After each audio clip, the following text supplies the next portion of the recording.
in low quality programs compared to high quality programs. We need to think big today. So thank you for joining us. I'm going to hand it off to one of the members of the Racial Equity Subcommittee, which helped plan today's event. And she's also a proud member of our Racial Equity Early Childhood Provider Council, Stephanie Adorno.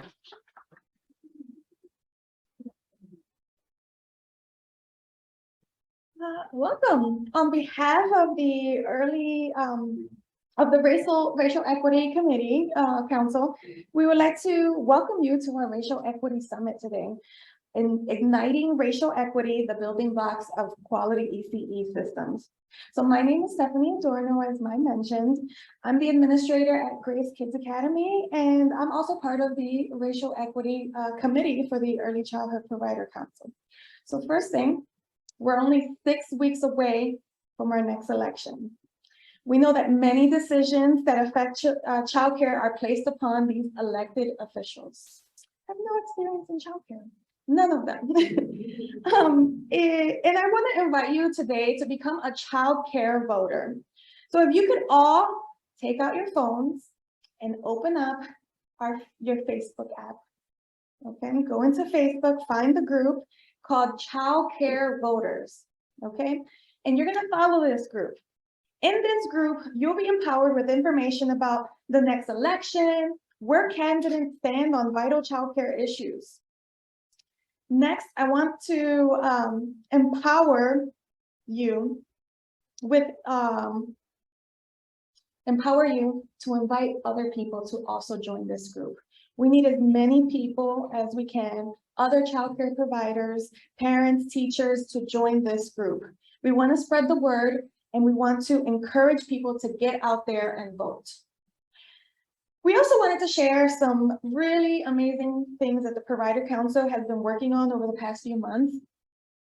I also wanted to acknowledge the Provider Council members that are in this room. So if you are actively working on any of the committees for the Provider Council, I want you to stand up and wave.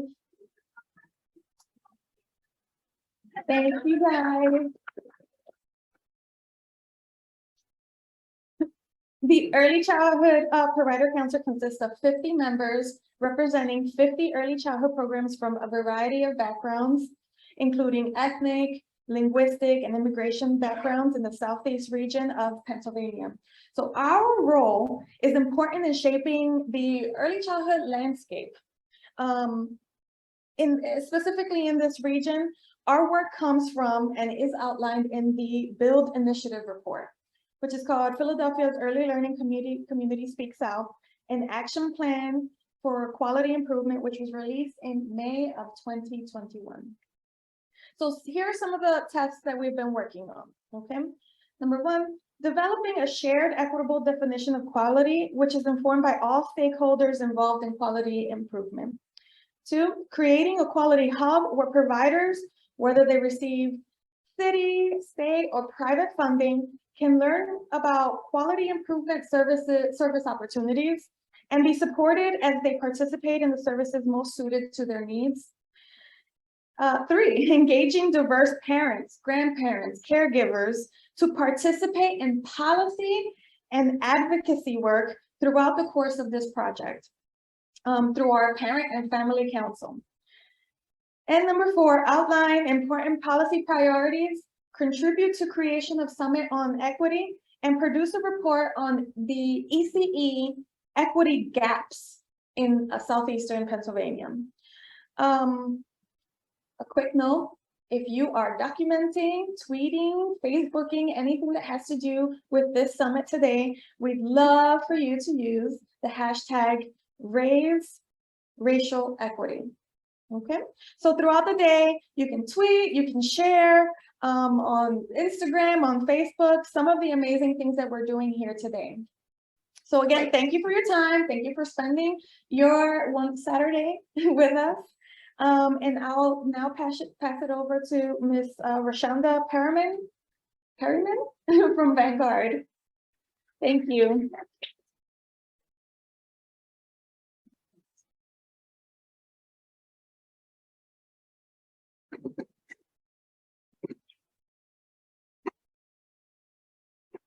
All right, can you all hear me? Well, good morning, everyone. Thank you, Stephanie, and thank you, Mai. I am so excited to see this day. As Stephanie said, I'm Rashonda Perryman.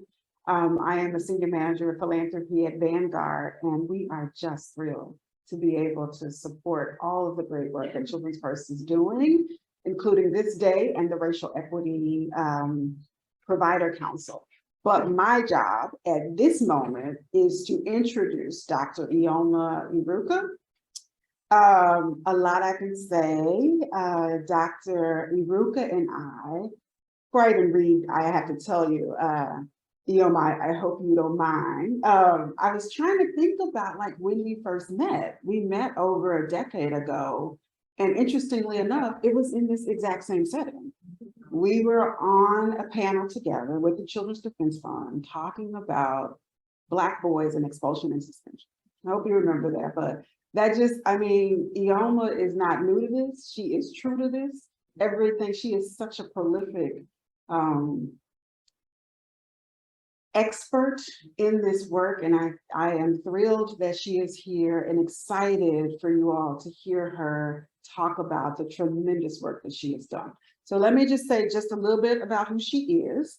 Dr. Iruka is a research professor in the Department of Public Policy, a fellow at the Frank Porter Graham Child Development Institute, and the founding director of the Equity Research Action Coalition at Frank Porter Graham at the University of North Carolina in Chapel Hill. She is leading projects and initiatives focused on ensuring that minority children and children from low-income households, especially Black children, are thriving at the intersection of anti-bias, anti-racist, culturally grounded research programming. I'm excited to call her a friend and excited for you to hear more. I'll turn it over to Dr. Iruka. You're the best, Rashonda. You almost had me crying with my mascara about to run down. I'm so thrilled to be here with you all. I know it's virtual, but I'm also glad to have a whole virtual audience right here with me, including one of your very own Early Child Provider Council. I think Mercedes is in the audience here, in the virtual audience.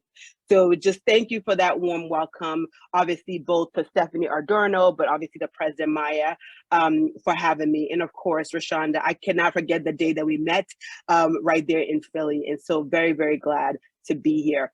Now, hopefully my voice stays, because luckily I'm not in person, because I probably would have had to cancel, because literally I sound like I'm literally breathing through my ear, right? So I hope that you can hear me well. And I'm just so glad to just be part of this summit, but really the amazing work that you all have been doing in many ways. But before I get started, for those who don't know, I actually have Philadelphia roots. I am a Temple Owl alumni. I was a student athlete there, and so was my husband. We were both athletes at Temple University. So there are owls out there in here in Zoom land or over there. Are you able to hear me? It's coming in just a little low. We're trying to just increase. Okay. Oh yeah, I need y'all to hear everything I have to say. So go ahead and increase the volume. Okay. Can y'all hear me now? Yeah, they can hear me in Zoom, because you know they've got a problem. It's y'all over there, so my apologies. Can you hear me? Is that better? Test. I'm looking at Michelle Lee's face over here. She's like, y'all come on, I can hear her just fine. She said, I'm kidding. I didn't put you out there, Michelle. I love that you're on video, so just stay on video for me. You can keep going. We're fixing this. Okay. Okay, well, those in Zoom would get me. So as I was saying, so I do have my Philadelphia roots. And so if you're a Temple Owl, feel free to shout out to both me and my husband. And of course, maybe one day our 2 young kids will become owls as well, or something else. So either way, I'm so glad to be here with you all. And so I'm gonna get started, because I know we started a little bit late, and I wanna be, hold on, make sure I'm turning the right screen. So I wanna be respectful to all the other amazing speakers you will have as well. So I'm going to share my screen. So again, to the warm welcome from Rashonda Perryman, an amazing fighter, advocate just for early childhood, racial equity on so many levels. And so you all are there with champions. And of course, I want to obviously thank the Children's the children first, excuse me. I want to thank the Children First, as well as all of the partners that are really making this whole event come together, but really the work that happened, including the Early Child Providers Council, which clearly is critically important. And of course, definitely go to the Facebook group page, the Child Care Voters. I think it is important that we continue to make child care and issues of early childhood prominent in this space that we're in. So Ioma Iruka again, and my pronouns are she, her, hers. And I'm here to talk to y'all about Black families and babies, and really focus on protecting, promoting, and preserving their health, their wealth, and educational excellence. And while I talk about Black families and babies, I want us to recognize that these issues, in many ways, Black families are kind of the root of it, but we understand that many other families, from our Indigenous families, our Latino families, our Asian American, Pacific Islander families, and many other families who are marginalized and really at the seam of a lot of these things are just as important. But I do center my work on Black families and babies, but obviously do other work in partnership with many other organizations, individuals, experts on other children of color and families and communities of color. So I stand beside them and with them. And so before I really get started, I want to take a moment to honor Native land. I want to acknowledge that I live and work and build my family's economic wealth on the Lumbee tribe. I am here in North Carolina in the Triangle area, the Raleigh-Durham, Chapel Hill area. And the Lumbee tribe the land was taken through colonization and attempt eradication of Native people. And to me, it's always important to recognize the history of the land that we live on, the land that we sort of make our whole wealth and life from, and recognize their sovereignty and the importance of really, if we engage in racial equity work, we have to recognize these things, recognize the sovereignty of the Native people, and it really moves us towards a step of equitable relationships and reconciliation. And so I urge you all, if we know that Pennsylvania writ large, including the Susquehanna River, where I used to row as a crew member, that we know that Native people were all up and down this nation, including in Pennsylvania and the Philadelphia metro area. So let's make sure to recognize the lands that we work on and really honor their ancient knowledge and their wisdom. At the same time, I also want to honor Black bodies. Many parts of the US, including in Philadelphia, was built by enslaved Africans and their enslaved descendants. And only within my past generation were Black people afforded full rights. And if we remember our history, we know they were considered 3/5 of humans. And even in some circles, even though that's clearly not true, we still feel that sense of we're still 3/5 of humans and not deserving of protection. But I'll get to that later. But I do want to take a moment to honor their bodies because they still contribute to really the work across this country, whether in early care education, AKA childcare, in food and food service, in healthcare, and many other basic necessities that make our lives easy. And we do know that the wealth of our nation is due to the forced free labor of these Africans. And so it's important that we also acknowledge them as well.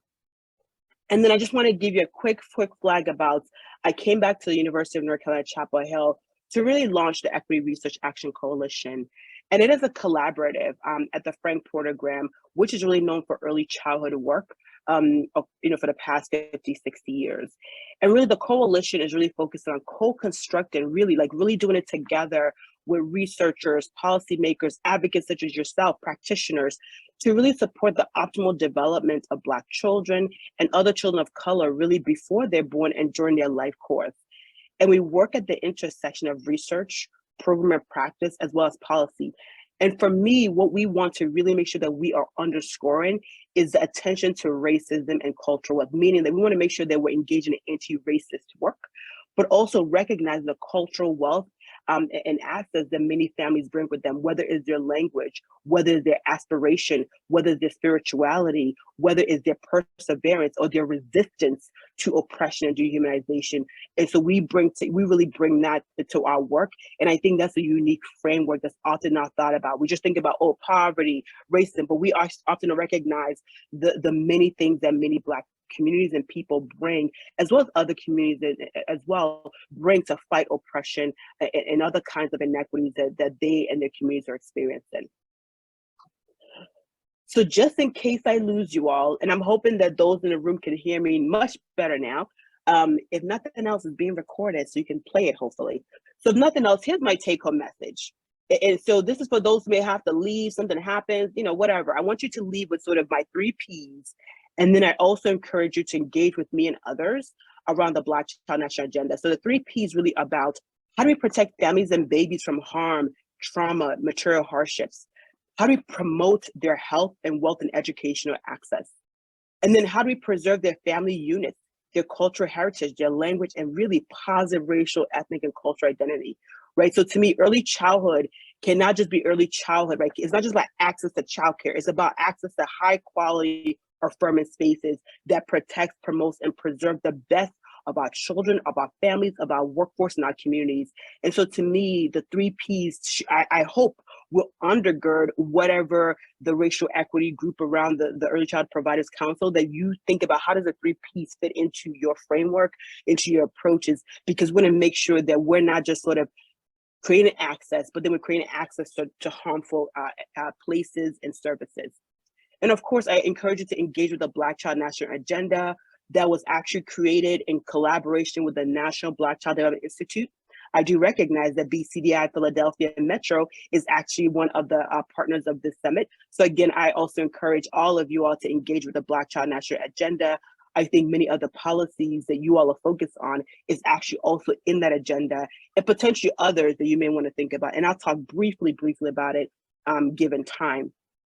And then really, no matter what your position is, whether you're a community council member, whether you're president of Children's First, whether you're early child provider or owner, whatever your role is, knowing that the issue of racial equity is literally what we have to work for, right? All of us. And we need to do that through what I call the richer actions. That really is about, we have to promote critical consciousness, right? We have to understand what are we fighting against and what are we fighting for, and build coalition to do that, right? So I really appreciated Stephanie's sort of call out to the Facebook group. And so I'm going to talk to you about the richer actions, because this is important that you understand that there's pushback to progress, and you must be prepared with the information and prepared with the coalition to move things forward.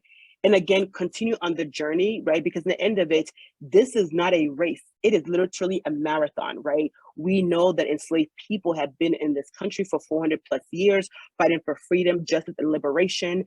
And so we understand that this is not a race, it is a marathon, and we must read, engage, and lean in, and using all of your power, your privilege, your networks, because doing nothing in essence is condoning racism, right? So that's my take home message. So if you need to go ahead, go to the restroom, check on your babies, do that. But this is my take home message, but I hope you'll stay for me to really contextualize it. And again, I didn't thank you all enough for having me be here, but we'll get to that. So let's do some ground setting. Again, I'm not going to spend a lot of time because I think I'm speaking to the basically the choir here, right? We know the science of healthy early development. We know that early experiences matter, right? We know that whether it's in a home, whether it's an early care education facility or program, or with an adult, that those things really build brains, connections, and that's important for healthy development. We also know that adversities, whether it's COVID-19 or the kinds of trauma, racialized trauma, those kind of things also impact the critical periods of brain development. And that begins before children enter your program, enter the world. We need to understand that healthy development begins with the birthing person. So we must think about our policies, not from just the child perspective, but from the family, the community, and the birthing person. But also we recognize the supportive relationship that children have with adults in their lives, whether it be the early child provider and the community, whether it be their family, their parents, and other adults, that could buffer children from the stress they're feeling, whether from the pandemic, whether from other kinds of stresses due to poverty, racism, discrimination, that those things really, really matter. And so how do we make sure we do that? But I also want us to remember that, yes, you can love me and hug me, but you also got to feed me. So we need to understand the access to basic resources, food, shelter, all healthcare, childcare are really important. And when you can access those, they really do impact children's healthy development. And we know this is particularly pernicious for Black, Latino, and those living in low income and low wealth circumstances. And so we need to make sure to address those access to basic resources. And I would say that if policymakers don't see early care education, including childcare, as basic resources, then we have work to do to make sure that they understand that. But we also have to understand that institutional racism exists, as well as discrimination and bias and bigotry. And so we have to be able to really understand what those things are and how they can influence the health and well-being of children, of parents, but also of the workforce, right? We need to understand that the institutional racism is not somebody calling me the N-word, or somebody calling me the S-word, or somebody saying go back to the country you came from. It's literally an institution that is the air that we breathe, and it operates, right? Whether in childcare, operates through the subsidy portion, it operates through all of our different bifurcated system, the way that the quality improvement system was work, who gets to be a teacher versus the childcare provider, right? So it operates through our system in the way it's codified, and we have to be able to call those things out specifically in many, many ways. And it does impact children's healthy development. Again, if you care about children and not adults, we need to make sure we address institutional racism and discrimination. And I'll get a little bit to that. And, I had this whole complex figure planned.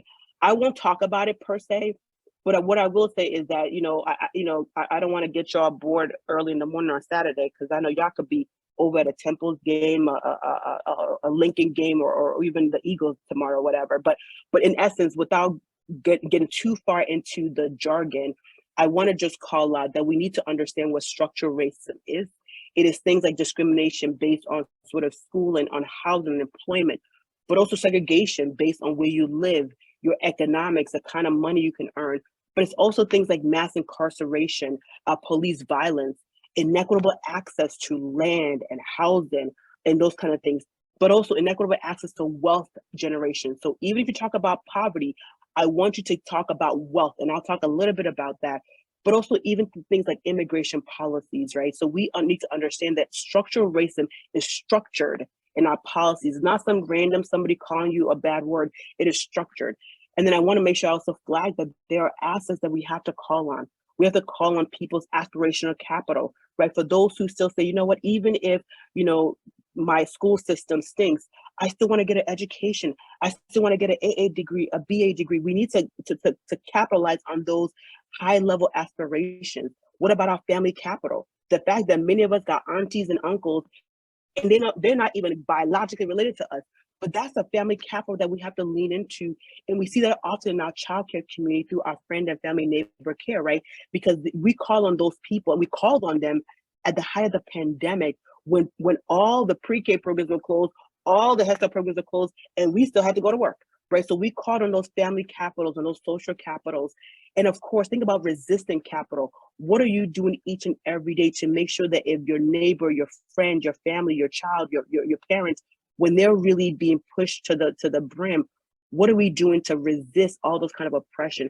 We have to call on those kind of assets in the work that we do. We cannot just talk about the negatives. We have to show that we have assets that you cannot put a dollar bill or a dollar sign on. So I won't get too much into this figure, but eventually you'll hear more about it. But it is called the RISE framework, and it's more from the science perspective, but it's really to make sure that we articulate what is racism. I want you to know what it is so that you're not fighting some imaginary figure. It does exist. Okay. So now I want to jump into a little bit of data, and then I'm going to jump into what can you do as you activate this work. So I'm going to speed through the data a bit, but these data are in many reports that I have published with others. So I'm going to speed through them a little bit just because I want to get to now what do you do in your work? So first is I'm showing you data on basically Black families on the left-hand side, which is this purple bar here. And then I'm showing you data on the right-hand side with non-Black families. And this is data that we collected with partners at Stanford through the Rapid EC led by Phil Fisher. And what we're trying to show is that Black families, and so Black families are separated by those with middle income, which is this dark line. And then the lighter purple are families who are either below or near poverty. And so what you see basically is that Black families, even at the throes of the pandemic and still ongoing, Black families are economically vulnerable, right? So you can see the dips of like where they're reporting, yes, I have economic instability. I can't afford basic things like food, shelter, childcare, healthcare. This is Black families reporting every single week. This is the kind of cyclical vulnerability they live in. Again, it may not be as high for middle income Black families, but you can still see that it's pretty much an up and down kind of world. Compare that to other families who are not Black, and this includes white families, Latina families. We see that it's not as this sharp up and down. It's kind of a little bit more smooth. And so I wanted to understand the stressor when you have to kind of continue to go back and forth with trying to figure out where's your next food coming from, your shelter, childcare, healthcare. You can see this economic vulnerability is something that we need to address. And we know this is also how a lot of childcare providers and owners also experience the world of the pandemic, because you didn't know, how am I going to stay open? How am I going to pay my bills, etc. But why does this matter to us? This economic vulnerability is because of the wealth gap. This wealth gap we never really talk about. We talk about poverty because it's easy to talk about poverty and those poor people, but we need to talk about wealth. We know that systemic racism, whether it's basically forced free labor, whether it's being denied jobs, being denied homes and loans, and so many other things, systemic racism has led to Black economic vulnerability. And we see this in the wealth gap, that white families have 13 times greater wealth than Black households and about 10 times greater wealth than Latino households. And this has grown over time. So let me tell you the data. This is what it looks like in 2019. The Census Bureau just released this report about a couple of months ago. So basically, the Black median wealth is $14,000. Compare that to the white median wealth, which is $187,000. Compare that to Asians at about $206,000.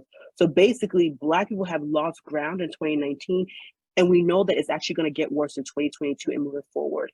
And so this means that when there's a hurricane, like Ian just came through, when there's a pandemic, we're still in the pandemic, when there's somebody dies, that when you don't have wealth to depend on, then you're economically vulnerable, and our children are not going to have food to eat, places to live, all these sort of things that we need to just feel like full human beings.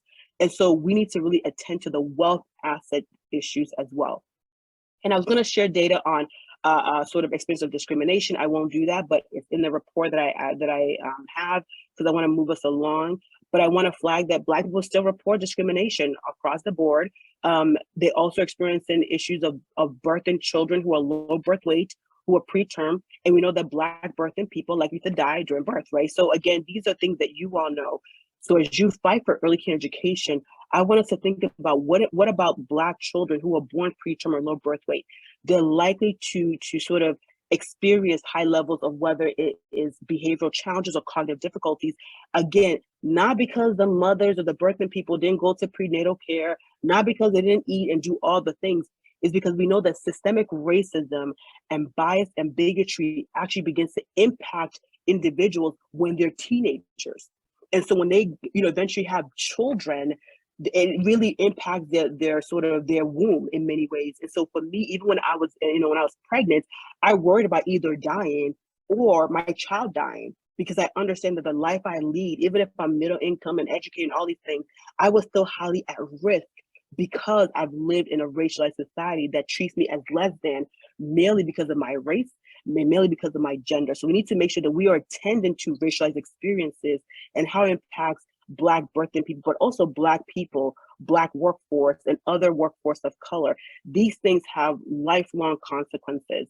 I'm not going to talk about home ownership, but I will underscore that being a homeowner is one way to generate wealth, but it doesn't mean that it's going to be the same for every group of people. We have come to see that Black homeowners don't get the same benefit of home ownership, because either they have less equity in the home, or when they try to sell their home, their home is valued less just because they happen to be Black. So I want to make sure that we are very clear that all the different policy drivers that we think about, they may look like they should work, but if you don't look at it from a racialized lens with attention to specific groups of people, you may say, oh, let's go do this policy on childcare. Let's go do this policy on workforce. If you don't attend to whether it works for the groups that you're interested in, you may actually push for a policy that actually doesn't really work. And so home ownership is one of those where I'm not saying don't own a home, but I'm saying that we have to understand that there's other things that impact the asset development of home ownership. And we see that with other things like education. But either way, now that I've kind of spewed some of my data points, and I have many others that I could have shown you, but to just make sure that I get to what should we do? So I've told you all about the issues around racism and how it impacts Black people, but also other people of color. I mentioned low birth weight. I can talk about suspensions, expulsion. I could talk about all kinds of things. But either way, you all know all that information from a localized lens. So the question is, what can you do as as sort of a part of society, right? And I say this is what you can do, and this is how, you know, what I call attendance to the 3 Ps of child and family well-being, and that's about protecting families and children from harm, from trauma, and from material hardship. And it's promoting their health, their wealth, and access to educational excellence. And I say that on purpose. I'm not sure my access to any old program. And I think as somebody said earlier, maybe it was Stephanie, that yes, we need to make sure that we're creating high quality, affirming early childhood programs, not just programs just because, right? And then finally, we need to preserve the culture, the language, the family, and identity of families and children in ways that honors the best of who they are. So what are some examples of what we can do? And I'm going to talk to you about a report that we published in 2021 that really focused on anti-racist policymaking to protect, promote, and preserve Black families and babies. And I do encourage you all to look at the report, not particularly because because I'm promoting myself, but I think because it helps us to really talk about what does it mean to do racial equity work, especially if you're focused on policy making that's trying to really address the root of racism and address, and ensure racial equity, right? And that's really important, that we all have the same language and that we're all fighting the same fight. And so what we did collectively is that we looked at sort of data from the Prenatal to 3 Impact Policy Center. This particular center focused on policies that are effective for prenatal to age 3. And so I think this is important. And so we looked at the data, but what we did is look at it through an anti-racist lens with a particular focus on how does this really benefit Black families, so that it's not just about we're just saying everything works for everybody, but is it really closing the health and well-being gap of Black people and Black families? And we use the 3 Ps as our framework. And so we looked at the policies, and don't worry about if you can't, for those in the room, don't worry if you can't read it. There's a report online, and I'm happy to follow up with all of the links. But basically what we found is that many of the policies, at least in early childhood, particularly in prenatal 3, that of all the policies they reviewed, only 2 of them really aligned to protect, meaning that many of them don't focus on civil rights protection.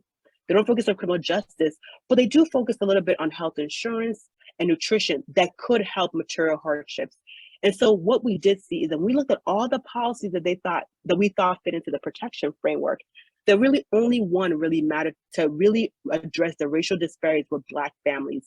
And that was expansion of health insurance, basically Medicaid, right? So basically what we found is that when you can expand health insurance access, we can reduce preterm and very low birth weight in favor of Black infants, right? When you know that Black infants are likely to be born preterm and low birth weight, what we see is that at least expansion of health insurance, particularly Medicaid, is really fruitful. And that's important if you're talking about how do I support children in the early years. It seems like Medicaid expansion, just because of the low income wealth of Black families, that is one policy mechanism that you can think about. And then we looked at other policies aligned with the promotion. And remember, promotion focuses on health and wealth and educational access. And so when we looked at the policies, we did see that at least 10 of the policies they found, so the prenatal to 3 found to be effective. We really said that 3 of them really reduced disparities for Black families. And those 3 policies were state minimum wage, state income tax credit, and paid family leave. So basically, when you can increase the income level of families, whether through minimum wage, so basically if you have a minimum wage of at least $12 to $15 minimal at the state level, we have earned income tax credit, particularly for those who have young children, we found that actually benefited Black families even much more so than, say, white families. And we also saw that paid family leave also mattered for Black families because it allowed them to take care of young children, other families, and it also protected their jobs. And we know that particularly matters for Black families who don't have wealth, who don't have access to paid family leave. And so again, that benefited Black families at a much higher level than other families. Now, while we did not see that child care subsidy or coaching or early Head Start mattered as much for Black families, it doesn't say that you should not focus on that. But what it does say is that we need to make sure that if you look at policies in child care, whether through the quality rating improvement systems or child care ratio or subsidies, that we need to make sure we really pinpoint how is this going to disrupt disparities for Black families or Latino families or other families that you care about. So you need to look really deep at the policies to really examine, is this going to get us over the hump on some outcomes? And then finally, looking at the preservation. To me, preservation is focused on to what extent are we preserving children's language, culture, communities, etc. And none of the policies do that, right? So this means that we can promote, some level of health. We may be able to promote some level of income, but we're not good at preserving the best of children and their community and their racial identity. So how do we look? So that means that we have to look at workforce diversity and compensation. We have to look at whether our curriculum and our sort of assessments are culture responsive. We have to look at how we preserving the language, not just the Spanish language or even Hmong or those other languages, but even African American English vernacular. That is a language system that we actually don't even talk about. But we know that many Black people speak African American English vernacular, such as myself. So how do we preserve those language in a way that doesn't view them as deficit, as negative? Because we know that matters. When you can speak your home language, that impacts how you see yourself, how you communicate with your family and community. And we need to make sure that we are doing that. So where do we go from here? And I know we're a little bit down on time. So I'm going to now really go into so now that you've seen that in the end of it, we need to focus on the protection around civil rights and just the rights of human beings. And as well as think about wealth issues, and also think about how do we preserve the best of people, the best of children, racial and cultural identity, even think about the diversity of our workforce, both from the teacher, ownership, but also leadership level, and also pay people a fair price for being brain builders, right? So we need to make sure that we're not just attending to quality, but we're attending to the full compensation of those who are brain builders, as I talk about all the time. So how do we do that in our policies in meaningful ways?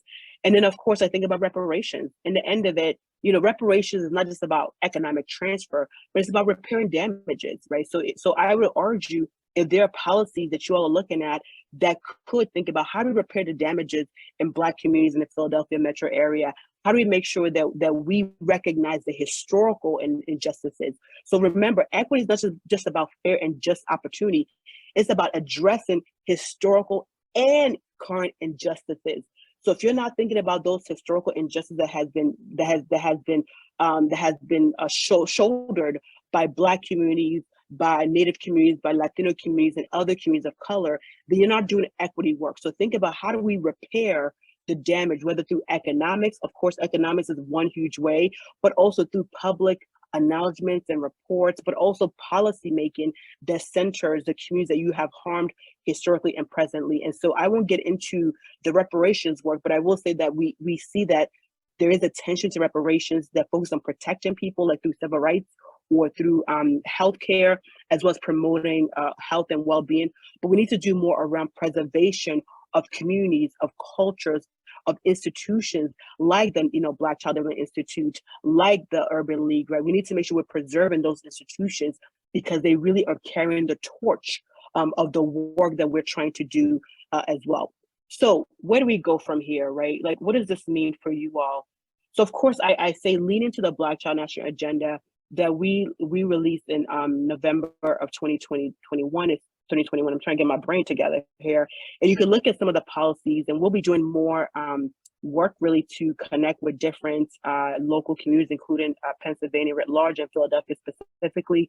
But basically, we talk about, maintaining child tax credits and income supports, addressing racial disparities in wages, investing in Black-owned and Black-led businesses and organizations and institutions, expanding the Family and Medical Leave Act, expanding health insurance, expanding universal access to early care education, addressing harsh and unfair discipline practices, ensuring equity in early intervention and special education. Stay tuned, there's more report coming out about that.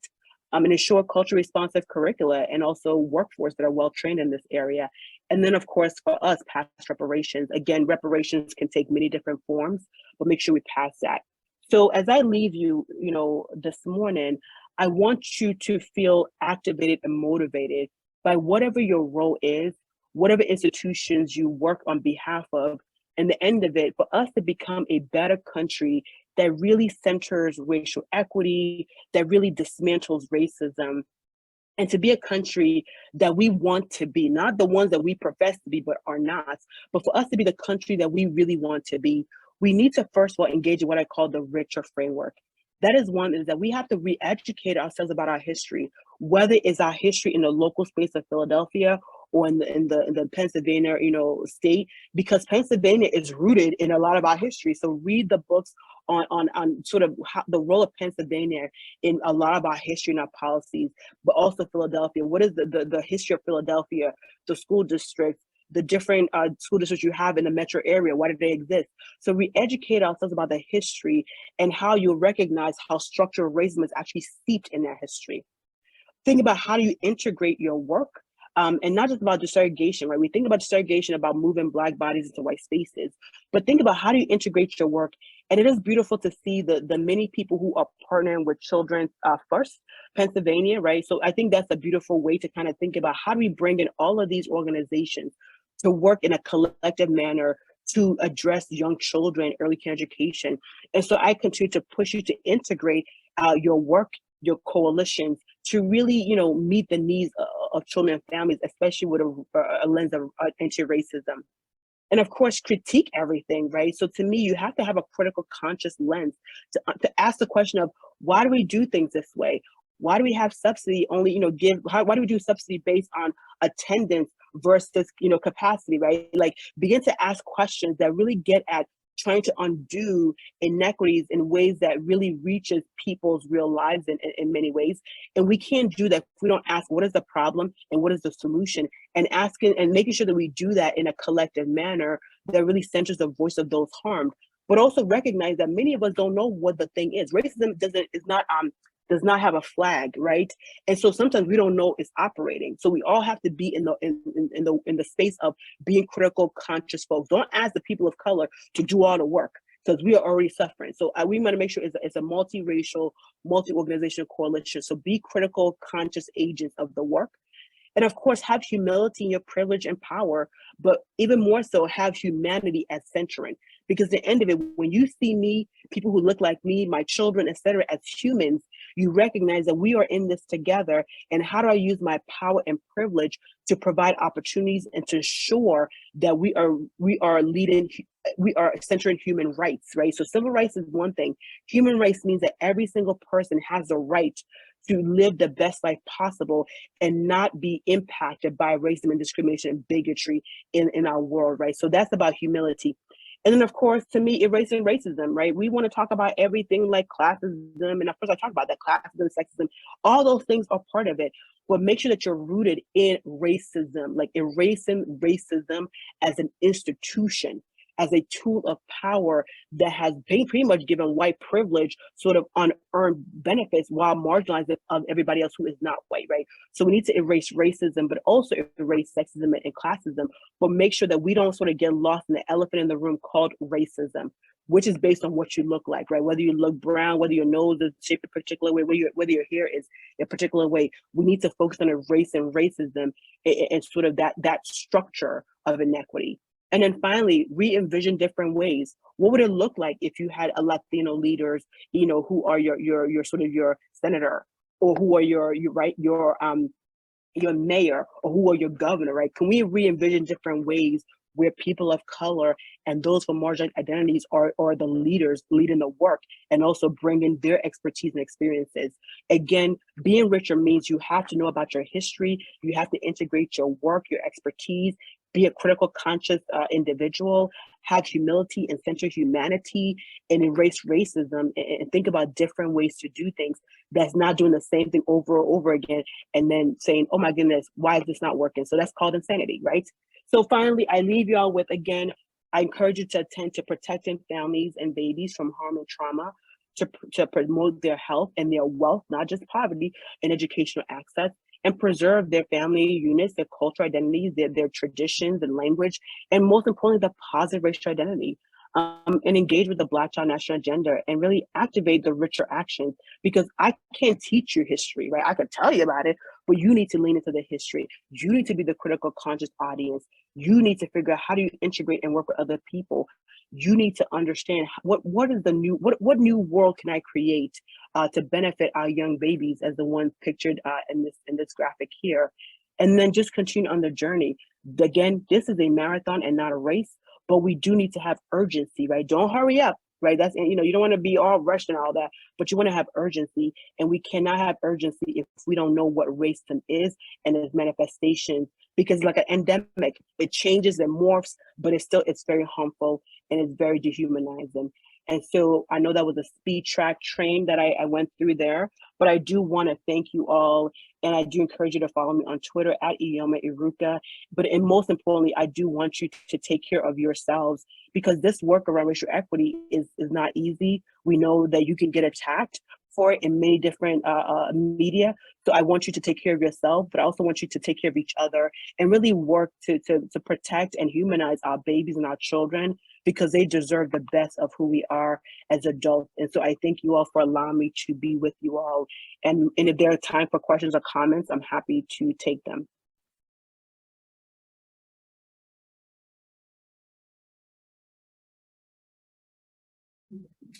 So I want to welcome you to our first session. This is going to be focused on a playbook on centering and promoting equity in early child education. I'm proud to introduce Layla Samander from School Readiness Consulting, and Malika, I'm going to totally butcher this last name, Malika Singleton Orpheon from Parent Child Plus.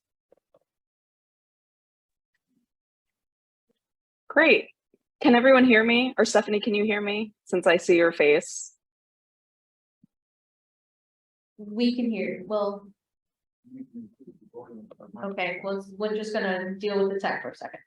Okay, I will wait. Can you increase the volume of your microphone? Is it better now?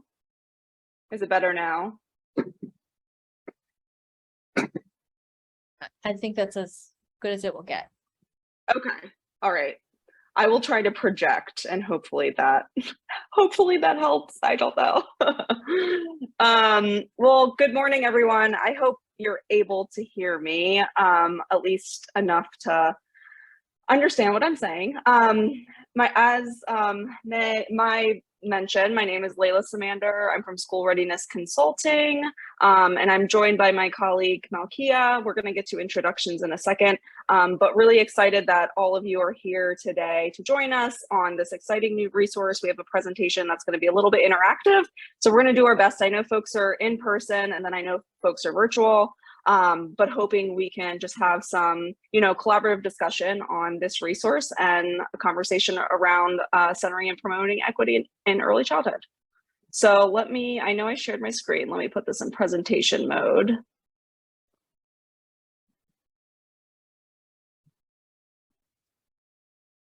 Great. So welcome to the session. As I mentioned, this session is going to be grounded in a resource that we just released last week, which is really exciting. We're going to be talking about it a lot, talking about different aspects of it. It's very multimedia focused, so there are tons of videos. I really encourage you to follow along on the website. We're going to be kind of teasing it apart today, and you can find that at sidebysideplaybook.com. So again, welcome. Today's conversation is going to be focused not just on this resource, but really the inception of this resource and how this resource is really just the beginning of a conversation that is focused on community-informed solutions as a key driver to advancing equity in the early childhood system, which I know is very important to all of us here. So we're going to start with, I'm going to do some context setting on the playbook and the resource itself. We're going to do watch a few videos together, do some reflections, and then have some short discussions. And then towards the end, we're going to be thinking about together as a group, how you see yourself in this resource, meaning how do you think that you can apply this in your day-to-day in your work? So as I mentioned, again, my name is Layla Samander from School Readiness Consulting. We are a small female-owned consulting company that works at the intersection of racial equity and early childhood. So working with a lot of different organizations, nonprofits, states, cities, anyone you can think of to really kind of lead this conversation forward on how to advance equity so that every children is able to thrive. I'll let Malkia introduce herself. Good morning, everybody. As Leila said, I'm Malkia Singleton of Foriagicum. I'm the Pennsylvania State Director for Parent Child Plus, and Parent Child Plus is an international school readiness, early literacy home visiting program. And we are lucky enough to be able to offer Parent Child Plus in Philadelphia, where PHMC is our replication partner. So it's wonderful to be with you all this morning. Great to see some familiar faces and names in the Zoom. Great, thanks, Malkia. Before we get started, I always like to start with community agreements. I think channeling what Dr. Aruka said this morning in her plenary, I caught the tail end of it, but this work is really hard, and having these conversations can be very difficult and challenging, as they should be. Because if they weren't, we would have solved them already, right? So wanting to just start this session by kind of grounding us in some community norming, community agreements. First and foremost, you'll see them on your screen. First and foremost, one is welcoming diverse perspectives. So I know that most of you or all of you are based in Philadelphia or working with the Philadelphia region. So coming from a similar place, I'm based in DC, did spend some time in Philadelphia actually. But all of that to say, wanting to recognize that folks in the room just come from very different perspectives. They all have their own strengths, their own assets, their own norms and political landscapes that they kind of bring with them from where they sit, either at their organization or how they were raised. So really wanting to just unpack and hear from everyone. The next one is to stay engaged and present. I know we're trying our best from folks in person and virtually. It's hard, it's really easy to check out, I think, virtually, and know that we're all busy. It's a Saturday morning. So just really, I think for this conversation, the next hour, would really love if folks could just kind of bring their best selves and make sure that we can like stay present and engaged throughout the conversation. The next one is honoring various types of knowledge and expertise. I think similar to the first one, just recognizing that folks come from different backgrounds, right? So folks may be working in the state, the local level, at the programmatic level, like many of you, and really wanting to acknowledge and be grateful for everyone's unique perspective that they bring to the discussion. It is one. The next one is take space and make space. Everyone in the group came here for a reason. So wanting to just give everyone, you know, if you would like to hop off mute, by all means, we definitely encourage that. If you would prefer to contribute via chat, I'm more than happy to kind of say your comment aloud. Anything that makes you comfortable. We really just want to make this like a space that folks feel like they're comfortable enough to share, but also wanting to recognize if you feel like you've been taking up a lot of space, also allowing that space for others to chime in as well. And last but not least, using a strengths-based and people-first language. I think we can all agree that children and families are the center of all that we do and why we do this work.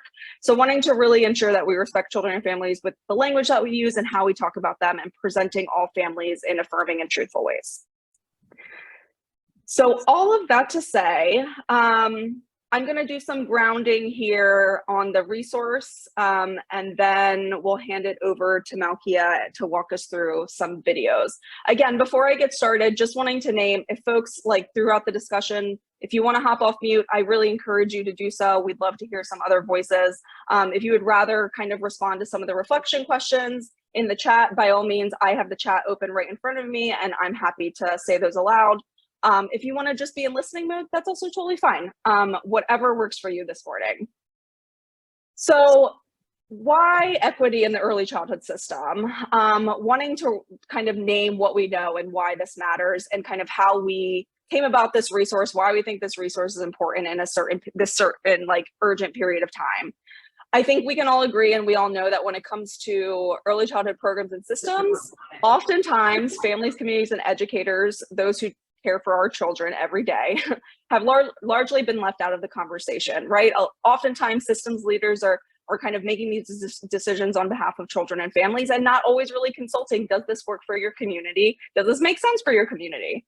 Those inequities that exist, they're not inevitable.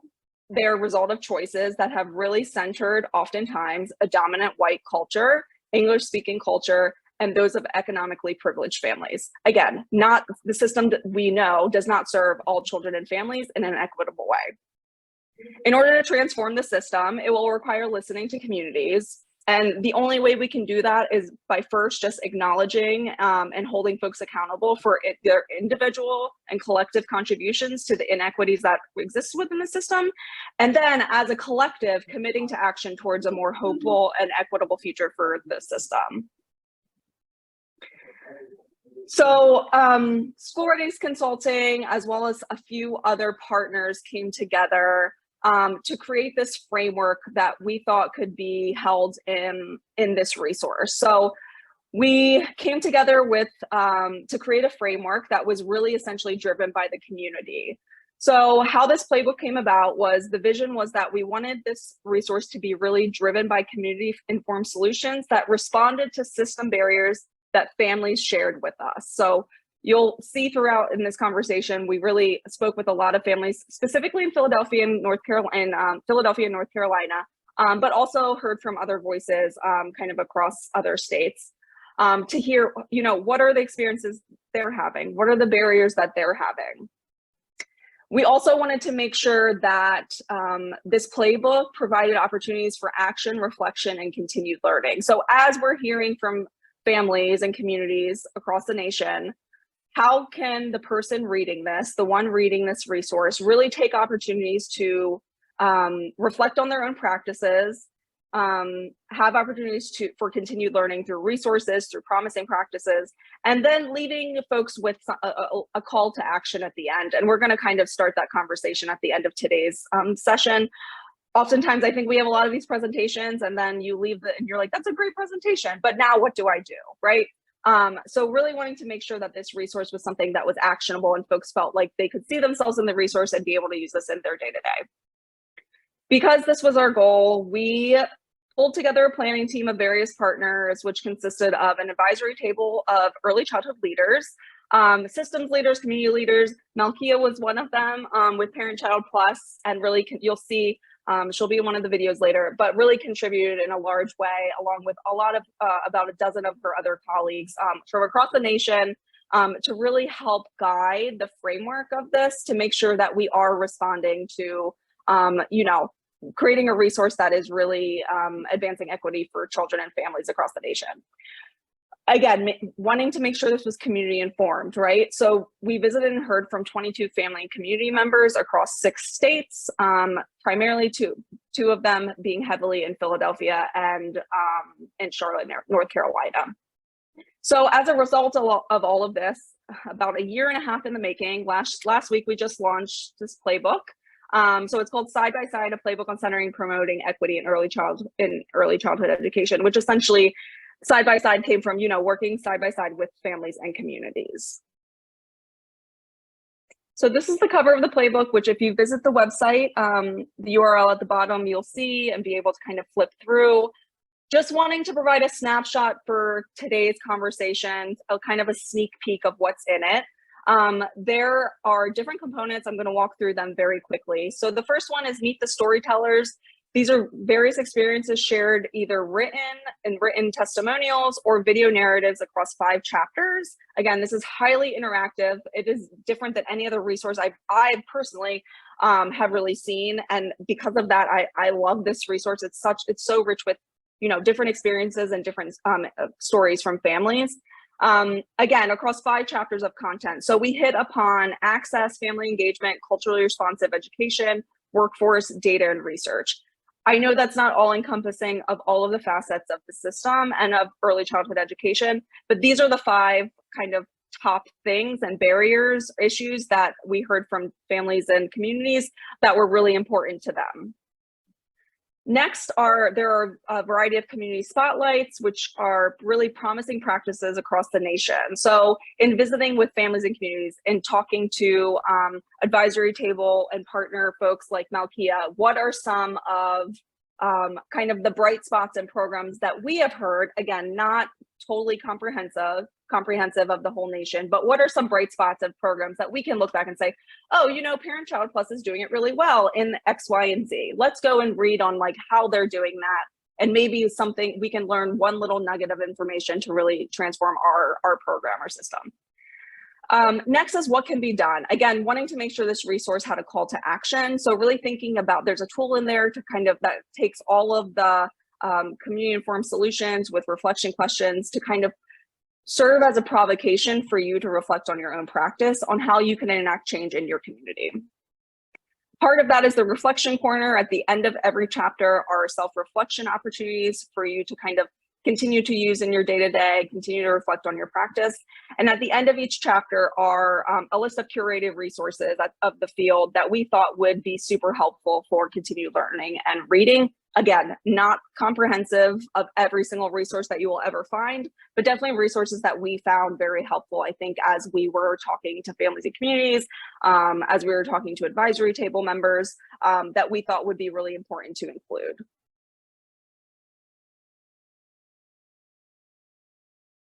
So as I mentioned, we're going to move into discussion and reflection together.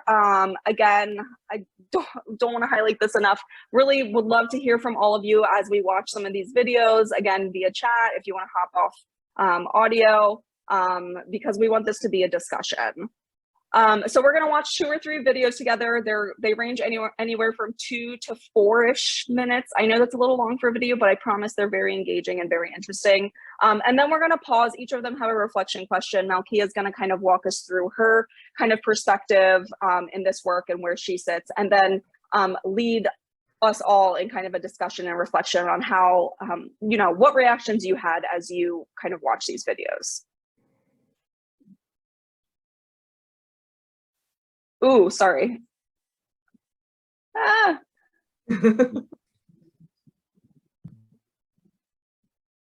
Sorry. Were you able to hear that? I think, Malkia, because you weren't? Okay. No, yeah, you may have to Let me, go out and click that little button in Zoom to share something. let me reshare and then share again. I see it now. Share sound. Great. So this first video is going to be, I think, like the basis of the conversation. The other reflection questions are going to be really like targeted and focused on some of those issues that came up in conversations with communities and families. So we're gonna watch this video, and then Malkia will kind of take us from there. So I'm gonna restart this. And apologies, this is being really finicky. Specifically, what does equity look like at the start of life? In the Sorry, I want to go back.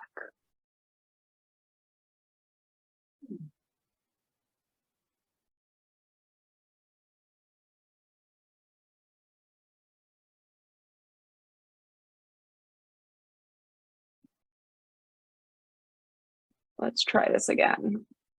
Equity is a word we hear often, but for all it's used, it can still be hard to know what it looks like. Specifically, what does equity look like at the start of life? In the context of early care and in education programs, for families, for communities, what does equity mean to the people most impacted by racism, marginalization, and other systems of oppression? So, they share their stories. Equity to me is understanding that things are not equal and that things have always been behind for those that are living in the margins, that are Black, Indigenous, people of color, Latino, other language speaking, and recognizing that we need to provide resources to bring them to the same standard that we have everybody else. Our children, and they're typically our Black and our brown children, it's our families, have limited opportunities for growth and for access to capital. If they grow up or are born in poverty, the chances of them coming out of that are very slim. Not because their parents or their families are incapable of doing things, but because the opportunities are not there. Equity in the early childhood system is very important because early childhood really lays the foundation for a child's life. If you start off behind, it is so much harder to get to that even playing field or to get ahead. And in order to have equity in the early childhood system, we're gonna need to start over. people at the margins are really those who are not included in the decision making, and they're the most disenfranchised. So it's not really about bringing them in to inform this. It's really about we going out there and being in the margins with people. Learn from our storytellers, family providers, teachers, leaders, and community members of color as they help policymakers and leaders lean into the decisions that will identify and strengthen equity in early childhood systems.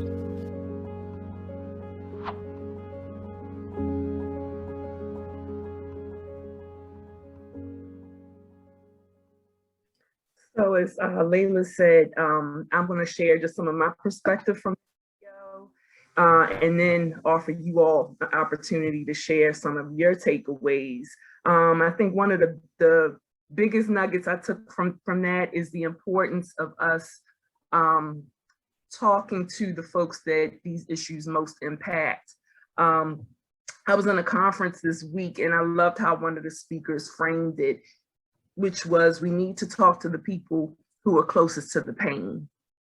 And we cannot continue to assume that we know the answers to other people's problems. So I really love that that was highlighted in this video, how important it is for us to honor the lived experiences of communities, individuals, and families of the issues that we're trying to impact.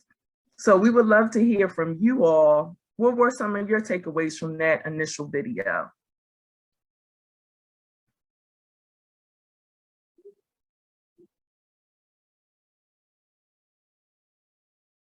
And maybe to expand it, kind of how do you see equity in the early childhood system, kind of from where you sit?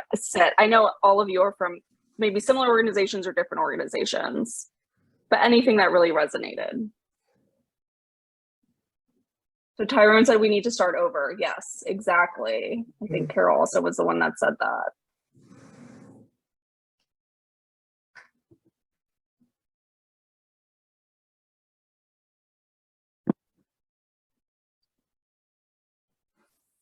Hi, my name is Trish, and I'm on my phone and I don't know how to work the chat. So I wanted to say one of the things that resonated with me is that ECE lays the foundation for life.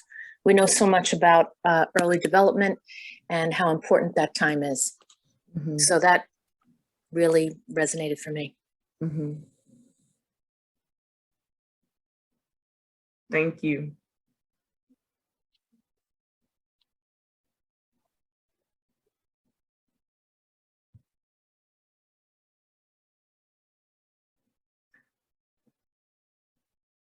And Angelique shared the need to expand outward.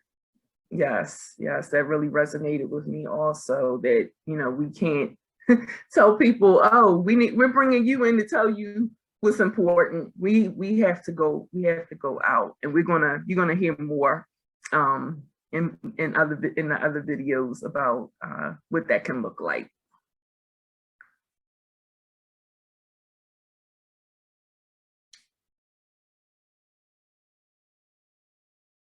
So these are all of the questions that are posed. They're big questions. So, you know, it's really great that we have this playbook and this resource, something to keep referring back to, because I think these are the questions we have to keep asking ourselves over and over again to make sure we're staying on track, right? So what is equity in the early childhood space? It's going to continue to be a conversation that we need to have. You know, what does it look like to start over? Is that, you know, is it possible to start over? So, and then listen to the voice of those most impacted. Yes. And I think I think for me, I have had a chance to listen to a lot of the videos, and that's probably one of my biggest takeaways too, is that we really cannot continue to try to solve other people's problems. We have to recognize people are the experts in their own lives, and we have to respect their lived experience. So I think we can go to the next video.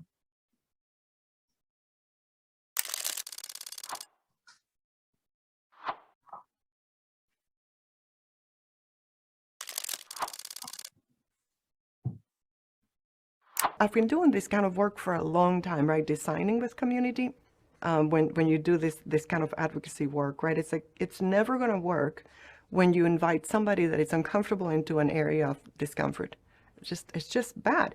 You program, you do things where people are, and it's in you going there that you build a trust, and you being there and you seeing things and you transforming yourself by being there, that then you can begin to say, what is the system that needs to be designed, right? And we just never do that. So you do bunches of like listening sessions, right? And the listening sections is usually, you know, I bring somebody into here, I make you incredibly uncomfortable, I ask you some questions, and then I'm like, bye, and then I'm still gonna design whatever the heck I want to design, because I'm designing for the majority.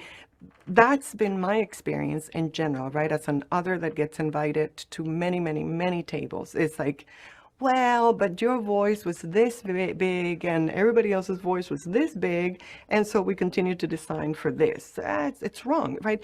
If we designed for this, and again, it's like principles of universal design, if we designed with people here, everybody would be included. Designing with really means I give up my idea of what's the thing that should happen, because we all have great ideas, and I relinquish that power and allow people to make decisions for themselves, because they are capable and they know what they want.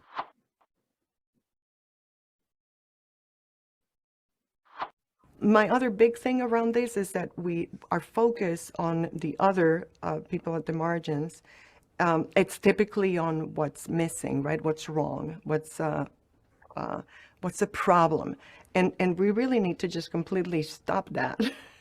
And ask people, what are their priorities? What are their values? One thing that I did, I took a Cornell class. One of the aspects of the class was that I needed to do customer discovery conversations. And I talked to 4 families. They're not families of Charlotte Bilingual. They were just other families that had children like ours, right? And it's an asset-based approach to the conversation.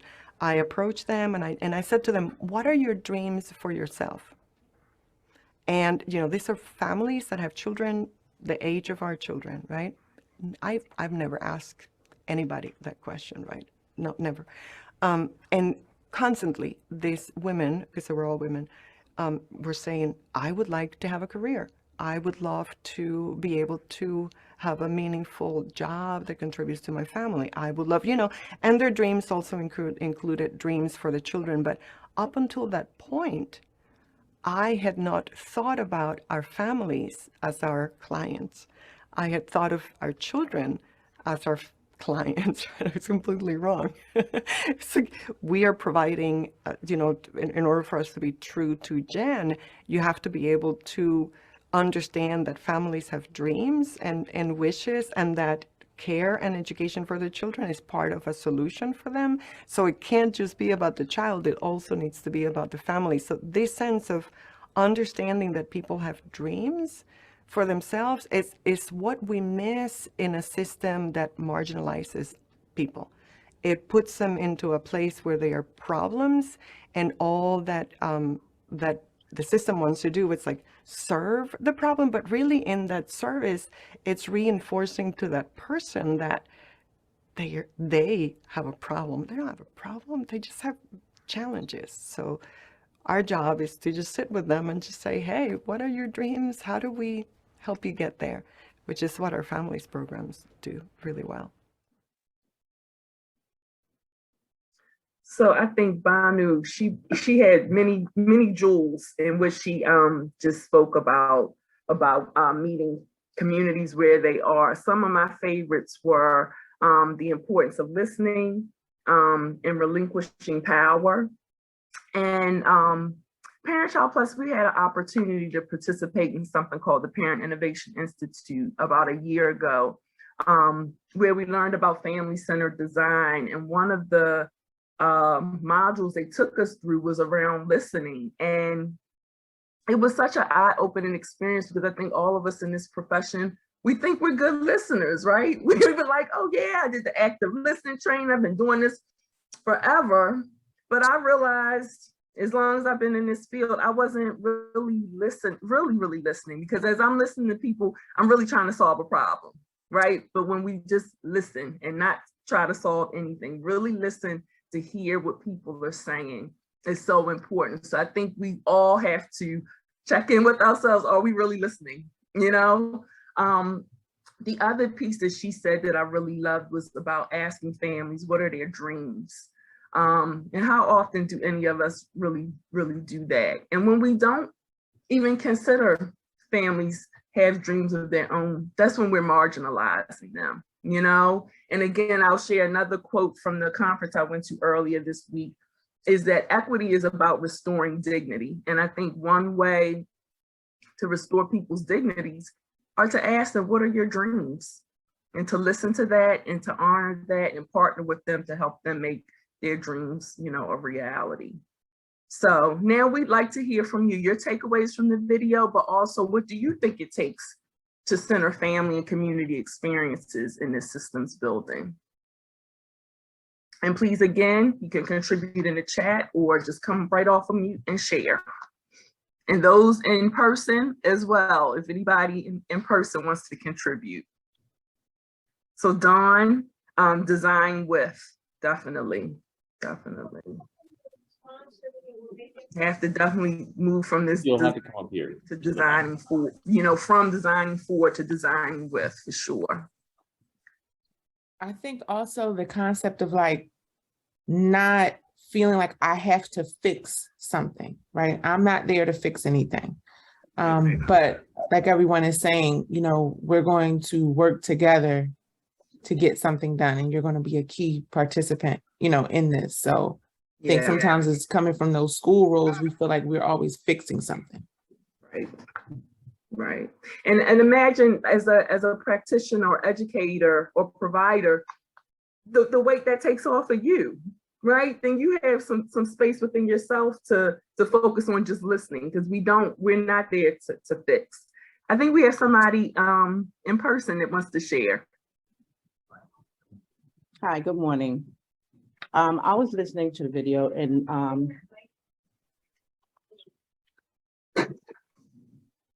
good morning. I was listening to the video and to be honest, I was a little disturbed because of some of the terminology. When we look at families, we are supposed to look at them holistically. So to say that we never, or some, I'll say some, didn't really look at the families to ask them about their dreams and aspirations was a little disturbing to me, because if we are looking at families holistically, then that's one of the first things we want to consider to ensure that the family is healthy in all aspects of their lives. And then the other thing is the way you get to know a community is to go into the community. Before becoming in as a director, I've always been an outreach community person. And so you have to go to the places where the people are. It doesn't mean we have to restore their dignity, because who's to say people don't have dignity just because they're poor or disenfranchised or underserved or underinsured? Who's to say they don't have dignity? They have dignity, they just don't have resources.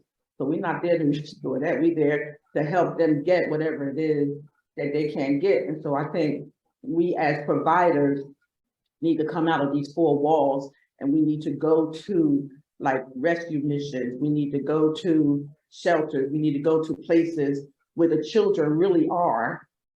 We need to go into the projects and not be afraid. And I realize everybody can't do it. It will take a special people, because those that can't do it, I would appreciate it if you tell me that you can't, because you could cause more harm than good. But we need to go into these places and let people know, you know, we are here not only to help you, but at some point, some of us were where you are now, and someone helped us to get out. And I think it's the testimonies of those that were in those situations and was able to get resources to work their way out. And then you go back and you reach, like someone reached for you, you go back and you reach for someone else, and you help them and their children, their whole family holistically. But we have to do a holistic approach. It's not just children, it's families. It's generations.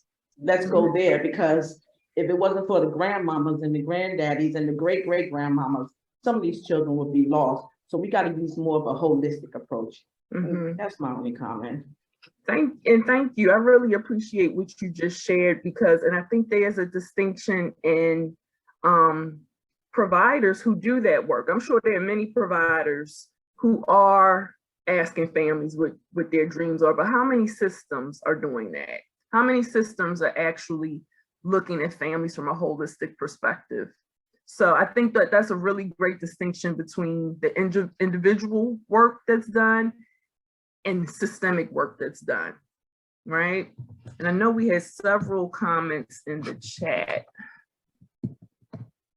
I know I'm trying to respond via okay. over the chat, but by all means, if folks want to like kind of add some substance behind their text, please feel free.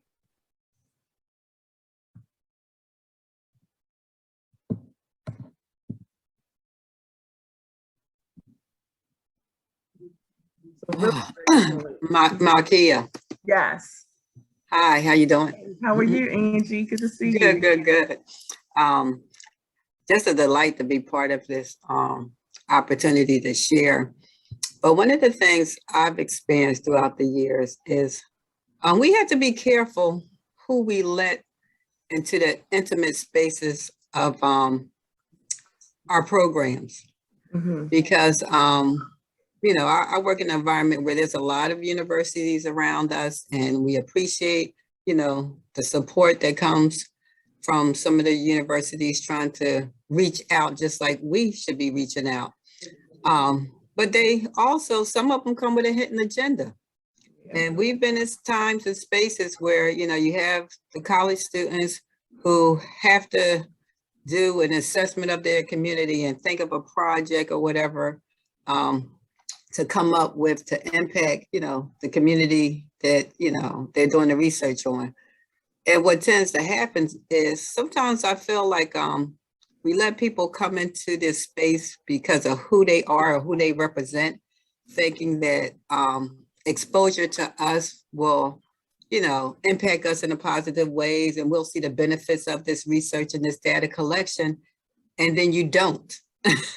Right. But yet you open up the most intimate stories of your experience as a professional, the experience of these families that trust us in our judgment when we expose them to these types of settings, and there's no return. There's no return. I mean, they come in, they work with you one-on-one, they get all this information, they collect all this data, they write up their reports, they graduate and they leave. Until here comes the next student. So my encouragement to the audience is be selective. Everybody who knocks on your door doesn't have to come into your house. You know, and if we're operating from a space of preserving our culture, preserving the integrities of our program, preserving the integrity of the people we service, we can't just put anybody before them. And sometimes you have to let, you know, those big dogs, if you want to call them that, know that we're not doing this. Talk to me more about what the turnaround will look like. Where does the information and the education go from here? You know, some people, you know, have issues about people always being paid the stipend or getting something for the information they serve. I mean, they need, but the university is getting paid for the research and, you know, whatever the student is doing to bring the information back to them. So let's play fair game. So I just wanted to share that. And I think, like I said, I like the lady who just spoke and her idea of working from a holistic community, but we need to be retaught that. You know, I know what that was like as a child growing up. And if my mom wasn't home, I could go to Miss Smith's house right next door to me and I could still be safe. This generation don't have that. You know, the resources for support burn out on them. So I just thank you again for the opportunity to share, and great job. Thank you so much for what you just shared. And I am familiar with the work you've been doing in the community for so long. It's such a precious resource. So thank you for all that you've done. I'm out here. Hi. It's good to see you out there. Good. You too. what's resonant to me from the conversation was, the lady was talking about when you bring people in, they're uncomfortable, that people are coming to their table being uncomfortable. And I just reflect on the work that we do. We're a CBO, we work with school, we work with early childhood. And one of the special groups that we work with is the English learner, language learner. And a lot of time folks can't engage that population, so they come to us. And then a lot of time people come to the table because they respect who we are, because we're the one who ask. So they come. And I thought that was just the English as a second language and the immigrant sort of mindset, background. But hearing that this is universal and that is across the board, that made me feel somewhat better. And one thing I do want to say is that over the year, and especially now, our attitude in terms of the program, in terms of people that come to our program, and the one thing that I make clear with staff at our agency, that they are our customers. So think of it as we are the business, and we have something that, just think of you are selling something. We're not selling something, but our service. We need these folks in order for us to be successful. When we promise certain individual that we're gonna do something and we're gonna collect certain income and we're gonna be successful. So these folks are our partners, and don't ever think that you're here to help them. They're here to help us to meet our goals, and that's has always been my directive to staff, and that you treat them with respect and don't look at them as though they are you're there to do something to them a favor. So that helped with the partnership, and that helped with that sort of closeness, and building that trust. And I wanted to also say that I hear what everybody's saying, that people come, people need data, and they would come to places that they think they can get help to get the data, right? Because when you talk about equity, that's in the, if you dissect that would just, it's a long way. It depends on how you look at it.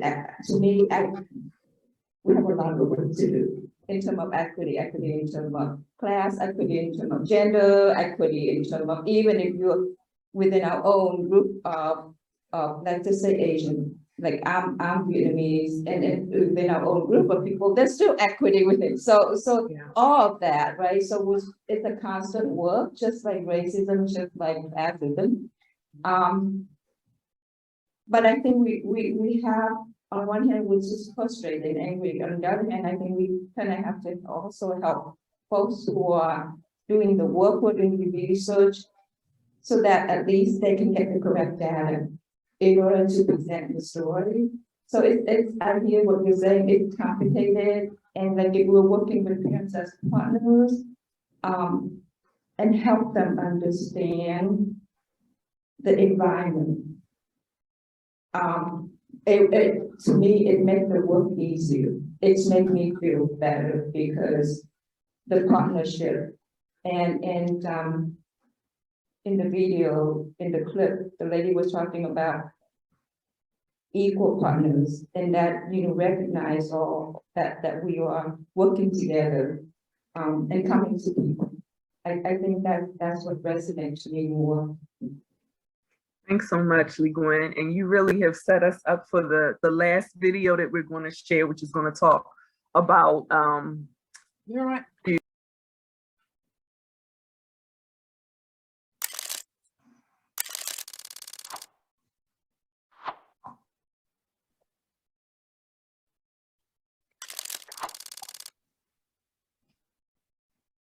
We don't tend to measure what are the assets.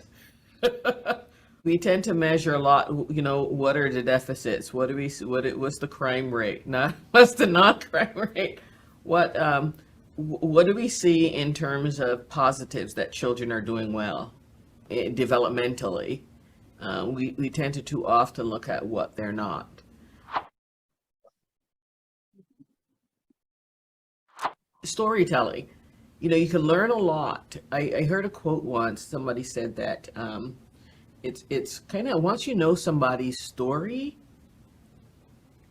it's kind of hard to not love them. It's kind of hard to not get connected. Because when you start to hear one another's stories, you realize just how much we are alike. That we're so much more alike than we are different.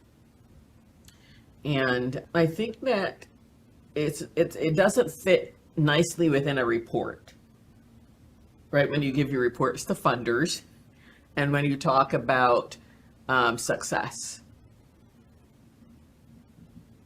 So we don't value it as much, but there's a place to have both, to ensure that there are success stories, that there's storytelling going on, to ensure that we talk about the assets that are available in communities, what those communities come with, and to start there, you know, and that's included as well.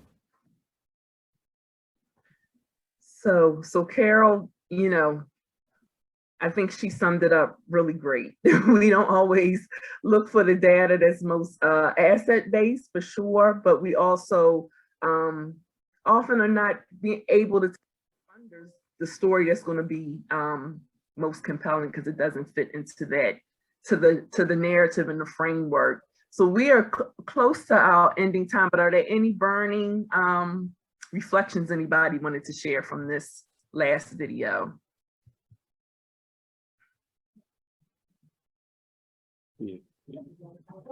Looks like we have somebody in person. Yeah. Okay. Yeah. All right, great.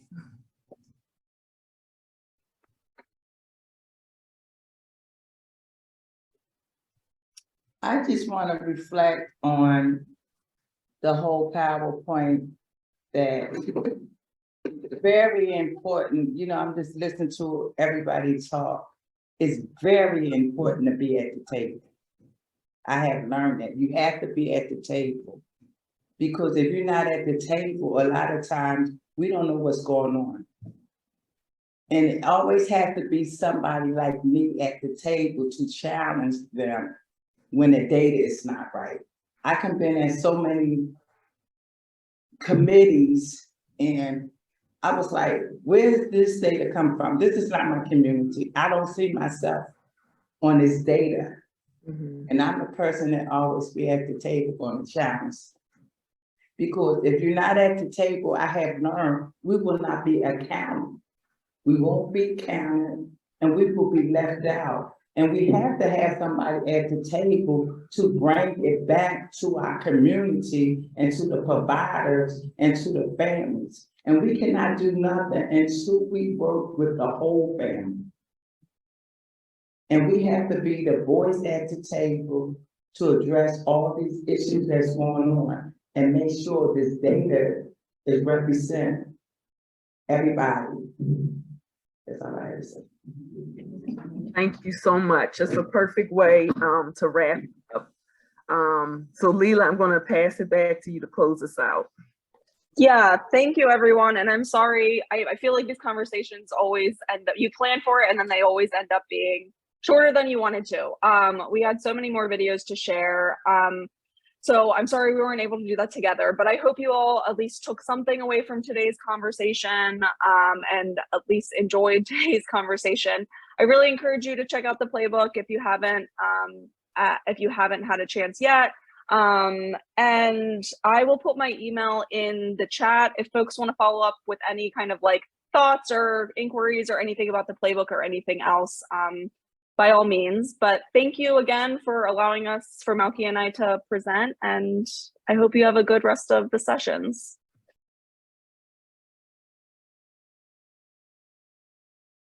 Parent children first, oversee our parent advocacy and engagement efforts. So I'm here today to introduce our two lovely speakers. So we have Dr. Cherie Crosby Weeks joining us. And then we also have in person Dr. Stephanie Blake. So we're going to be having a rich discussion today. So without further ado, I'm going to pass it over. Thank you. Thank you. Dr. Crosby Weeks, are you there? Yes, I am. Can you hear me? You're there. Hold on, let me make sure we can hear you. Can you hear me? I'm gonna fix the volume. Okay.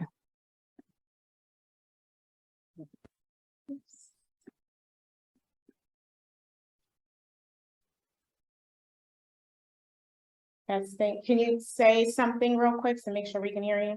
Can you hear me? Can you hear me? I can hear you.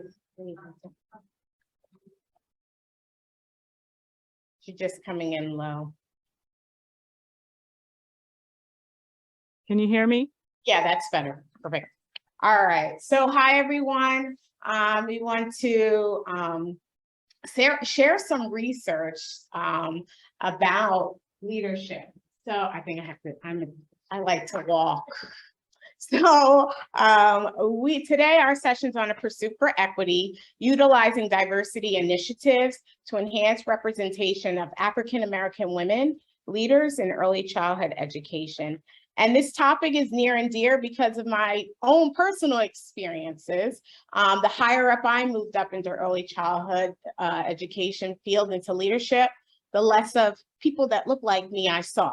So it inspired us, inspired me to really do some research behind it.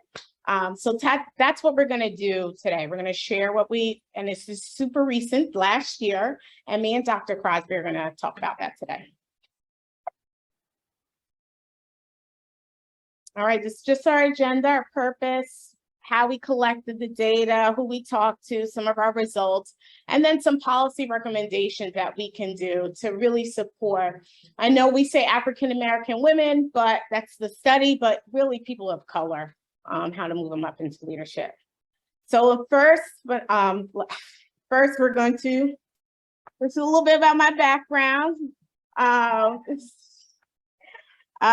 So you all know that I am the Early Childhood Racial Equity Coordinator for Children First.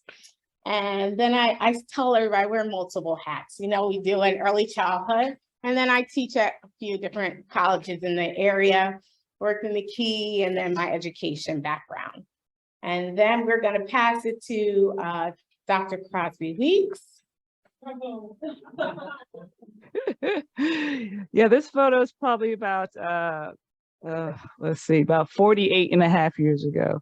Hi, I'm Cherie, call me Cherie or Dr. Crosby Weeks or Dr. CCW if it's too much of a mouthful with a new name.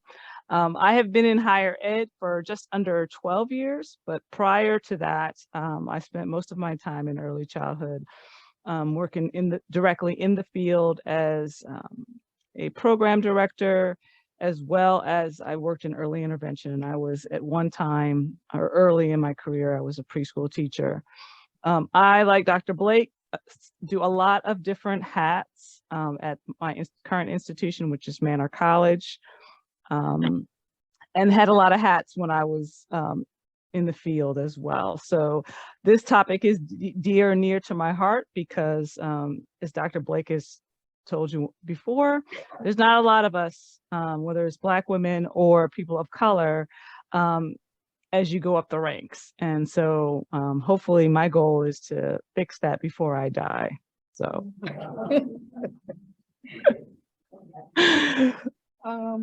So why this topic? So of course we know when children, especially children of color, see people in higher positions, it's a more positive outlook for them. So children of color really need to see representation of themselves.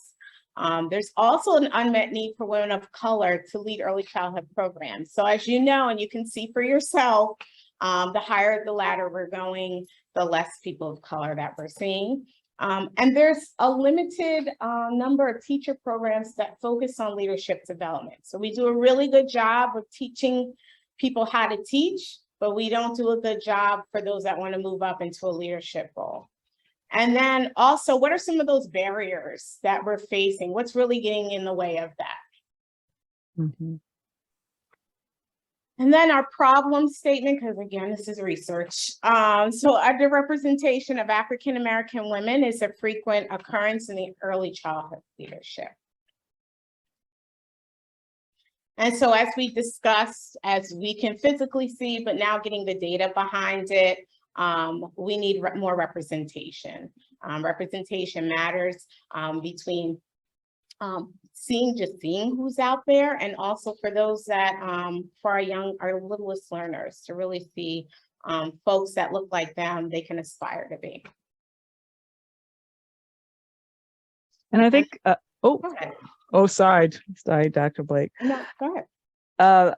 This area is really critical because, in order for us to improve leadership, children of color really do need to see representations of themselves. If I think of myself as a young kid when I was in elementary school in California, one of the reasons I became a teacher is because I had access to the one, and I will say the one prior to middle school and high school, female African-American woman. And she had a significant impact on me in wanting to be a teacher. And, at the time I didn't know the importance of that, but now I do. Also, I think going back to something that Dr. Blake said before and what we're going to be talking about today is that, many women who are in African-American women who are holding leadership positions, there's not a lot of mentorship. There's not a lot of support in terms of what are the unique things that they have to deal with within the field. And as we know, research will tell us the population of the US has diversified itself significantly over the last few decades. And it really is important that at the early childhood level, which traditionally we don't see a lot of diverse leaders, that we increase those numbers so that we're fully supporting all the children within our programs. Thank you. It's just a little bit of background, but this is as of 2013, 26 in preschool participation for 4-year-olds. We're 24th in the country and in the United, how we rank throughout the country, the world.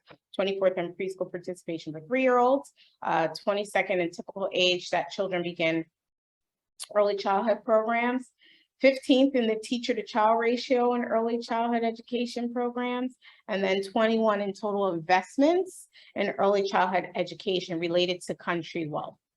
So we're supposed to be one of the richest countries in the world, and this is what we're seeing right now. Mm-hmm. So we're gonna go quickly through this. Like I said, it's research. We're sharing this as if you knew nothing about the landscape of Pennsylvania early childhood system. So we're gonna speed track this space a little bit. So as we all know, Ocdale sets the governing body for early childhood in Pennsylvania.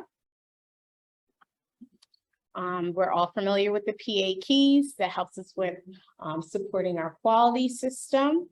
I can slow down if anyone wants me to really go, but I think many of you are familiar with the system. We have our ELRC, which is more recent. That was created to really provide localized supports to early childhood providers. And we're here at our PDL today. So the PDL was also recently created to support EC professionals in degree attainment.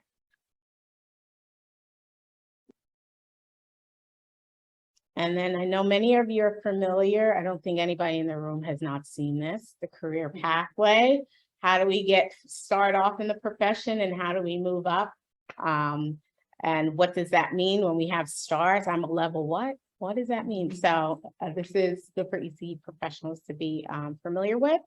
So for this research, since we were looking at also leadership, we had to look at the makeup now. So right now, the director's credential is our way of saying, all right, if you get this credential, now you can be a director.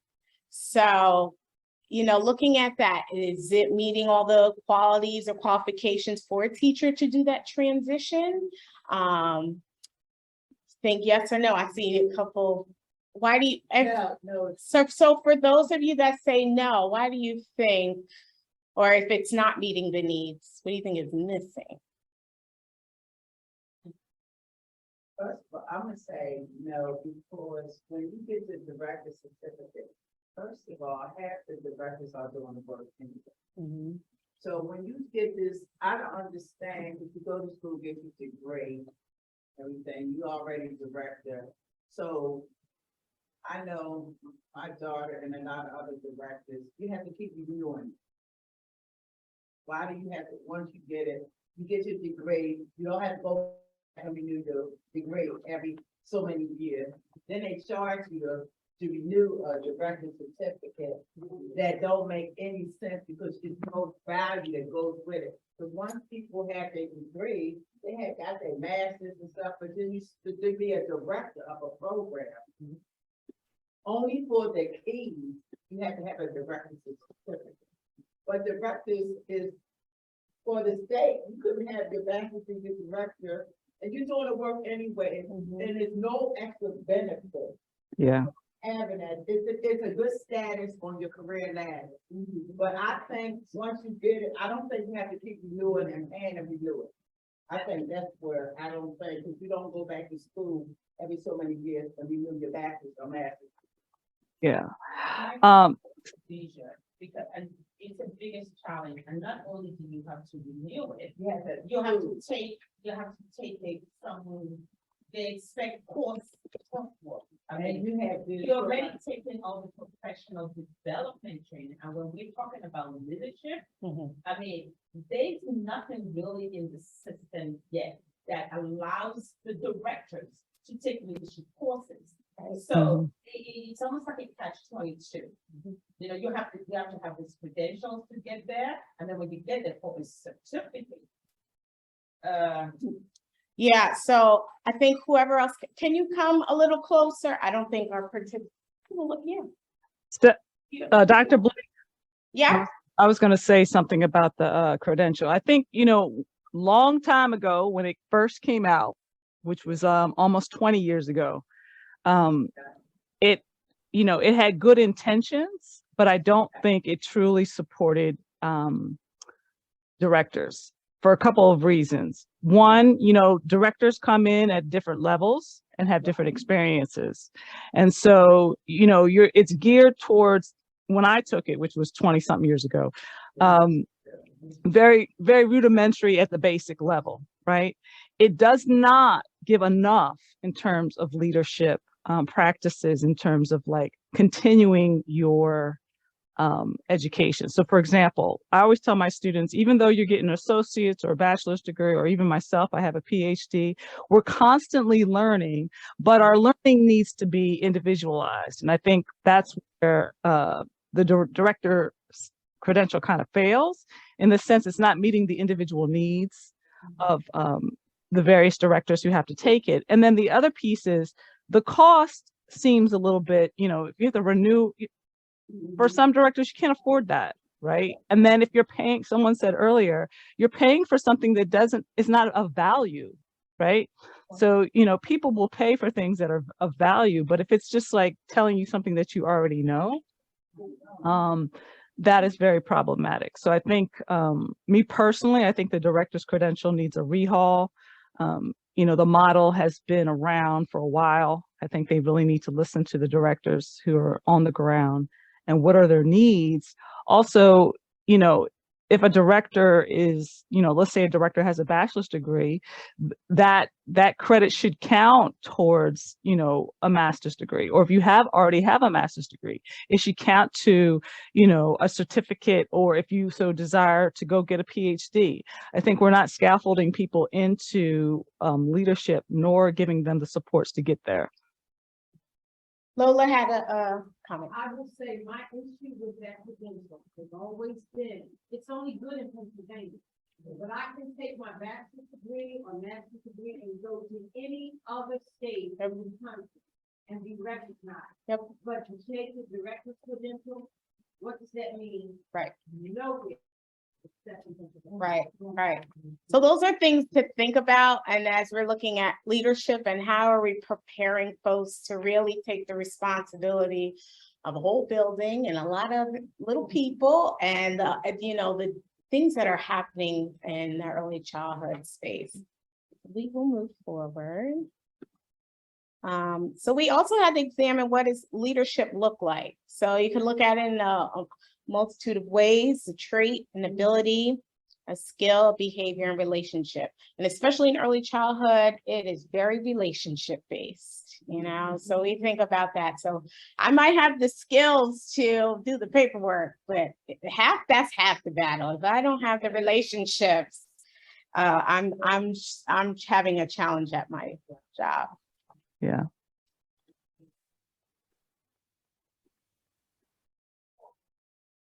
And then specifically, we really looked at servant leadership. So it's not about me, you know, if I can lead the ship, I have to support my staff in order for them to do what they need to do. So that's what we really looked at, because there's all different types of leadership, but really focusing on, I feel like servant leadership will probably best be suited for this space. And Dr. Blake, before you move on, just thinking about, I'm curious for the audience, what does this look like for you, right? And a second question you might ask yourself is, what's the responsibility of a servant leader to carry someone with them? So, you know, I think I had mentioned this to Dr. Blake the other day. It's important that we lift others into positions that we may be in, particularly if they are not given the opportunity. I saw this a lot when I was a program director, where I would have assistants who didn't believe that they could do certain things just because they were an assistant, right? Because the way the system was set up. And me personally, if you're going to school and you're being trained and you're taking the time to elevate your knowledge, everybody is a leader at some point in their life. It just, we're at varying different levels. So the question I have to you is, what does servant leadership look like for you? And what's the responsibility of a servant leader to bring up someone else into the ranks, so that, you know, when they transition out, there are people who have been in the field, on the ground, moving into those leadership positions if they so desire. Hi, I don't know if you can hear me. Yeah, we can hear you. Hi, I'm Kelly Humphrey. I totally agree with everything that you said. And to answer your question, with servant leadership, I feel like, especially in our field, as women, not necessarily women of color, we tend to look at our position as a director, as the leader, and sometimes more often as the boss. And a lot of us tend to feel threatened when there are other folks who have the same skill set, or a skill set that could be developed into a center or organizational director. And as a leader myself, I tried not to have that mindset, because I had been marginalized as a director. You can only be a director. You can't be a regional. You can't be an ABD. You can't be other things. And so I had to prove to everyone myself. So I take it, servant leadership, as one of the main goals when I take on a leadership position, to find those who have the potential to move up into my seat. I had a mentor who told me, you should always be looking for your replacement. And so I try to lead so that everybody can do everything, or a lot of people can do a lot of different things that make the cogs in the wheel turn and work. And so you don't have to be the know-all, end-all. And I feel that that helps to make any organization, regardless of racial or ethnic or makeup, I feel that that makes things work much better, and people feel like they have a use in the organization. And it also prevents, well, it doesn't completely prevent, but it can prevent burnout of the person at the top, right? Because you're taking on all these things and you're not delegating to other folks. I'm gonna move forward. So Stephanie, I just want to point out one chat Sherilyn said it best, your legacy is creating more leaders. Correct. So Yep. if you're not doing that, yeah. Yep. Yes, create more leaders. So, and we'll talk about that a little bit more, some of the recommendations too. So I'm glad this is coming up and we all agree with this. So research questions that we use to steer this study. So what are the barriers that African-American women face, and what extent do those barriers inhibit them from acquiring an early childhood leadership role? And then what current leadership training programs exist, and to what extent do they support aspiring African-American women who want to move into early childhood leadership positions? So those were our two guiding questions for this research. So we're going to give you a little bit of background about the participants in this study. So they had to, we wanted to interview some teachers. We didn't interview any directors, so maybe the next time we'll get a little bit more, firsthand account from the directors, but wanted to see from the teacher's perspective. They had to work in an early childhood program. They at least had to have 3 years of experience as a lead teacher. An individual who identifies as an African-American and a woman, and an individual who wants to transition into a leadership position such as director or further. And here were the demographics. So we were able to, the goal was to get at least 15 participants, but because of COVID, we're only able to get 12 part of this study. So just getting some additional background. So out of the 12 participants, 7 had currently in a CDA program or completed their CDA. 3 of them were in school for their AA degree. 1 of them completed their AA degree, and 2 of them, they attempted their BA degree, but it wasn't completed. So that's who our education attainment. And then we also looked at years of experience. So 5 to 10 years, we had 5 people. 10 to 20 years of experience, we had another 5 people. And then 20 plus years, we had 2 people. So we also use, we say instrument, it's a semi-structured interview. So we laid out about 12 questions. Based on folks' responses, we can veer a little bit from that. So I don't think I'm going to read all these questions for you, but Dr. Blake, I think we were going to focus in on 2 of them, the 2 at the bottom. Yeah. So do you, the 2 we're going to focus, do you believe in there are barriers in place restricting African-American women in becoming an early childhood leader? And then if so, just provide some detail. And has your leadership growth been inhibited by structural obstacles such as race or gender? So please explain.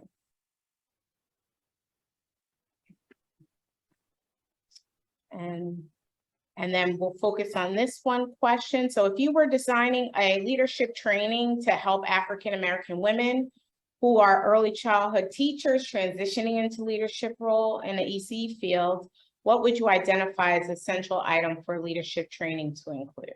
And Dr. Blake, can I just make a comment about this question?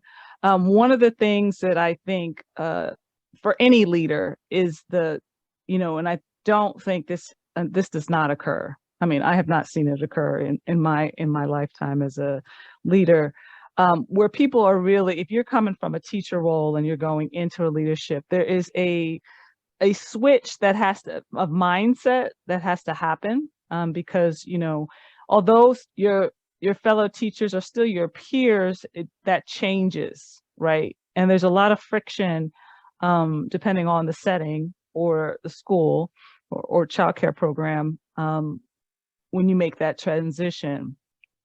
The other piece is, as an African-American woman who's a leader who sits in rooms all the time when I am the only person of color, just having to deal with that, right? What does that mean?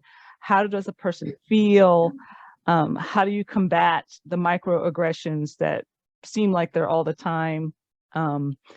And how do you stay motivated to continue your leadership despite feeling alienated or on guard? Yep. So again, our methods of data collection.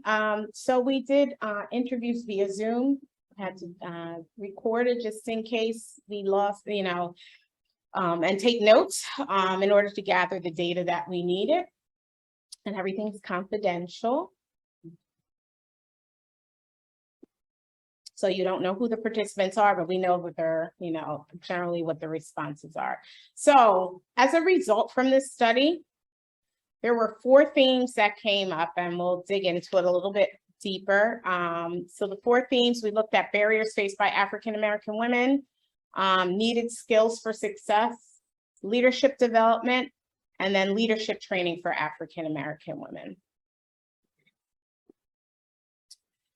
So theme 1, so some of the barriers, again, as we talk about race, self-motivation, because as we know, there's a lot of obstacles and structural racism that's in place. And sometimes it can be deflating when you're trying to move up. Lack of resources that came through, teacher burnout, as we noted before. And another piece is lack of childcare.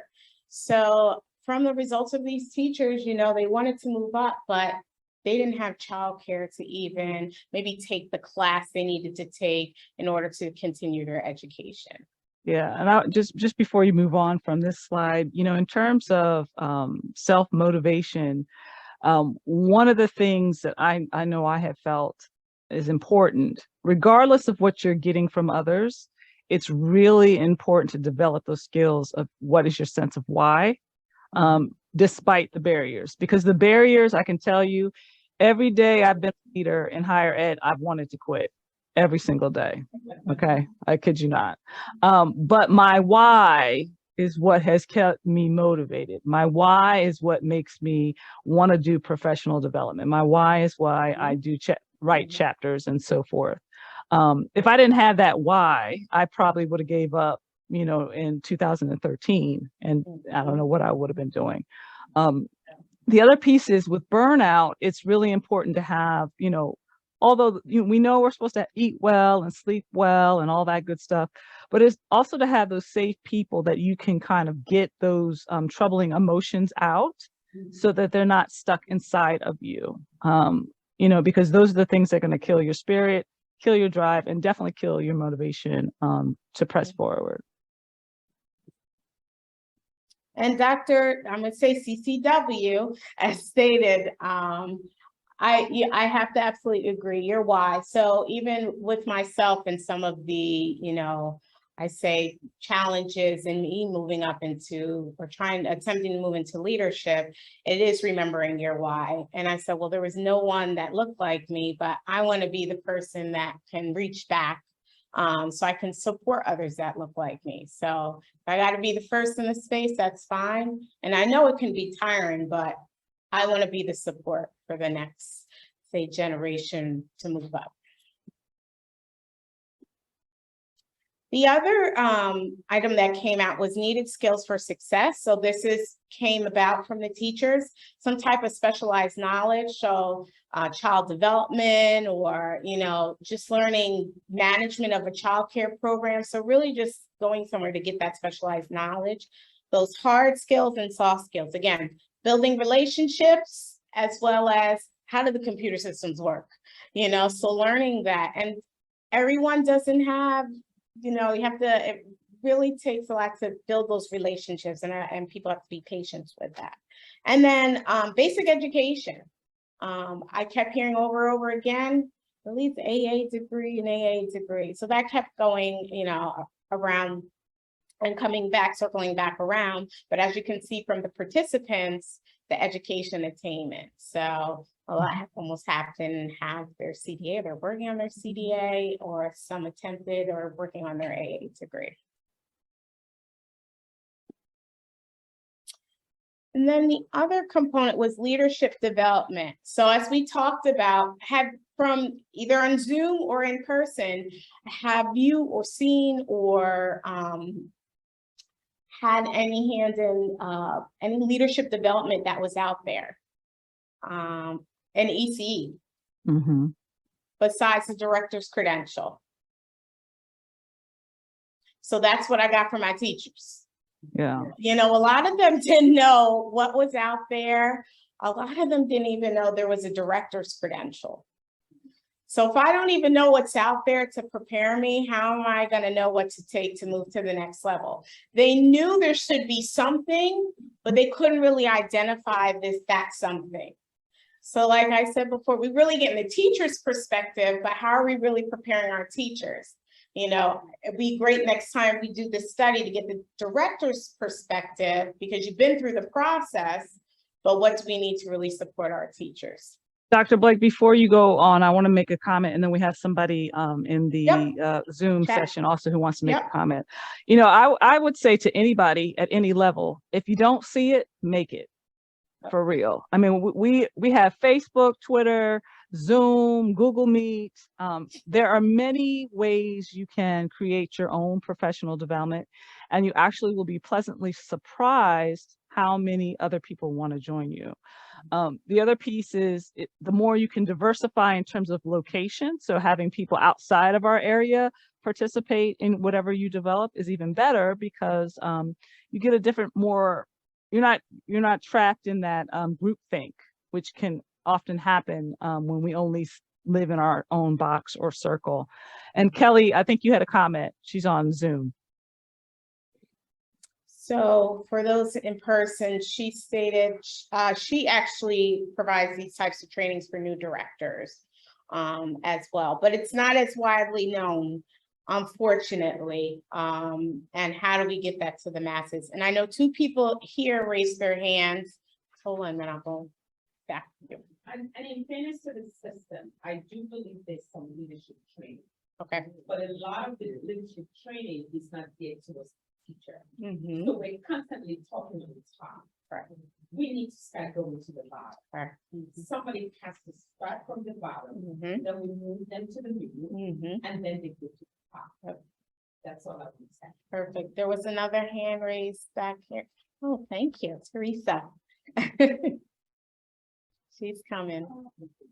Comment that I want to make is twofold. Number one, I'm privileged of going out to educate on supervision with DHS and health and safety, and needing to have the flexibility of working with legislators who may not have the information, and meeting them in this really taking time to listen and possibly offer alternatives. The other thing that's greatly important as an American women is there has been accredited and non-accredited universities. And many would offer to go to non-accredited institutions and came to find out that it was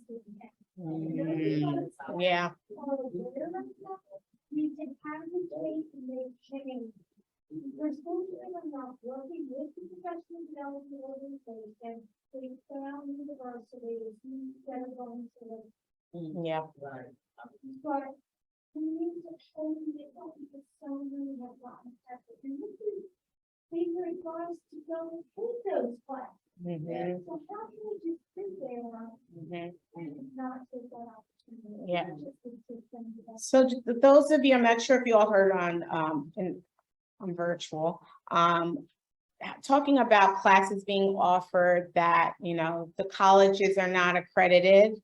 And then when you're ready to get your next degree and you say, hey, I got my AA degree, and your employer says, hey, doesn't count for anything. So it's, you know, I've spent all that money already to get the degree that I can't do anything with. Yep. I wanted to say, when you talk about leadership, the base used to have the training. Me and Pamela Haynes, we used to do the leadership. that was all about leadership, learning how to be a leader. I never forget, I used to always be complaining about the kids don't get nothing and we don't do that. And this one lady told me, well, y'all never advocated for nothing. She said, that's why y'all don't get nothing. I said, what did she say? I was kind of offended, but then I was saying, she's right. So she said, you need to go to this meeting. I thought, I'm coming to that meeting. So I went to the meeting and then I joined just to find out what was going on. And then Pamela Haynes, she's always been the big chief, and I used to open with her. That is everything about it. You need to go to the Victory Street. When I went to that Victory Street and she gave us the data, and I would say, these are my people. These are this is where I need to be. I had the passion and everything I believed that they were doing it at the Victory Street. So I went to the Victory Street and this lady told me I needed to be sitting at the table. And one time I seen her and watched, said to me, I never said people gonna take it that far. Because you talk about diversity, being at the table. People tell me that, but I never paid attention. So when I go to have, I stand out as a Black, a Muslim, and a professional one. So they always be like, they remember me because they was that Muslim. So I stood out. And you could ask Karen, we could go to all these big conferences. And I'm gonna tell you, I used to look around and it would be like a handful of, they would sit up all the way apart. And the people get to know the challenges you can do. And they used to sit at these tables with the roughest people. And that would be like the challenge. And I'm gonna speak to everybody. I was on the other baby with the but legislators, and I said, how you doing it? I'm not here to talk about it. But it never affected me because I didn't look at it like it was looking at, I always thought I needed to do this job. And I used to go back, I said, why would you sit here to say with these people? So who they not even, they could we know you could deal with. And everything I would say, they would just came down, just shut me up. I said, okay. That's my game on. I went over there and took charge. And then after that, these people became my best friend. They told me, I'm coming to Philadelphia, that senior daycare, all you do in Philadelphia. So people don't really know you. But you gotta have that passion because you can become a leader because everybody in my daycare, all my daughters, everybody, I sent everybody to that UCC. And that was one program where you really learn how to be a leader. And then you believe in something and you will become an advocate. And once you did that, you get a leadership role. Then you had to get a chance to go to Harrisburg. Then you did the public policy. So you learn how to go talk to the legislature. So we do have some leadership programs. Thank you for sharing. And then the fourth thing that came out, so we asked teachers like, what should we have in a leadership training program? Of course, need for specialized training to support leadership. And then none of the participants were able to compare or make suggestions for the PA's director's credential. Many of them are probably not eligible to take it because of you need certain prerequisites before you can actually take the director's credential. So I know you shared Khadijah, the lead, but unfortunately, a lot of the teachers have no idea what's out there. So how are we getting this all to the masses to really start building up the leaders? And a couple other things that came up. Pay, usually pay, that's a common theme. The pay and criminal backgrounds is a barrier too. That has come up. One of the teachers spoke about that, and that can be a huge hindrance. But a teacher did mention, I'm doing the work, but I'm not getting the pay already, and then they feel deflated before they even actually have the word director or assistant director. So that's a barrier, that burnout. I'm going to skip a couple slides. We're also going to look at And Dr. CCW, do you have anything to say before I move forward? No, I probably have to say about this, but go ahead. All right, so we looked at, this is eye-opening, the racial demographics. So the one thing I wanted to tell you, the goal was to get teachers throughout Pennsylvania, because Philadelphia looks a little bit different than the rest of the state. So all of the teachers that were interviewed were from Philly. They were not, because I would love to hear someone's perspective from Erie or right outside of Pittsburgh. But unfortunately, because of COVID, we were only able to get folks from Philly. So this is a demographic on showing the racial breakdown of Philly opposed to Pennsylvania. And you can see the difference. So, and then, go ahead. I was just going to say, also going back to pay and connecting the demographics, you can often see, I think in our area, if you have more teachers of color working at I call that bottom level, the top level of early childhood. So birth to 5, if they're concentrated in that area, and then the system has traditionally, the pay has been much lower. So when I first entered the field in 1995, the pay isn't that much different for some people entering into some programs, which is atrocious to think that someone is not making much more than I made when I had graduated from Kutztown with a teacher certification working in an early childhood program, right? The other piece is that we know, nationally teachers of color is an issue, but Pennsylvania really seems to be struggling across the board in this area. And the question is, how do we fix this problem?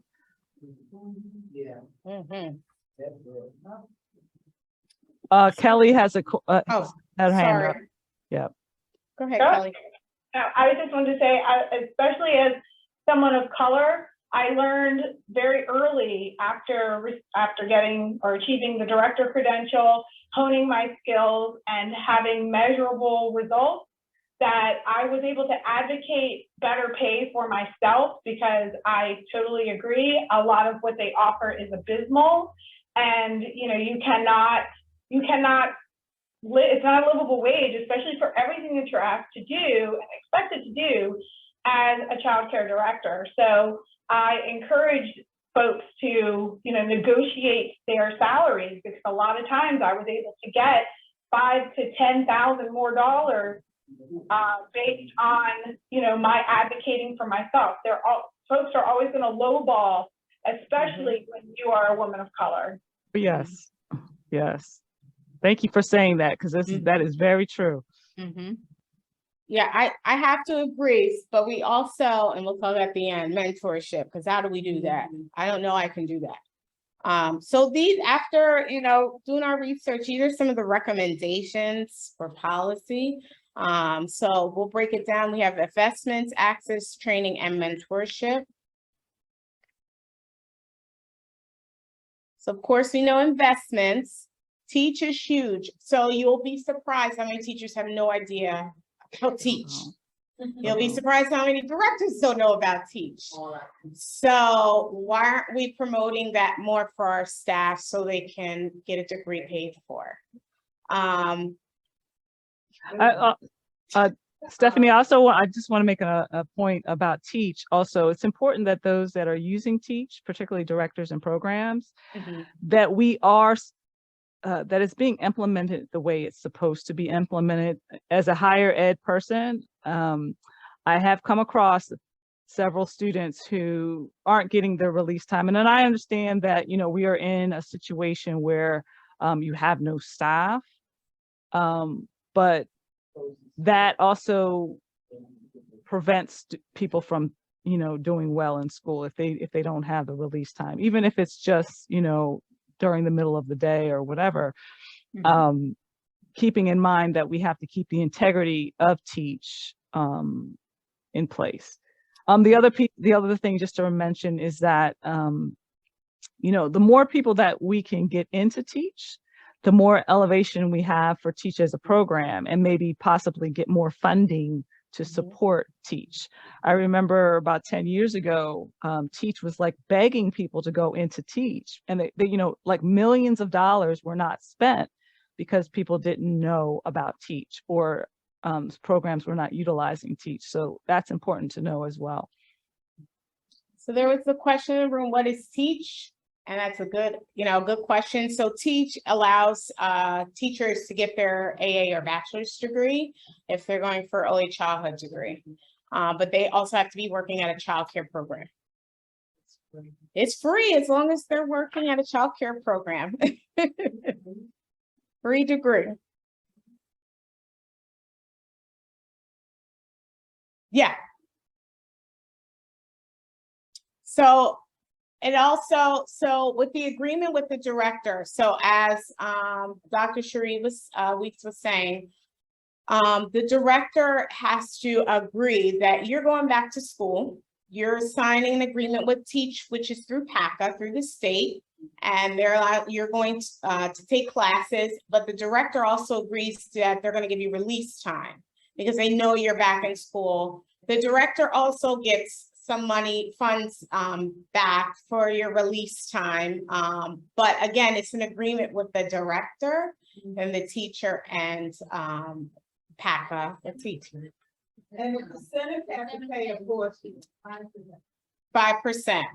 and plus, when you also that a lot of people don't understand too, when you sign that agreement, you agree that you will stay At with this program. Yep. As they support you to do all this, that a lot of teachers go to get their degree and leave.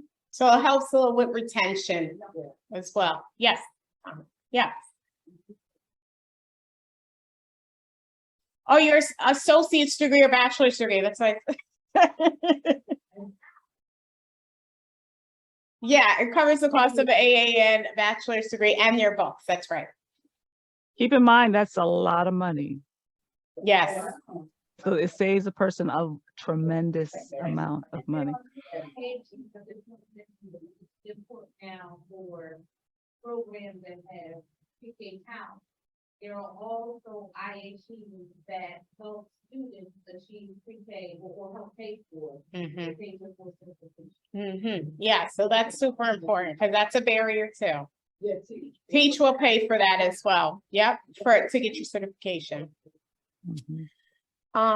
Access was the other piece that came out. So that mandate that all early childhood educators and professionals register in the early childhood workforce registry. So we really don't have a good gauge on who's in the field because everybody's not in the registry. So how can we advocate if we really don't know who's out there? So we can say, okay, X amount of teachers still need to get their CDA or AA or bachelor's degree. So how can we advocate if we don't have the numbers? So really trying to mandate who's here, who's in the room, so we could say we need some more funding. Yeah, and then allow Pennsylvania to determine where resources should be allocated. And that would help with the PD registry. Because I know maybe in Philadelphia in a certain section may need more resources opposed to somewhere else in the state. Definitely, I don't know about that. I know that they want everybody to be in the registry. So I don't think I agree with that. It's about to help get funding. I think it's just a data thing. Because if they look at all these teachers that's in there, they should see all these programs struggling to pay with their teachers, and then more teachers will maybe go get their CPA if they have money to pay. Because when all these teachers get these degrees, you have to pay these teachers more. So now we got educated all these teachers, and then we don't have the funding to go along with it. But we don't have all the data either. So how can we advocate that we need more funding for CDA, AA, and I hear what you're saying, but we don't have all the data to say. Dr. Blake, I would just say that, a lot of funding is tied to data. Like it just is. I mean, historically, not just early childhood, is middle school, elementary school, college level, healthcare. If the data shows, if you can prove in your data that you have discrepancies, then not only can the federal and state government give you money, but also private sector. So, we've seen in the news plenty of private folks who probably have read a report, right? They read another report and said, wow, this area has a need. I'm going to drop, $10 million, $15 million, $20 million, $100 million. But if you don't have the data, you can't say that it exists. Also, data can help us keep honest, be more honest, right? We know that when some grants are given, there's not a lot of data collected, and you're wondering, like, why is the money going up here when we really need it at the bottom? That's one of the things that I saw when the PDOs came out. I was like, centers are saying that they need money, but it's going for planning, right? Yes. So like, if we had the data, we could have done a little bit more even split, or had more money come to the bottom and a little bit for planning. You understand what I'm saying? But the fact that we've had this registry for quite some time and that it really has inaccurate data is very problematic, because it's a system that was created that hasn't been utilized very well. Right. And then training. So I know we have the PD registry, but more centralized and coordinated system for professional development, because there's a lot of things happening and we need just a more coordinated system. Also showing what you know. Can we have experimental learning? If I'm being observed, another way to demonstrate to what I know, instead of I have to be at class at 5:30 on Tuesdays and Thursdays, or I can't get that degree. So giving other folks pathways. And again, apprenticeship programs, as we know, Pennsylvania is one of the few that have that in early childhood, but can we make that, more common throughout? Mm-hmm. Yep. Yeah. Yep. Mm-hmm.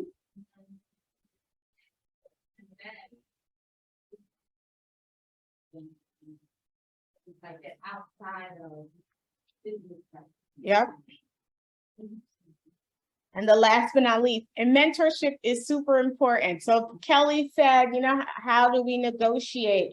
Well, I didn't know I could go and negotiate for my, more pay. How do I know if I don't have that support? I only going in with the skills I have, but if nobody told me, I'm losing out, I'm cheating myself. So we need to build up a better mentorship system, especially for women of color. And then those leaders can really influence those that are coming up through the ranks. Mm-hmm. So one thing for suggestion for future research, hopefully could expand this research. Again, we said the demographic, the population was only Philadelphia. We'd love to see the perspective of teachers throughout the state, and it can be director's perspective. Mm-hmm. Directors already went through this. Some went through the director's credentials, some did not. They had a different pathway. What is needed, what is lacking? As a teacher, what is still needed, or I don't even know what's out there. So just getting those two lenses will really help us think about a better model to support leadership. Mm-hmm. Mm-hmm. All right.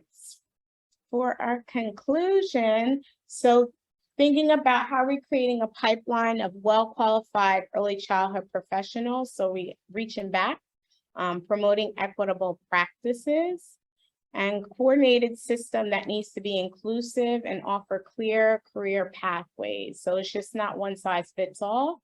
How do we help support those that want to move into a leadership role? All right, any questions? Yep.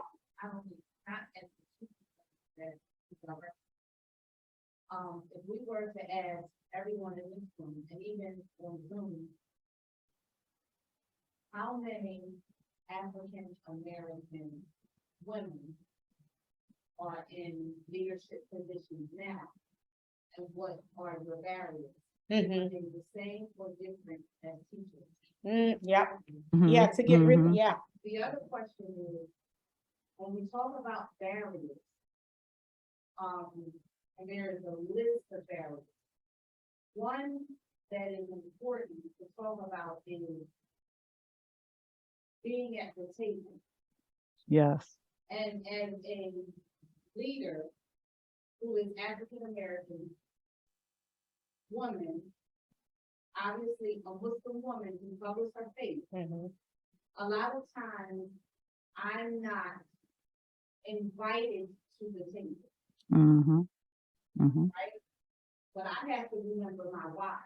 So if I hear about a meeting, I'm going to invite myself or ask, can I be part of these conversations and pull up a chair at the table because I know what I can bring to the table. And if we're talking about racial equity, I have a lot to say because I'm Muslim, I'm a woman, and I'm a Latina. And I think mentorship will really support that because sometimes we feel like we don't want to be the only one at Yeah. the table, and we can. And Our why, it's okay to be the only Black woman at a table, and I'm talking about at the city level and the state level, where everyone in the room looks nothing like me. Mm-hmm. And someone may say, oh, well, let's invite this person that doesn't look like you, just so we can show that we are implementing DEI. Yeah. So someone that looks like me, they may, take offense to that. Well, I don't want to be the token child. I don't want to be the token child either, but I have a lot of people behind me that probably want to say what I'm saying, but have never been given the opportunity to say what needs to be said for representation and for others to hear and understand that we, meaning people that look like me, have a voice that can change the system of the inequities and the disparities that exist, not only at the city level. As a director, I'm speaking about all the programs that are at the city level and as well as the state level. So even advice to anyone who looks like me, similarly or not, pull a chair up to the table. Even if, the meeting may not be for you right now, even. That's okay, but can I be on the agenda for the next? And Dr. I think it's, oh, go ahead. Go ahead. Kelly has a comment, Go and then ahead. and then I have one. Okay, go ahead. I appreciate the opportunity. I totally agree with what this colleague is saying. That is so true. You have to bring your own chair to the table. And also, never be afraid to be the only one there. Sometimes you will be the only one that looks like you there. And also, once you're at the table, don't allow folks to dismiss you.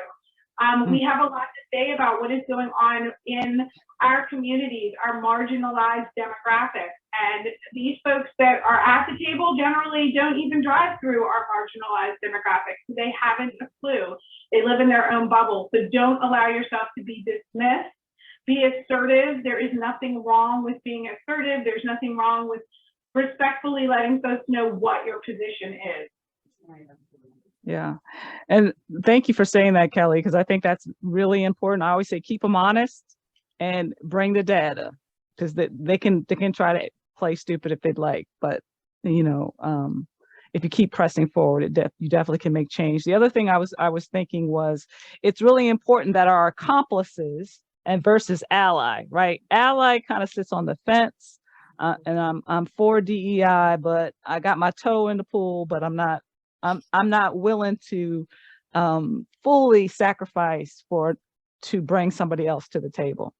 An accomplice, meaning someone who looks the opposite of what you are, will push the table and say, this person needs to be at this table because of this reason. And every time you say no, huh? What'd you say? Go ahead, keep talking. I'm Oh, trying to yeah. get everyone to see your face. Oh, sorry. No, go ahead. And, it's just really important that we do that. It's the same thing. I'll give you an example.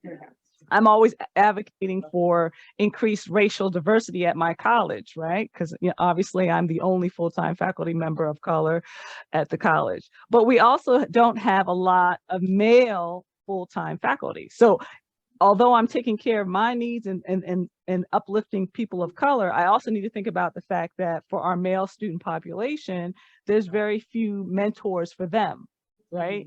And then if we add, males of color. So accomplices can be any race, gender, but the thing is we want to move towards being an accomplice versus an ally. Perfect. I have one more comment, then we're gonna, go ahead.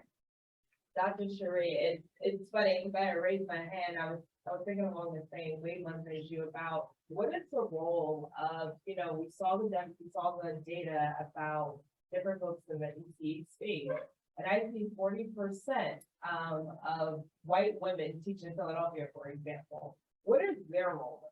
Can you give us some examples around how they can me personally, they have to become accomplices, period. They have benefited from all the things that were meant for everyone, right? In terms of affirmative action and increasing diversity. They benefited the most. They continue to benefit the most because of their skin tone, right?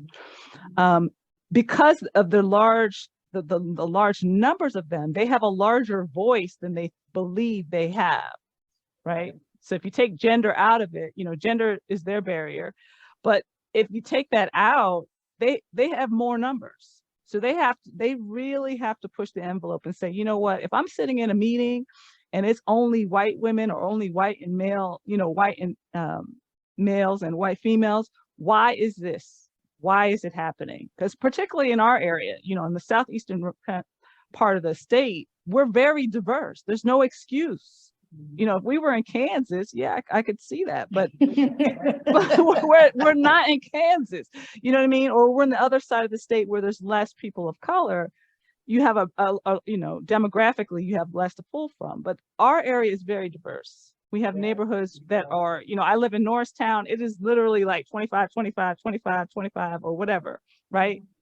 It's a very diverse place. So if we're not pulling people in, and somebody said something earlier about feeling threatened.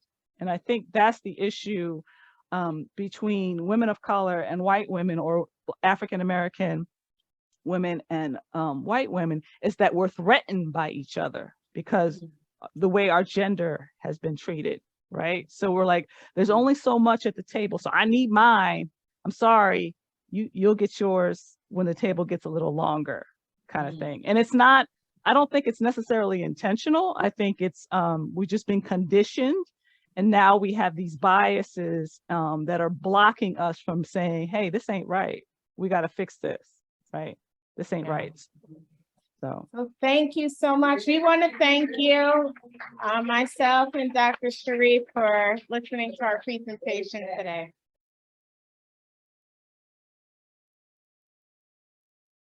There's someone who's like me, who is, oh, she's tall and she's black. She's my friend. Well, what does that say about me? Yeah. So what does that say about someone else who may not fall into that category? And that's why I'm saying, when we start talking about equity, we're talking about how we address diversity. And in doing that, we're going to talk, because we're looking at children, the building blocks of our little babies. And then we saw so many beautiful little babies in that first presentation. And you think about where they're going to go, what's going to happen to them. These are the building blocks, the little people. And the little people tell us, and having been at the other end of the spectrum for many years, although I did supervise from K-12 as a regional cluster leader, I had several schools. But when I think about going from kindergarten to 12th grade, if the building blocks aren't right down here, we have some terrible things that happen as the time goes on. And I think I'm a mom, so I know it's so much fun cuddling that baby and loving that little guy. But I have to also think about what's up the other end. What's going to happen at the other end? So it was incumbent upon us as parents, it's incumbent upon us as educators, it's incumbent upon us, those of us who work with children of all age groups, to understand what equity is about as it relates to what we should be doing. Ms. Marshall, Kathy? In reference to what we do, it's not just what is within our instructional environment, that is, in fact, early childhood education, public school environment, any environment where we are about learning. It has to start at a very early age. There is appreciation of the fact that the differences make the world go round.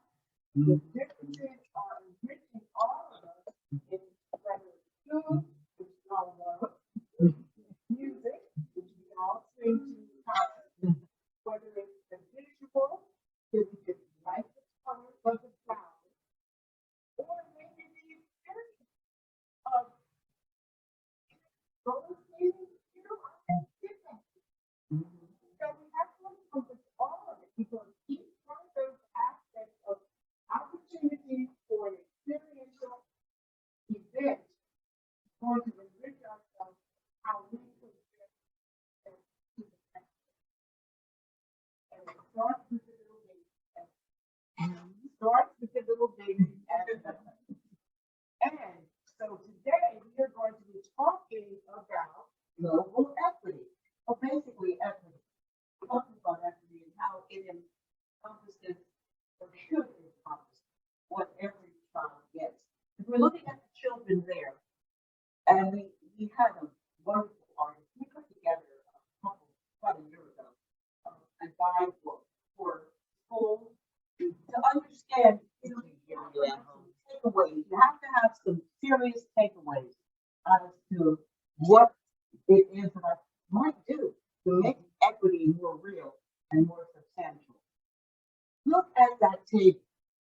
That table represents the globe, but also look at it in terms of who's at the table and who's getting their piece of the pie. Because the piece of the pie is opportunity. It's opportunity to grow, to thrive, to make things happen that are positive in your life. This poor little person is so small, so there's no getting to the pie. She's standing on her seat and she still can't get to the pie. Do you see any others? You see the wheelchair, he's not. He can't even roll in close enough. But yet they all have, with the exception of the wheelchair child, they all have the same chair. So they were equal. They were equal in chairs.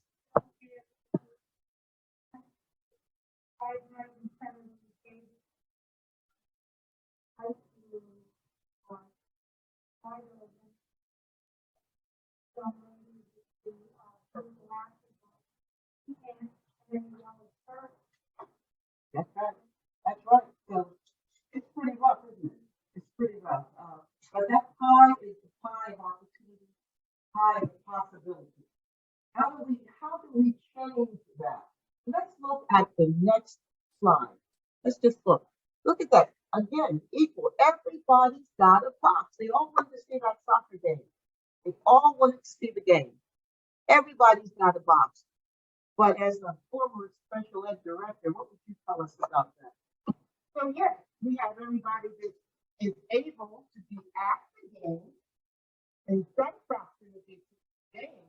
But is everybody that you see in this picture, is everybody able to see the actual play on the field?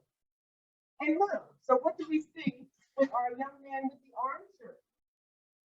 Is he the biggest or is he the smallest of the group? He's the tallest of the group. And then we have our little young lady with the green skirt on. She even knows how to get up on her tippy toes trying to see. Then there's not down here, he's not in the field. But all he's looking at is the fence. Okay, so in order to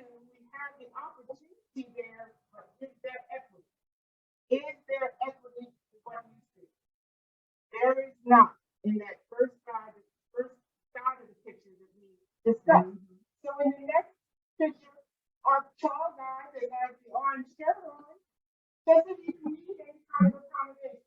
Now he sees over the fence just like Danny. And our little girl who was on her tippy toes and spraying all to see, she needs another box. So she gets another box. And what did she have? Equity in order to see the play on the field. And then our little guy with the wheelchair.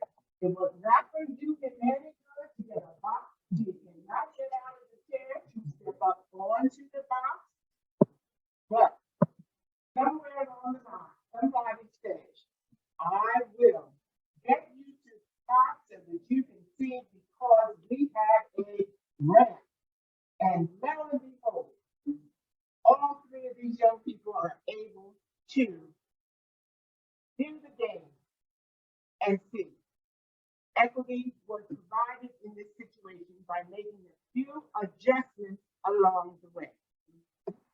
You want to, and that's so often. You want to pause for a second just to make sure that we can hear you. Yes, okay. So I'll just stand right here. So Okay, that's fine. When we look at that and people say, well, I treat all my kids the same. And you've heard people say that over and over. I treat them all the same. Or does that mean that see differences? Right. I see differences. However, what is the reality? Should you be treating everybody the same? No, no. So exactly. So consequently, treating them all the same meant that you were hurting some. But it used to sound, and when you were children, you know, it was, I treat everybody the same. I've had teachers to say that. As a principal, I used to say, well, tell me about it then. How is it that what are you doing? If you're treating everyone the same, how about the child in the back? And I was the child who needed glasses in first grade, but because I was tall and it hadn't been diagnosed yet that I needed glasses, I'm sitting on the back row doing like that, sitting with my eyes all squinted up, and because I was tall, and tall children sat in the back, and little guys sat in the front, whether you needed glasses or not. So with that being the case, we understand that there is a difference between equal and equity, and I think that's on the next slide. Yes. Equality and equity. And equality means each individual or group of people is given the same resources or opportunities. I tend to say not opportunities, the same resources, because we see that the same resources took place with that first group, the first picture. The second is equity. Recognizes that each person is different, has different circumstances, and allocates the exact resources and opportunities needed to reach an equal outcome.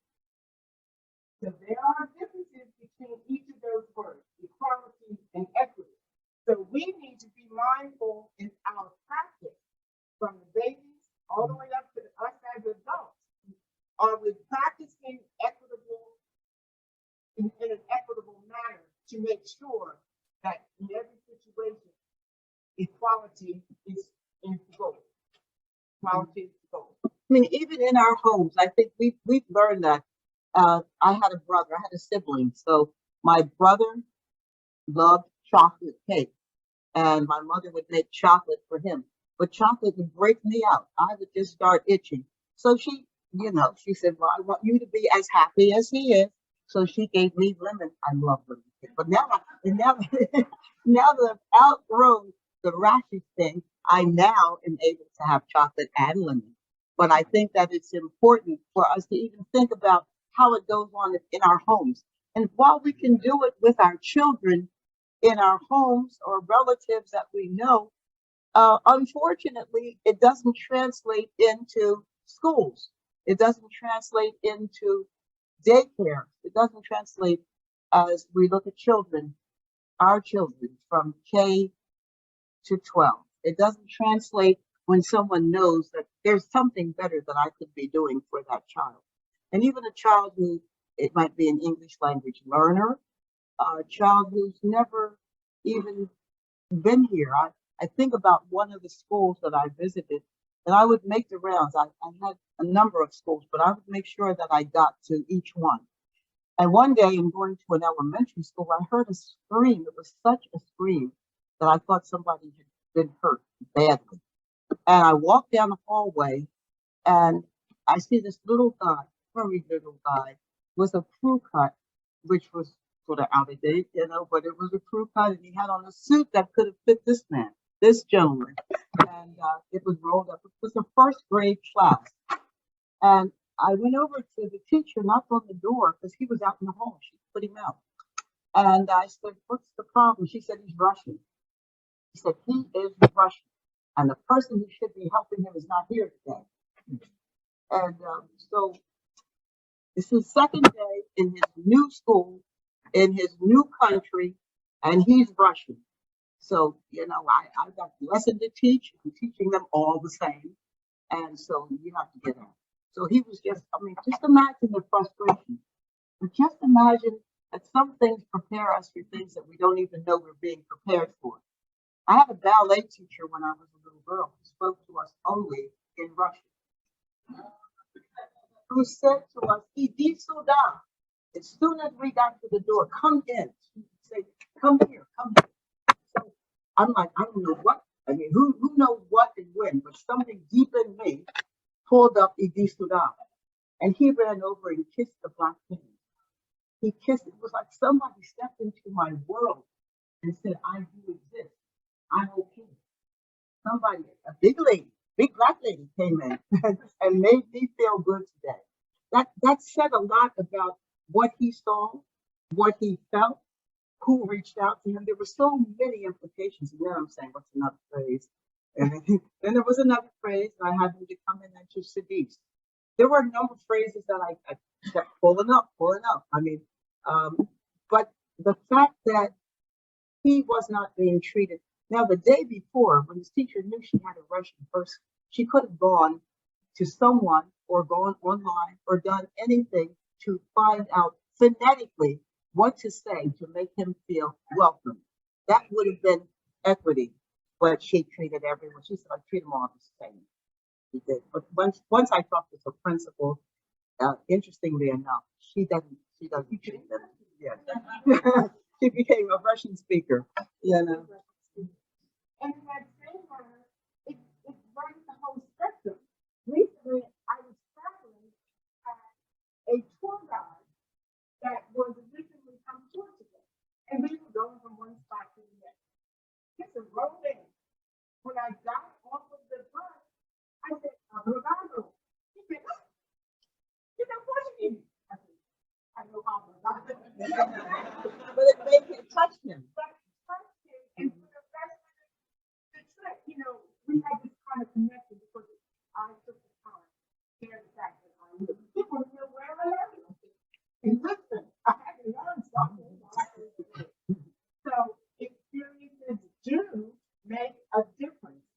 Experience make a difference. And it impacts us as babies, as children, small children, and adults.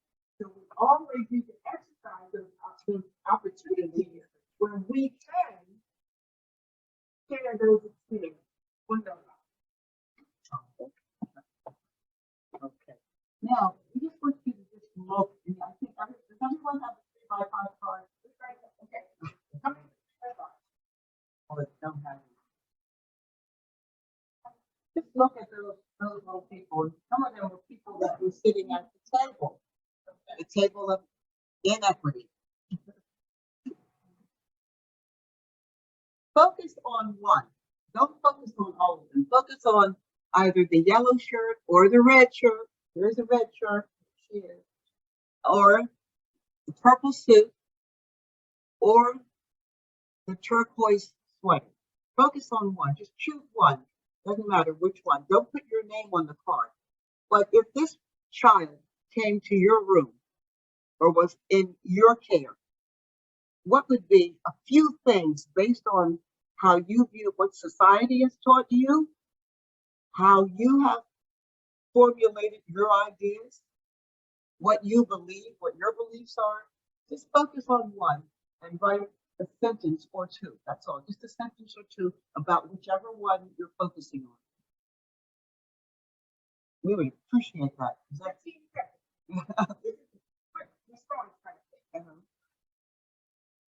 anyone that needs a pen or pencil? You need one? Oh.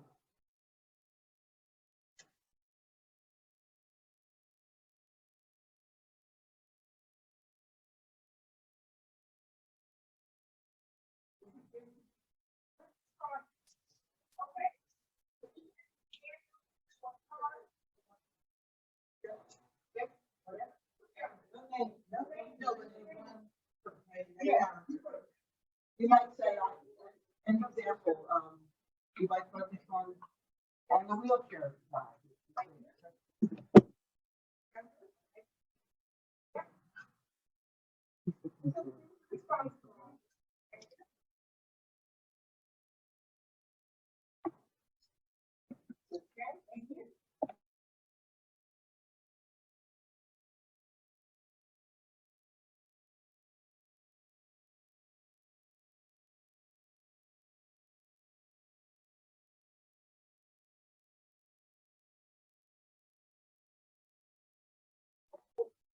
I heard that. All right. Some of the cards.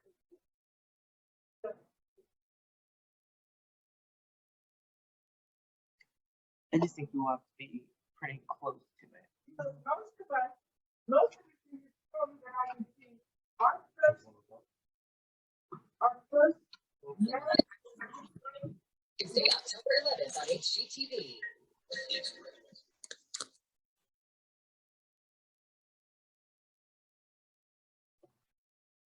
Our first.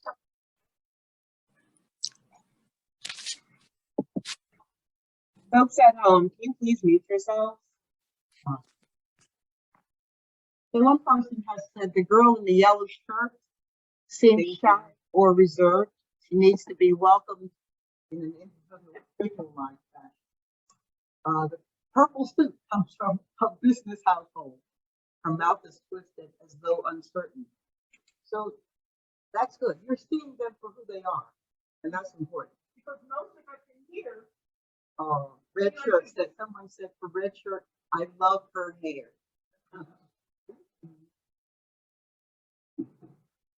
Red shirt, child is confident and ready to see what's up. Okay. Red shirt, what's bothering you?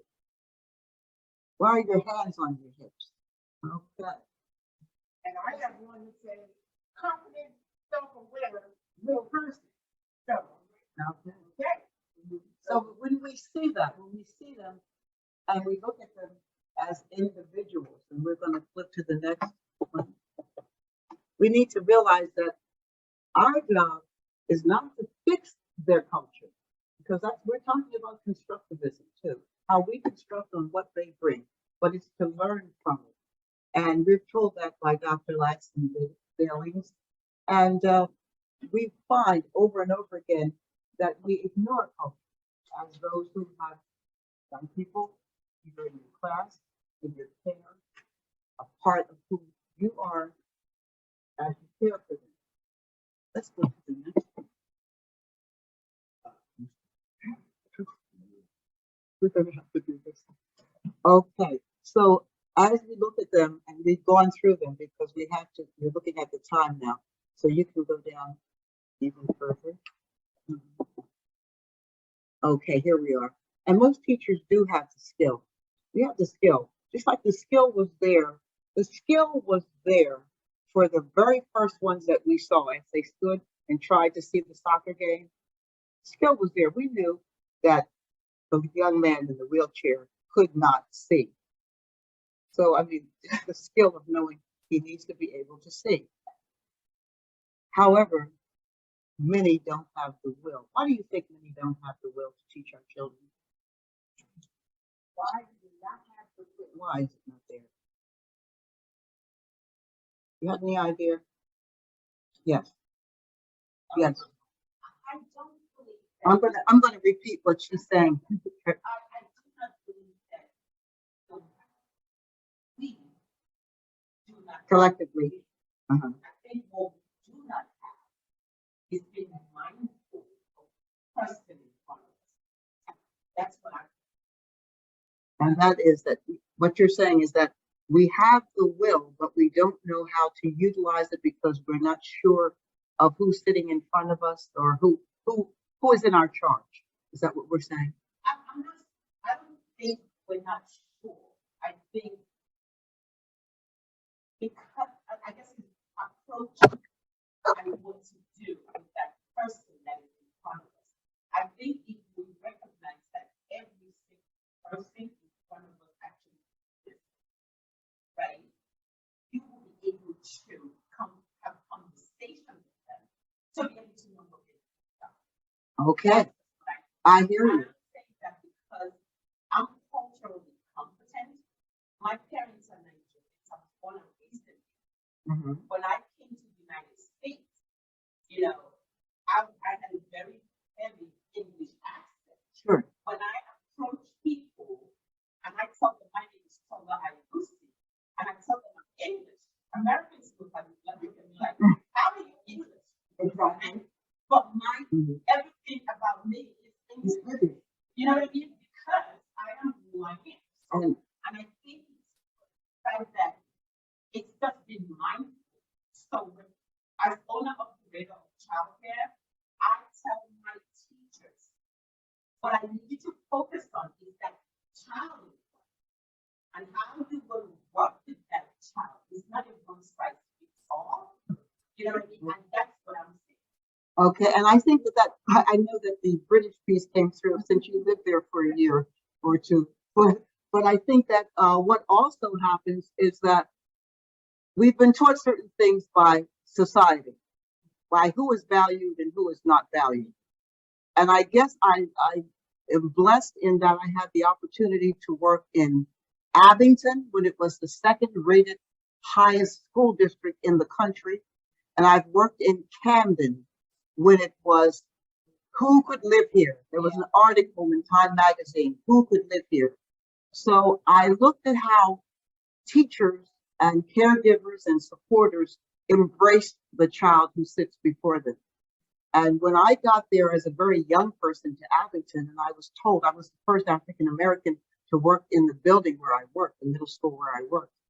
And I was told, oh, we will do a certain amount for, and I don't want to use her name but there's a person whose department stores were named after that person's family. It was a very wealthy family. And therefore I was taught that we always do, it was almost like a triage.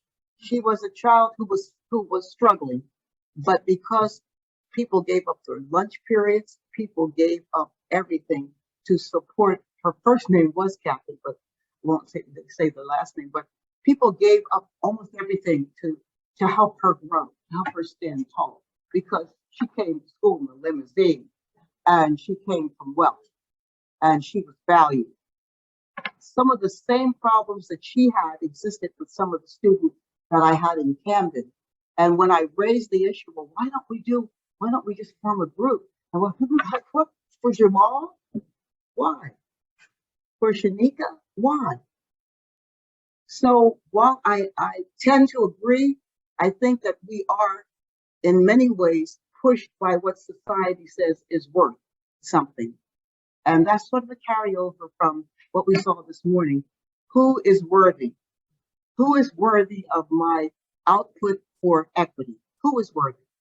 And if I'm looking at somebody that doesn't fit that mold that society says is worthy, then I bring myself, unless I have had the proper training and the proper support.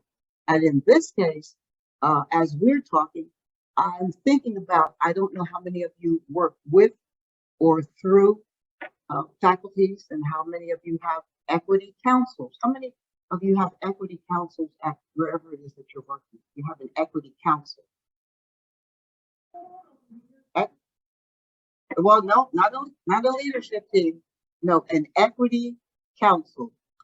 Okay, I think an equity council is something that we might want to talk about. But everything that is shared really does, not about the skill all the time, it has skill. We know. It is that, I will. it is the will. That's right. Okay. Yeah. So, hopefully, responsive parenting. Everyone can do that, according to your organization. Culturally responsive teaching is a pedagogy that recognizes the critical importance of identifying and including a student's cultural experiences, preferences, and all aspects of teaching and learning. A student's culture impacts their learning. In fact, culture has an impact on the way that students receive information, and then communicate.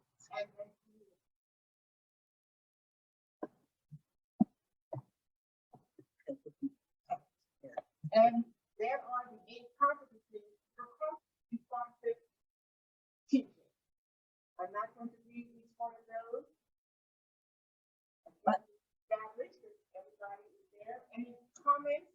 Quick comments? Any comments on those? On any of those? Yes.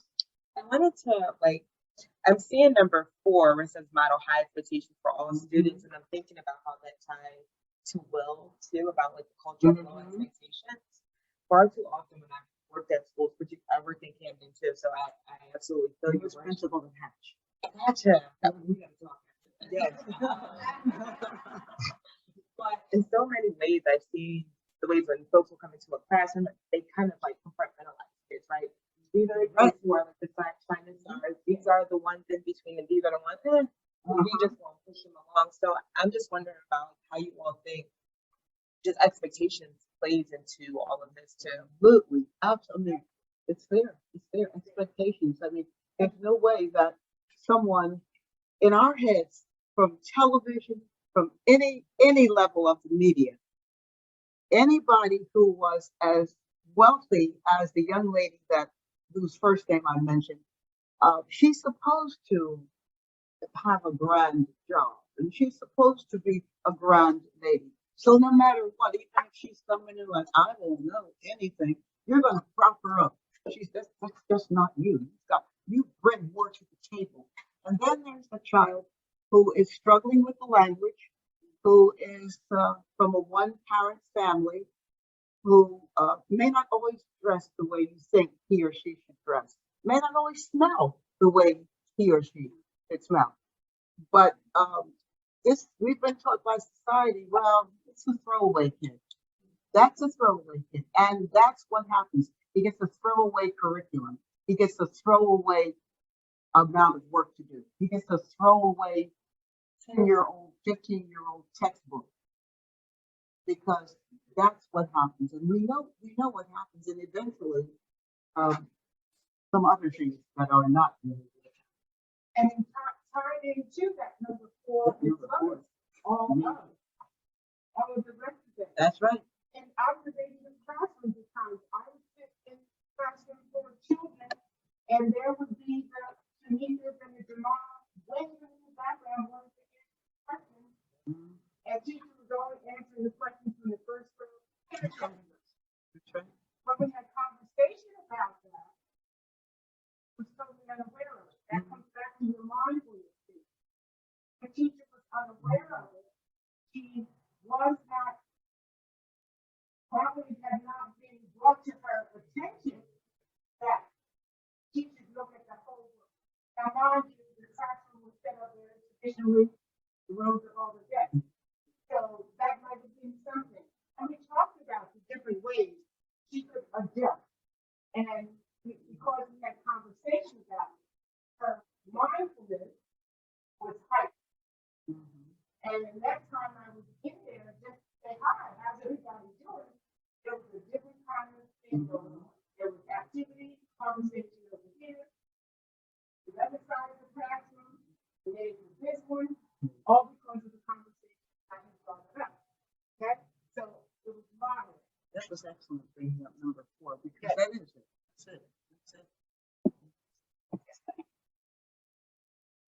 And this very much ties in, as we talked about the building blocks, from the little bitty people, from the little kids from 2 years old, all the way up to, this talks about the college students who come from middle and upper class backgrounds opposed to the students who have had a struggle.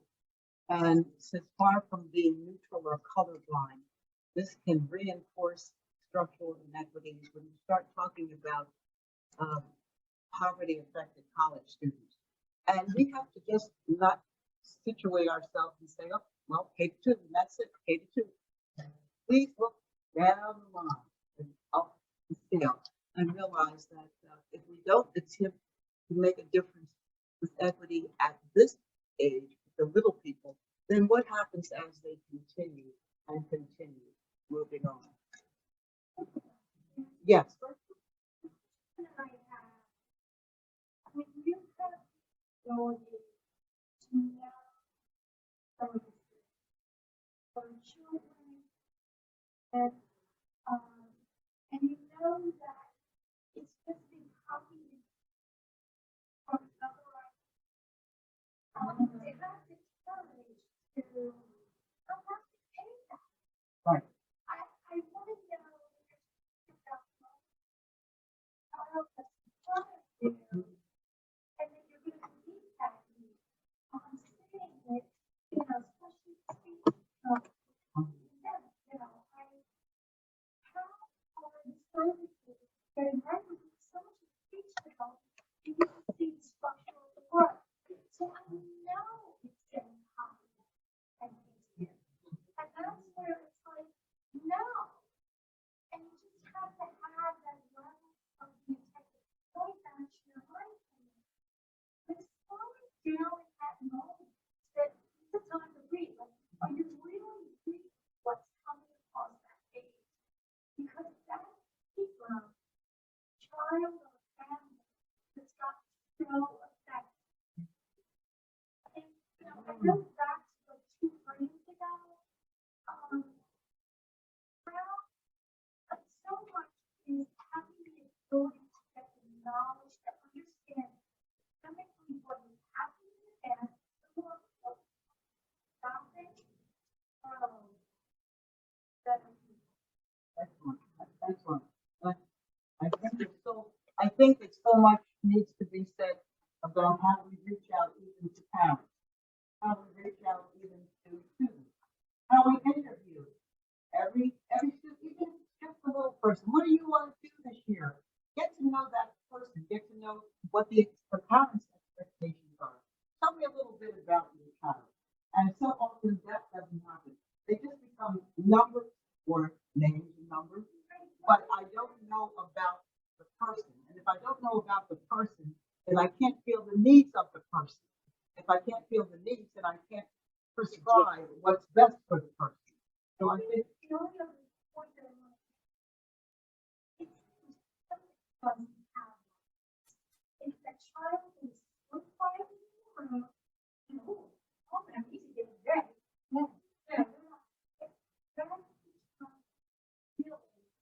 It's just screaming out. oh, yeah. There's another hand. Yes. So I it's a very good topic. I'm definitely out here for older and started a word. So I was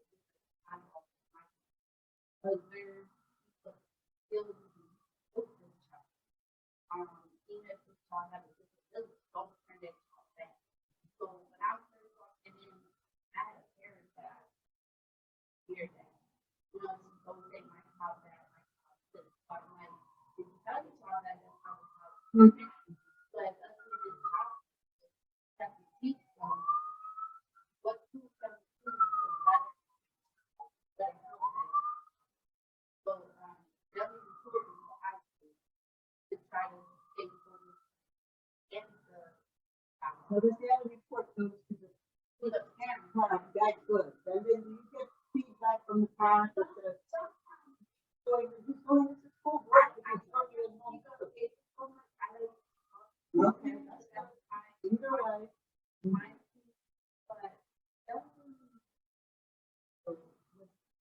I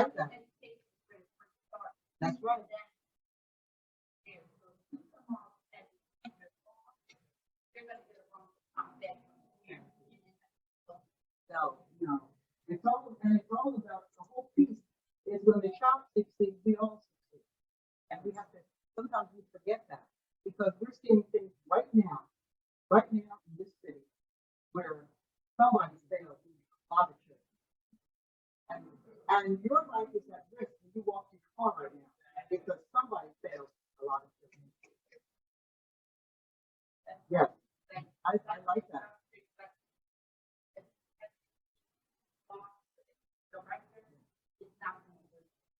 No. And those parents appreciate that too. Yeah. And that's what I was going to say. Thank you for doing that and taking the time with the parents. Your point was well taken in reference to the fact of how do you make the changes. But let me tell you, standing here now, and the fact that you all are sitting here in a conference to address the needs of diversity and equity is encouraging to me, because that did not happen a generation ago in school districts and conversations in schools. There was the mindset that we teach, we address this group, these folks get it if they can. But we are not about that now. So I can only be hopeful by seeing you all here today and hearing the comments that you're making. We're on the right path. We're on the right path. And your conversation with parents is crucial and it's mandatory, because once again, that's the culture. Everybody doesn't read everything, but we talk, we listen. So let's work with that. I remember sitting with parents and they come in for early childhood, coming into kindergarten, coming into my office, and they would sit the baby on the lap. And I say, okay, and I go to the right little chair and say, that's a safe chair. I'm gonna start like that. And, you know, and so we on the chair. On the kindergarten. And we do have to help moms and dads do that at times. So keep on doing it. I know the frustration can weigh you down, but keep on doing it, because it's going to pay off down the line. And now it's giving us the time thing. I'm shaking my head like, yes, I'm engaged. So when that music changes, so goes the dance. You know, those of us who came up in the Motown era, we could feel the vibe. You know, we did those things, but then I started hearing the Latino music down in Richmond. And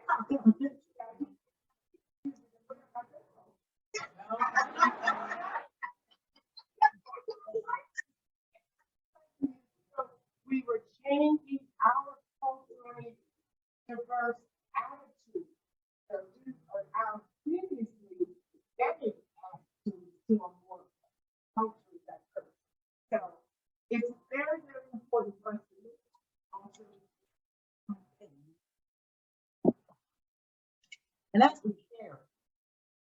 Unfortunately, I made a think on how things are happening, but they happen to the child too. And I remember again getting the 11 o'clock news and seeing something that had occurred in Camden when I was principal. And I thought about a child who, on the news, who had been killed. And I didn't sleep that whole night because he had been one of my children. And he had been at my school. And while I didn't do it, it's important for people, any of us who work with children, to not have to say, I killed a child today. Not in the usual way, not with the gun or knife, but added to his frightful, I ignored his life. I killed a child today. Not in the usual way. I taught his songs to sing about this democracy thing and all the good it brings. Killed a child. Not in the usual way. I said his folks were bad. His music was bad. His life was pretty sad. I killed a child today. Not in the usual way. Dumped his values low. Taught his expressions slow. Told him he'd never grow. Not in the usual way. Put him in special class. Treat my reading class and thus the die. I killed a child today. Not in the usual way. I felt the urge to shout. The fool was dropped out. That's what it's all about. We held a child today. Not in the usual way. We got the news was struggling. Shot dead while selling drugs. That happens to us. We killed a child today. We killed a child today. I looked at and I cried. I dedicated to all the children who have died today.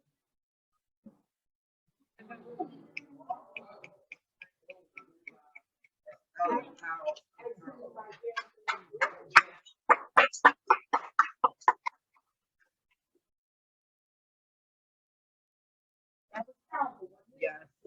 That came out of a lot of teams. He had done so well with us. And I didn't want to go to that. But and so, after hearing about that, the charge was someone asked earlier, what are we still? And so the question is, can you bring that home together? And how are the children? And how are the children? Among the most accomplished and famous tribes of Africa, that tribe was considered to have warriors more fearsome or more intelligent than the mighty Maasai. It is surprising then to learn the traditional greeting that passed between the Maasai warriors, Kasiri and Zera. One would always say to one another, Kasiri and Zera means, and how are the children? It is still the traditional greeting among the Maasai, acknowledging the high value that the Maasai always place on their children's well-being. Even warriors with no children of their own would always give the traditional answer, all the children are well. Meaning, of course, that peace and safety prevail, that the priorities of protecting the young, the powerless, are in place, that Maasai society has not forgotten its reason for being, its proper functions and responsibility. All the children are well means life is good. It means that the daily struggles for existence do not preclude proper caring for their young. I wonder how it might affect our consciousness of our own children's welfare if in our culture we took to greeting each other with this very question, and how are the children?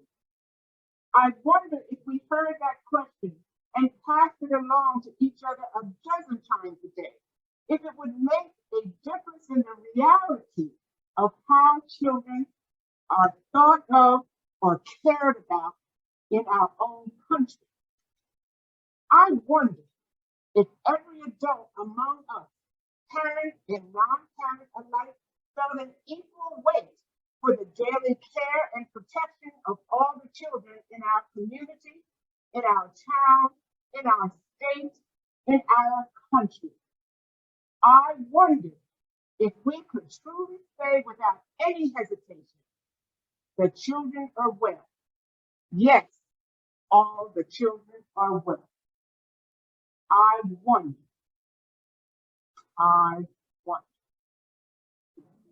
This is a piece written by Reverend Patrick T. O'Neill, who is the minister of the First Unitarian Congregational Society of Brooklyn, New York. But it speaks so much. This is a Maasai warrior tradition.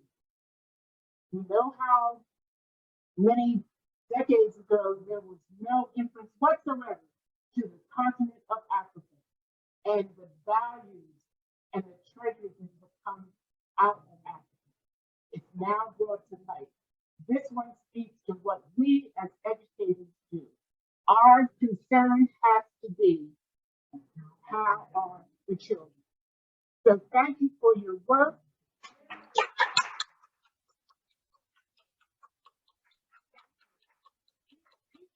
Keep a good fight going, because we will take care of these children because of your expertise and knowledge. Thank you again. Thank you. Thank you very much.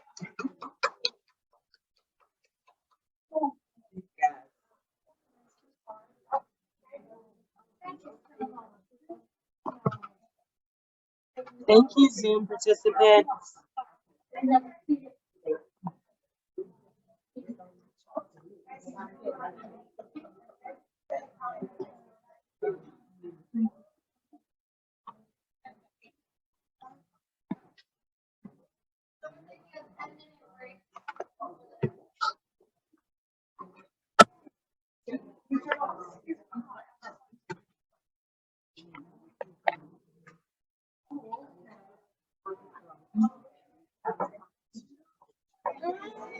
Rebecca, so nice to meet you. So I started watching this class and I thought I would come in and share. This is not okay, so I'm not crazy. But this is my passion.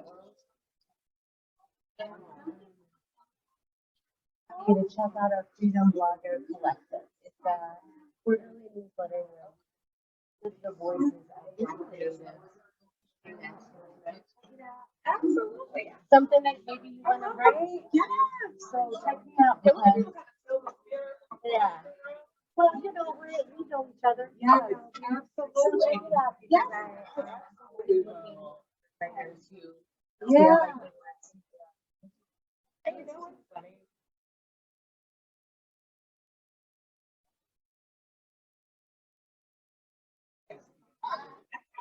Oh, okay. I just got chills. Okay. Yes.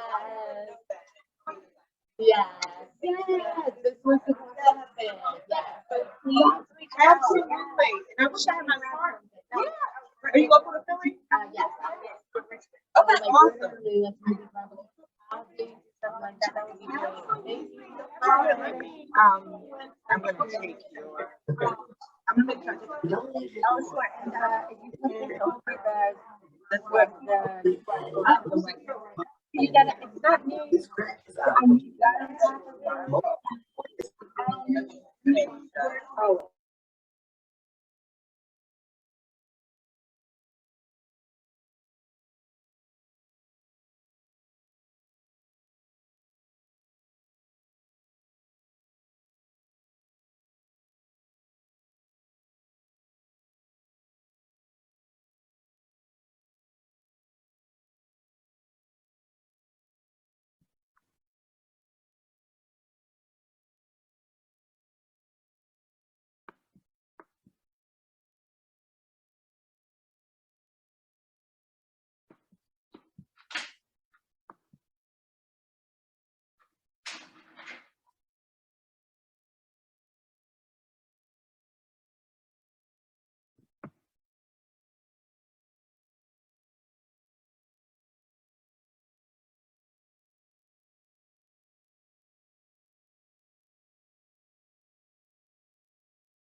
So, did anyone unclick the mute button?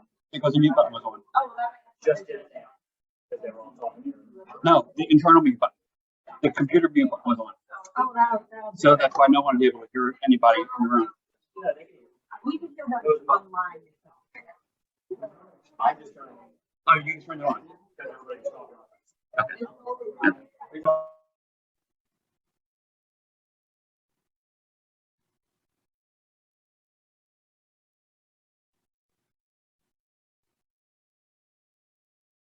Coba lu teleponin dulu.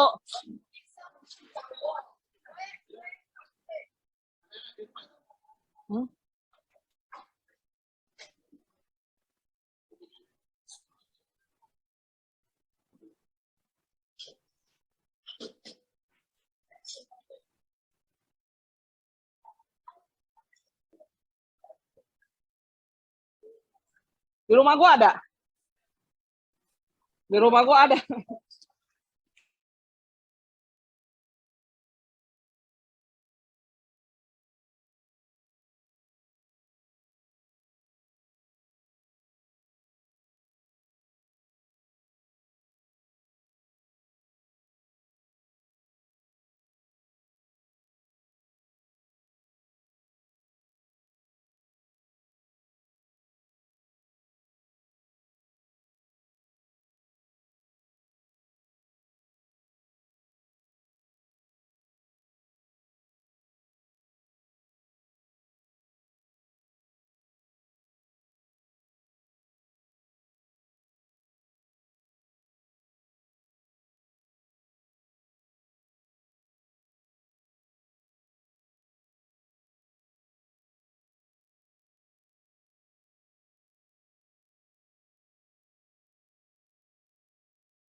Good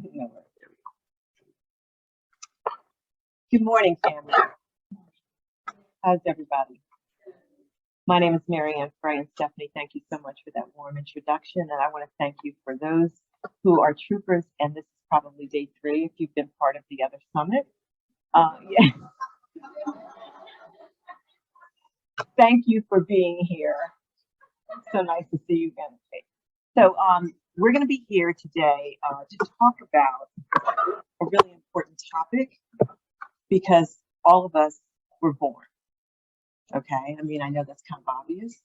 And Maternity Care Coalition is an organization that you need me to bring this over. That's quite all right. Is this better? Yeah, hey, welcome Amanda, thanks for coming. So we're gonna talk about some really important issues that really start with the beginning of life. And so much of what we've heard over the last couple of days have been focused on inequities, racial inequities, and it starts at the very beginning. And the solution usually is at the beginning. If we can address that, we can change the trajectory of life.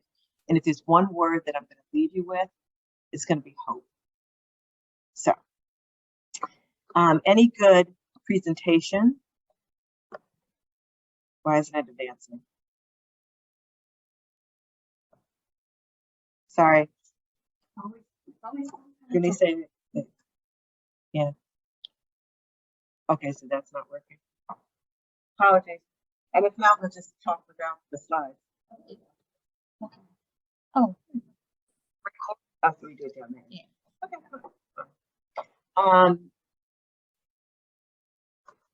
I'm not going to be talking at you for the next 30 minutes or so. I am joined by very capable colleagues that I am honored to be in community with. Sarah Jan, our Director of Policy and Advocacy at Bristol, who's Stephanie introduced, our Associate Vice President of Programs, recently promoted. So we're going to be talking to you about maternal mortality and some possible policy solutions. So with any good presentation, without technology challenges, you are, oh good, that's now working. We're going to set the stage. We're going to talk about the problem and some possible solutions. You've already been through how many of these presentations over the last couple of days. You always have to start it with, what's the problem we're trying to solve? Although I'm corrected. What's the challenge? Because I really appreciate the comments that you made there. There's so much that I learned, and I was talking to Amanda about it earlier, that over the last couple of days, it challenged the way that I see things. And I really think that there is a lot of misnomers around the work that we do. The answers are in the communities that we serve, and there are assets there, and that's how we want to frame things. But there is an issue. I mean, we know that there is an issue. So that's what we're going to talk about, the disparities in maternal and infant health and well-being, and how they're rooted. They're rooted in racial and social inequities.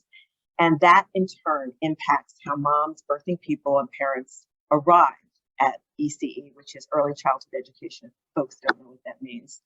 And the solution is around collaboration. I'll just put it that way. No one system, no one person, nothing's going to fix this unless we work on it together. But before I get started, I want to acknowledge what happened in our city this past week, a week and a half ago, because really the trauma that we bring into this work is what makes it so, so hard. And many of us have been touched by the gun violence. And if we don't address it, if we don't start by what are we bringing to this work, what's creating the challenge, I just want to acknowledge that it hurts. And I know many of us in here have been impacted by that. And I just want to stop and take a moment to just have some silence for those who've been impacted.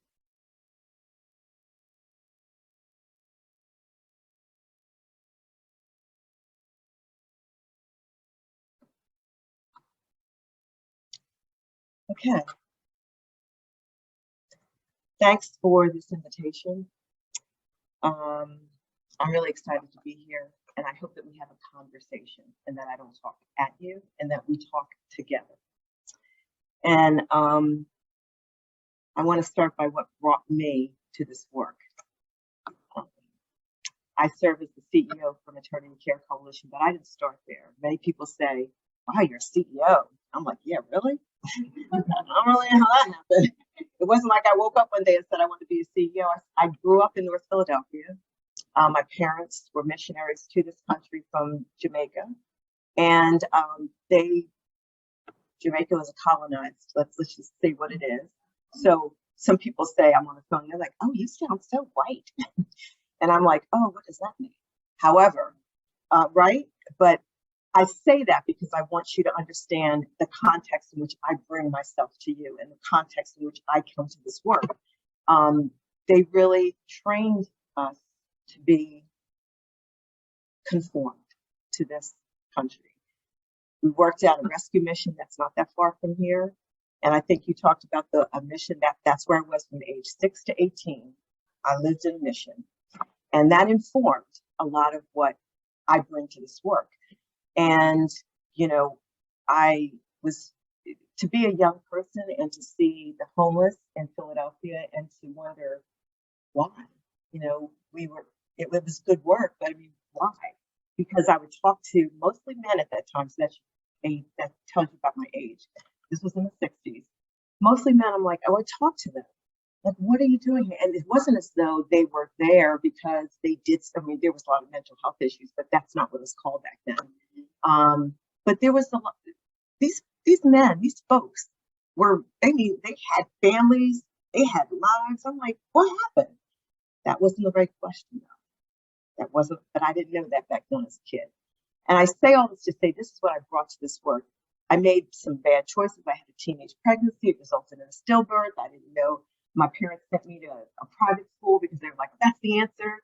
And, you know, I learned a lot. I went through culture shock, but it full circle. When I was offered this opportunity, I got to do and be with the people that are me. I started there and now I feel privileged to work in this work and to work alongside these folks. So what are we looking at here and why do I tell that story?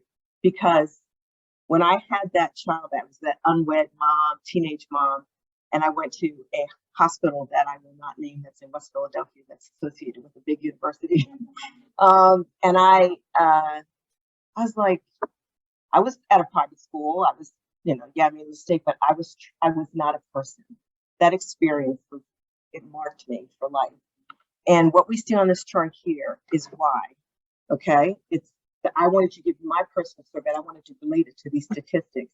From 2018 to 2020, if you look at the different bar charts, the first set represents nationally all the births between the year 28, that was actually the total over that period of time. 17.4% of live births. So if you look at the side, and I can look at it, deaths per 100,000 live births, 17.4% were non-Hispanic, or they were whites. You can't hear me? Okay. What I want you to look at is the black bar. The black bar is 2020, and if you look over time, it's the highest. And so, is it not working? Oh, okay. And so, all it means is that non-Hispanic Black women were dying at a much higher rate than any other racial group. All right. And I'm sure all of us have seen these charts before. But do you know the stories behind those charts? Because they're more than numbers, they're people. And this is not acceptable. This is really a travesty and it's horrific. And that's why we all are committed to do the work that we want to do, or that we're called to do. So that sets the stage. But why is it? Now, this is a busy looking chart. I'm not even going to try and talk to all of this because I don't want to lose you all. I don't want to lose myself. The bottom line is on the outside represents the root causes of why that chart was before. There are things called structural determinants of health or harm or whatever you want to call it. There are things like slavery, Jim Crow, 13th Amendment, redlining, GI Bill. Those are the things that undergird the reasons why we have that bar going up. It's institutional systems that are continuing to oppress those that are historically marginalized. I'm not going to say they're marginalized because that gives you that sense of, oh, it's today. They're historic. There's systems in place that maintain this disparity. Now, in the middle is a structure that identifies those things now commonly called the social determinants of health. Things like food stability, education, income, neighborhood demographics, etc. Those are reasons that explain why it's tough that Black women are dying at higher rates. Those are social determinants, but they're often associated with behaviors, right? Individual behaviors.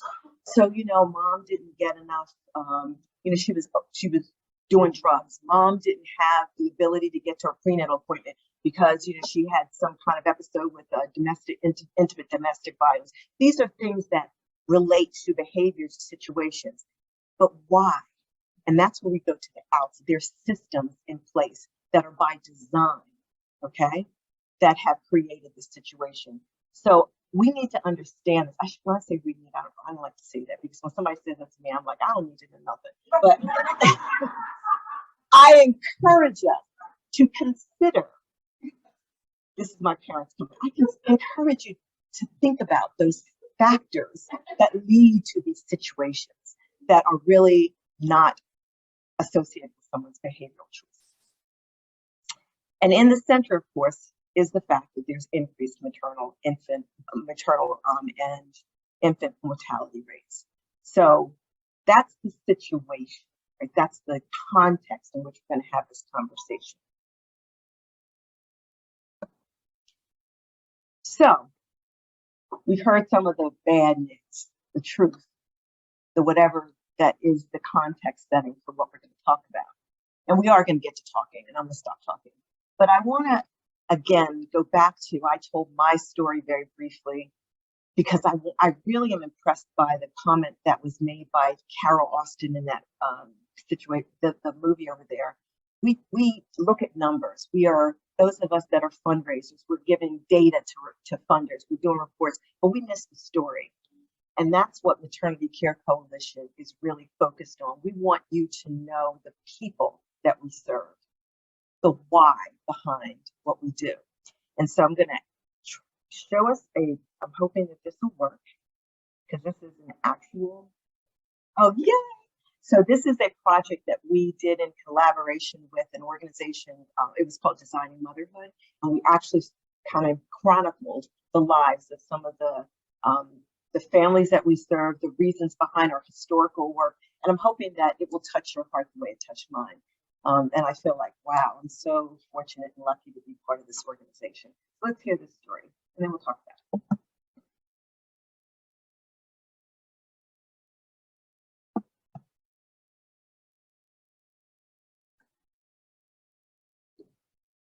Yeah, we're gonna get there. It's probably operated wrong.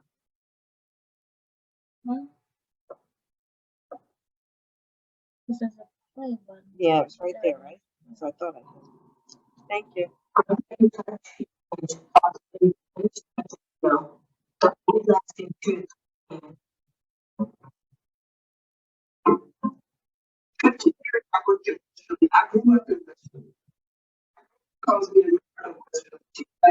Is there any place in Westbury that we can go but I don't know you? I grew up because we went to school up until 8th grade, and then for me, on the street, people know. The people you were the problem.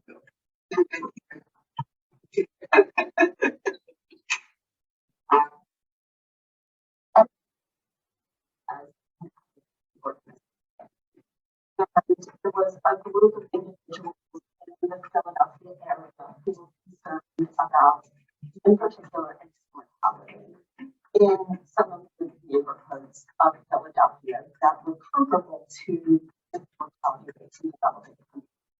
After a few years, the organization decided to get into business by direct purchases, and that was that's when the Mobile program was born. And the idea was really around going into the communities, doing a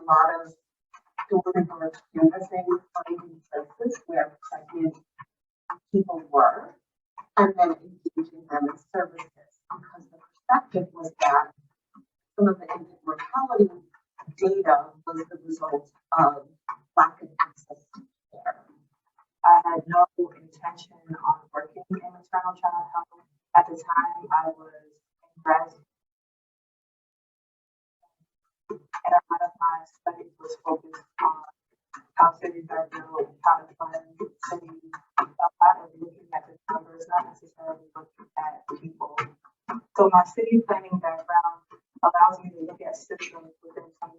So we're thinking public transportation, public education, food systems, and that city planning background helps me to then apply that to maternal child health. So thinking of policies outside of the realm of public health that are normally very focused on maternal child health, the policies within our communities, within our cities, within our households that effectively birth and care. So it's trying to explain that because people want to put funds around a service delivery model, and what we do instead is center the needs of the client.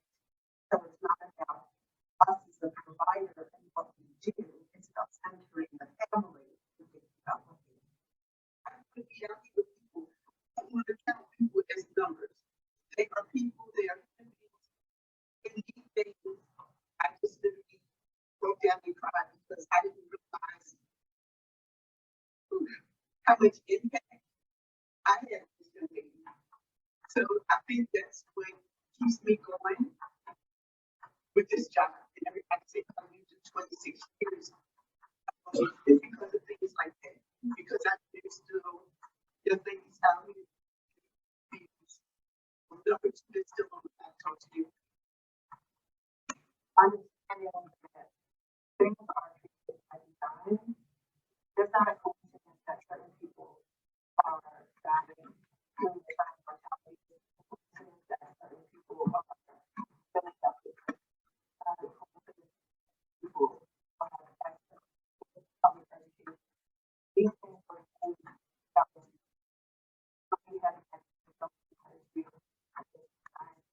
so using that type of thing to understand the system that we currently live in, but understand we don't take the dream and that is better than liberated people.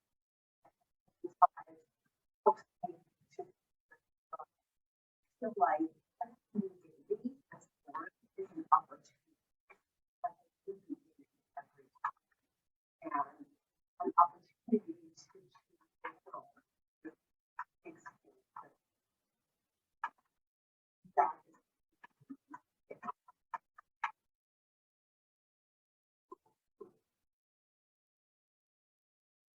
Thank you for listening. So, you know, when I think about that, every time I look at that video, the thing that jumps out to me is things happen by design.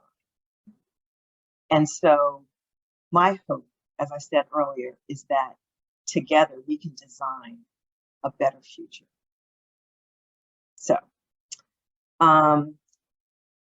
just to bridge to our discussion.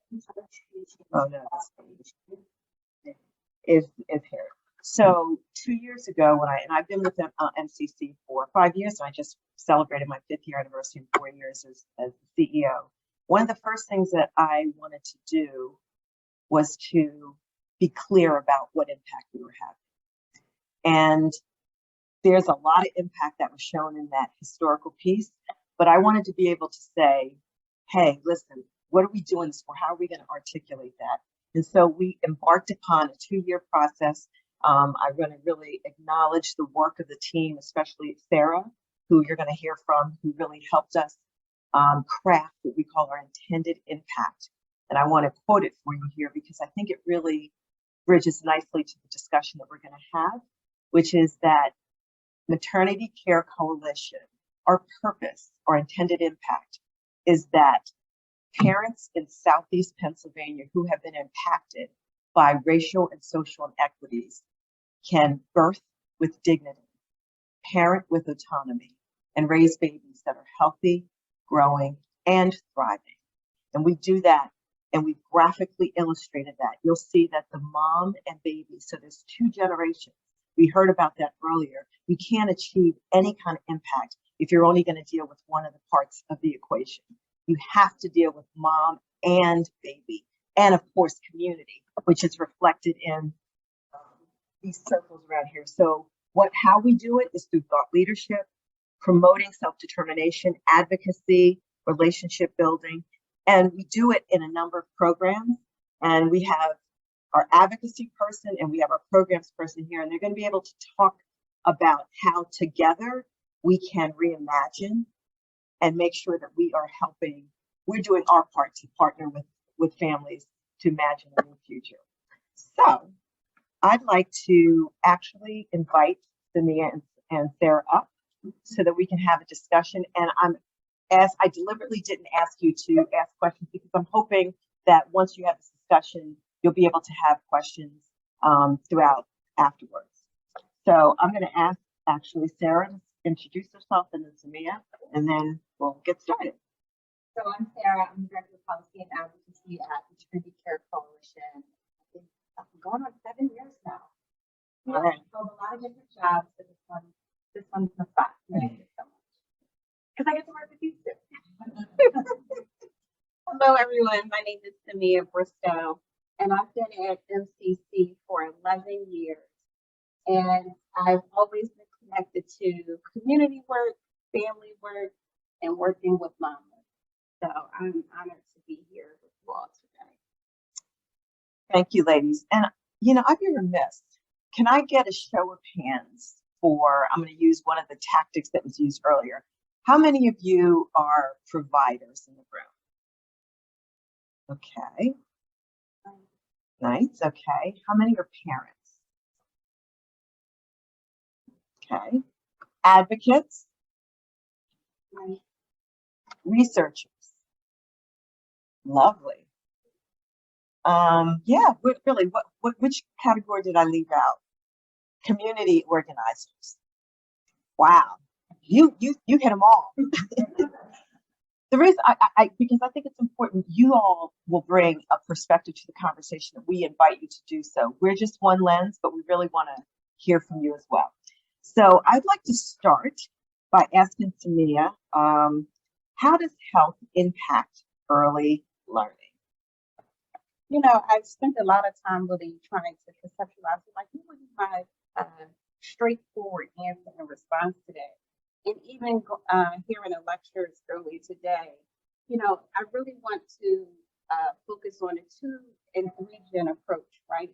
We talk about early learning, but we can't even start there. We have to think about the mother, the grandmother, and ensuring that we have services, that families are connected. So when we think about families, we need to think about the social determinants of health, because ultimately that impacts the development of the child that's coming into this world. So I really want us to really think about our families, our children, prior to they even arrive in our centers and our schools, right? So we need to think about the social determinants of health, how health outcomes is impacted by one's income, education, community. Someone's zip code impacts the trajectory of their life expectancy. Someone's zip code impacts someone's life expectancy. So before we can even talk about early learning, there's some work that has to be done prior to that. I want us to think about our moms prior to them coming into the labor and delivery ward. I want us to think about them when they need access to housing, access to quality healthcare, access to quality services, including behavioral health. So when I think about how health impacts early learning, I think about the mother. And we got to think about our children prior to delivery, and we need to think about them in utero. We need to think about, does that family have access to services? What supports can help this family so this child can have a healthy start in arriving? So when I think about how health impacts early learning, that like Pearl said, we gotta start over. And we gotta truly start from the beginning. If we're going to impact a child's early learning experience. I also too think about Maslow's hierarchy of needs, and I think you have to have your basic needs met in order before you can even think about education, right? So you have to think about your basic needs. You have to think about safety and security. You have to think about attachment. And all of those things happen prior to a child showing up into our schools and in our centers. So if we don't start early and we don't start early, we're going to be constantly in a cycle, right? So my goal and my mission in this work and in my life is to ensure that our families have access to services that allows for our children to grow and thrive. Children need safe communities and safe homes, and I'm thinking internal and external, in order to grow and thrive and to be able to be curious, to play and learn. Children need secure attachment. So we're not really supporting the health and the needs of our mothers, our fathers, our caregivers, our birthing people, then essentially our children are going to be disconnected. So when we think about some of the things that's happening in our community, we got to think about the cycle, and we got to start over, and we got to start from the beginning. Thank you, Smith. Can I get it? Okay. Sarah, what would you like to add? Well, I'll just say that Dr. Ruth really helped me out. She touched on most of the policies I was going to talk about today. But the first thing I wanted to pick up on, Samia talked about it, Dr. Ruth talked about it, I'm sure you've been hearing it for the last 2 days.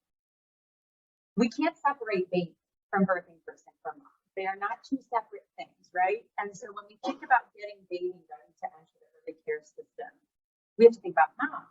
And something that we've had a real issue with is talking about health access to care. It's such a key piece in all of this.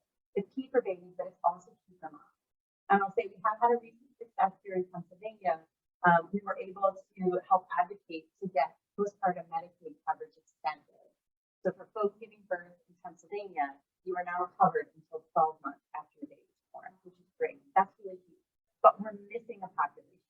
We continue to miss a population, which is folks who are unvaccinated. And this alarm was raised actually by doctors here in the city of Philadelphia. Pediatricians were having babies turn up 7, 8 months, having had no connection to care. And what they realized was happening was when mom was undocumented, the system in the hospital was not kicking in the way it was supposed to. She wasn't getting any care from the hospital, and baby wasn't getting connected to coverage to a pediatrician. And so we have this option. There is some interest on the state level. You can cover folks who are undocumented through CHIP. It has a name that I won't use. I'll call it CHIP coverage for pregnant immigrants and their children. And it's really important, not just for mom. We know that mom needs to be healthy. We've heard all that data. But we also know that when mom is covered, it increases the likelihood of baby attending their well visits 29%. We also know that when mom's covered, it increases the likelihood of baby being covered. So getting those babies to the early care setting as healthy as they can be is super, super duper important. And so we do have some interest for this policy. I am really excited about it. Unfortunately, it wouldn't be that full 12 months. It would still be 7 to 15. But what it would mean is that every single pregnancy in Pennsylvania had the opportunity to cover it. So it's a start, right? It's not like the best policy in the world. I wish we could get the full 12 months. I wish we didn't have to do this sort of chip backward option. But it's like, I would feel really cool if we could get to a point where every single pregnancy in Pennsylvania had the opportunity to be covered and connected to care as soon as they knew they wanted to have that. That's one I'm really excited about. That's a good answer. Anybody here have something they want to add to that particular question about how does health impact early learning? Okay, come on up. All right, if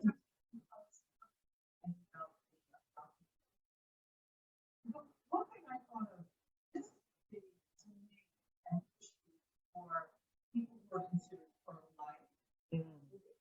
One, this program, you need to also find the service. So instead of just saying, don't kill your baby, but bring your baby, here's how much. So they should be supported. So it's actually without getting into politics, this option was created under the Bush administration. And so it's really time, like you said, to get folks to galvanize around this. Like you said, we care about the babies, we want them to be healthy, let's get them covered. Thank you. Please. So that leads to my question. You're working on something. How can other groups support, get in touch with, what we can do? You can get my name and phone number. I have the pleasure of leading a statewide group around perinatal health advocacy, and that's the site where we do a lot of the work, but we will get into this too. It takes everybody who cares about moms and babies. And so I know some of you have other programs where we're pulling folks in, but we can definitely get connected because we all need to care about all these moms. So bottom line is we will connect everyone here. We'll have, you know, I don't think we have our email on there, but we'll make sure that we ensure you guys know how to connect in with us. Okay. So we're going to move on. So Sarah, since you've been on a roll, what are policies that we can put in place to support mothers, birthing people, and families during the postpartum period? I think you've talked about that a little bit and beyond. And why does that matter? I think you've answered that too, but if you want to enhance your response, please do so. So I have two more policies that I want to talk about. I actually think it's fun. And I really appreciate Dr. Rufus framing. She's so much smarter and more talented than I am. So it's great that you all got to hear her first, right? We have someone's, is that someone? Okay. Okay. When you look at health and when you look at the spectrum of health, there's study after study that shows that perinatal health and infant health are inextricably linked to reproductive health. You cannot pull these threads apart and pretend like one doesn't affect the other. We see that same day in states across America where reproductive health is restricted and access is restricted. It is not a coincidence because absolute worst outcomes for moms and babies. Policies also disproportionately Black mothers, brown mothers, and their families. And you can take it a step further too, right? Like you can see the relationship between poor birth outcomes, between perinatal health and equity. There's also a relationship to poor maternal bonding, which we can talk about, right? When you don't have access to the full range of reproductive health care, you are at greater risk for poor maternal bonding and for greater. And so when we're doing this work, it can kind of be easy to say like, oh, I'm talking about perinatal health. But when we live in the country that we're living in today, we have to acknowledge the intricacies of these policies, and we have to make sure that we're all working together to protect the full range of health care. And so that means looking at our legislators, looking at voting, making sure that we're all working together. We can't pretend that these things aren't related. That's my first piece. My second policy, we got to talk about paid leave. When I talk to people who I really respect, they're in the field, OBGYN, doulas, program managers, our staff, every time I ask, when I say, what do we need to be working on next? Paid leave. And I'm shocked, right? Like I'm shocked that this is like not pervasive. But you've heard the data. When paid leave goes up, infant mortality goes down. The states that have paid leave, we've seen decreases in preterm birth, we've seen decreases in low birth weight, again, specifically for Black moms. And so it's really important that we think about how we can get this policy in place. It points to bigger issues too. Dr. Ruby talked about the wealth gap, right? If you don't have access to paid leave, if you can't afford to take off, how are you going to bond with your baby? How are you going to heal? How are you going to do? And so it's one of the most critical policies. Unfortunately, it was something that's included in the Build Back Better plan that's on the cutting room floor, unfortunately. But what's really cool when we think about what was in Build Back Better is that it was a really good design. We thought about weeks, right? We started with 12. I think we landed with 4 or 6. But it was, I know, right? But it was well designed. And the reason I think it's important that it was well designed is the policies that were in place that have been around for a really long time, they don't make any sense. To make the most, have access to the most of their paycheck during leave. to have flexibility. The people that were working in low wage jobs had access to these. Also makes no sense because they're the least likely Build Back Better addressed that. And so it was a good framework. It's going to be a lot of work though. And I don't know what level that was. It needs to happen. But those are my two big pieces. Those are my two big policies. So I'm definitely not the policy person, but in partnership with Sarah, what I do, I guess, express value is that our policies need to go through an equity lens, right? An anti-racist lens. We need to ensure that our policies are supporting the folks that it should, and that policies should not be just written by one person. It should be written by folks that is going to impact, and they should have a place in how the policy is shaped and developed.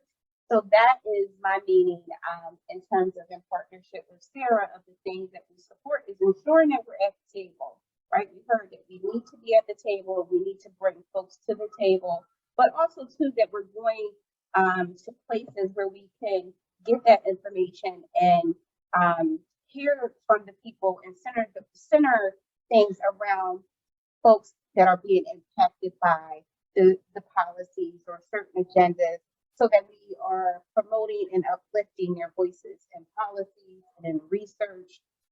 So I think that's what I would say in terms of policy. The other thing that I want to say in reference to policy and research is that analytics tell us a lot, right? We need to really start looking at the data, and really we can make some projections about what we see, but really projections that can change the trajectory and where we're going and put some action behind that, right?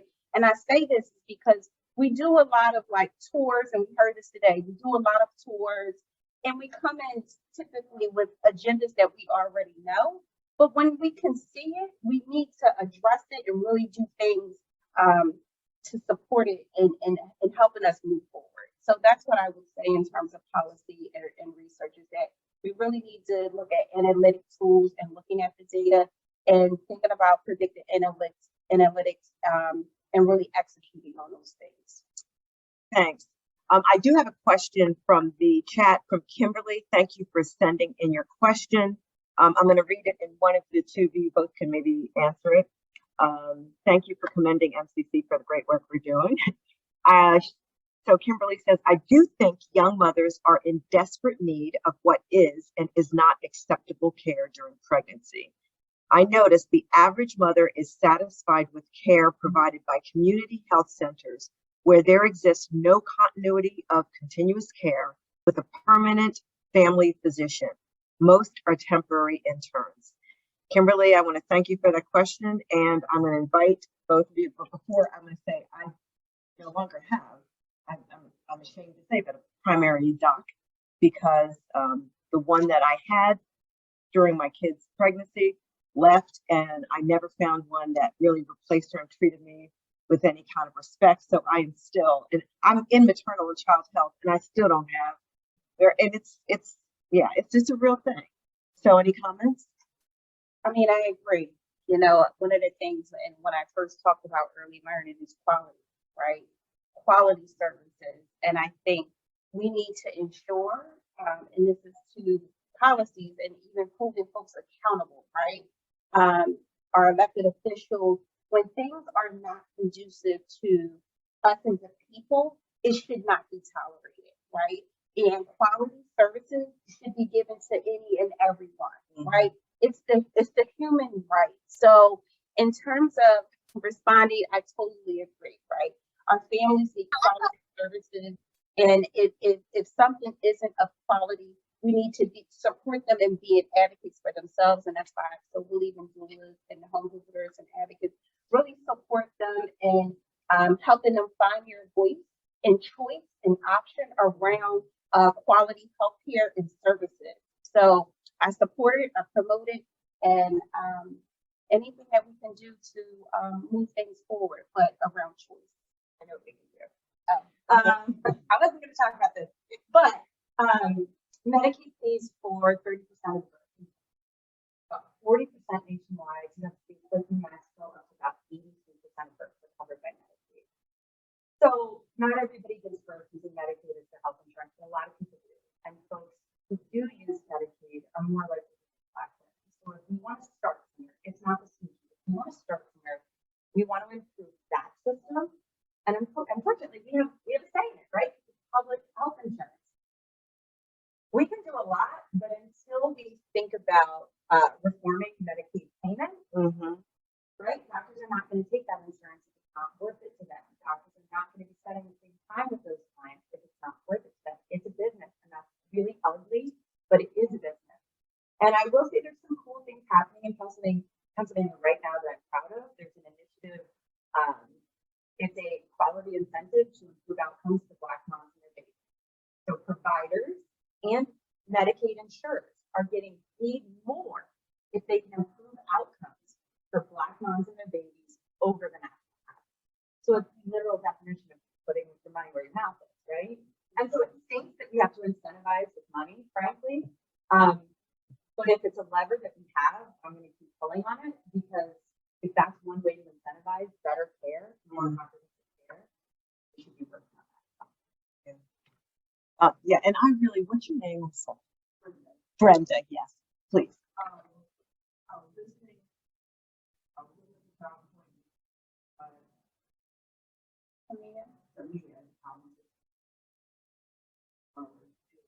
And it's all kind of one thing that I keep hearing from some ladies that is about, and then so the child like started off with slavery, and until we change the mindset, people see Black women as so strong that they don't need the same services as Caucasian women. I'm just put it that way. I'm not going to say Black women, other women of color, and so it's built by the time they build the system, they see that they're so strong, they don't really include us, and what is being built, and what comes to mind is this freedom to give birth, and here she is, she has resources, she has money, but because she was seen as a strong Black woman, she's very patient, and she almost died having her child, and her baby almost died, just because of the way they see us, built by design, going back to slavery, where women had children, they go right back to the field to work. Until that mindset is changed, that we are just all women still the same, that built by design is not going to change until that table. When they view us, it's so totally different. So when I heard that, and I heard what you said, because some of that too, I heard Me. saying her cause, things I didn't hear was cultural. Competence. Belief and cultural speakers. Because a lot of times they don't get the maternity care, especially young girls, until it's late, because they're scared to tell their moms. Because of what's going to happen. I'm scared to tell my mom, I'm pregnant, my God, what's going to happen. Then my mom is a missionary in the church. The church a whole thing, and then healthcare, when it comes to staffing healthcare, we have our own things to do, like in the Black people, outside vendors, and cure-all. And so with all these different beliefs, the system still comes back to built by design, because we have to have our own medicine. And then when we did go to the doctor, instead of them giving us what we thought they were giving us, they were testing on us. So now we don't have that security or that trust that you really want to take care of me. So I'm gonna go to grandma. So my baby had a fever, cut this onion in half, put it on his ankle to the pair of socks. That fever is going to break. So a lot of this is coming back to build a rapport in our own community, having people that look like us. Representation is key. It doesn't look like me to talk to me and experience some of the things. Mhm. without my telephone now. Mm. So it has to be representation. It has to be data. Dr. Data has to be enough. Mhm. And then we have to be honest in the data. Am I honest? In the sense of, I'm gonna tell you what you want to hear, or am I gonna tell you the truth? If I tell you the truth, you might report me to Child and Family Services. Right. Because you're saying I'm not really taking care of my Right. child. That picture is so huge. Mhm. And again, it goes back to the body size. Yeah. And that diet that we have. Yeah. Is powerful. Yeah. Brenda, thank you. Thank you. You know, I know we have, I'm going to be mindful of time because we're between you and lunch.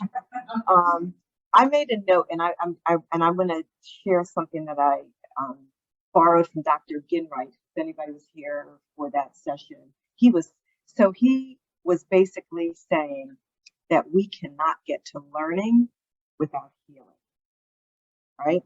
And I started this session with a moment of silence, and I know how, disingenuous that can sometimes seem, but it really is hurting our heart about what's happening with gun violence in our community. And I want to sort of bring us full circle and connect it to the ECE topic that we're talking about.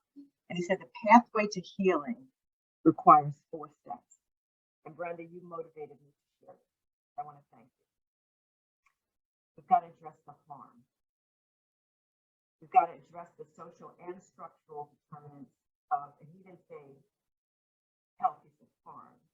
And he talked about that so many people talk about post-traumatic stress syndrome. He said people in the community that he's dealing with, he said, it ain't been post for a long time, right? It's persistent, right?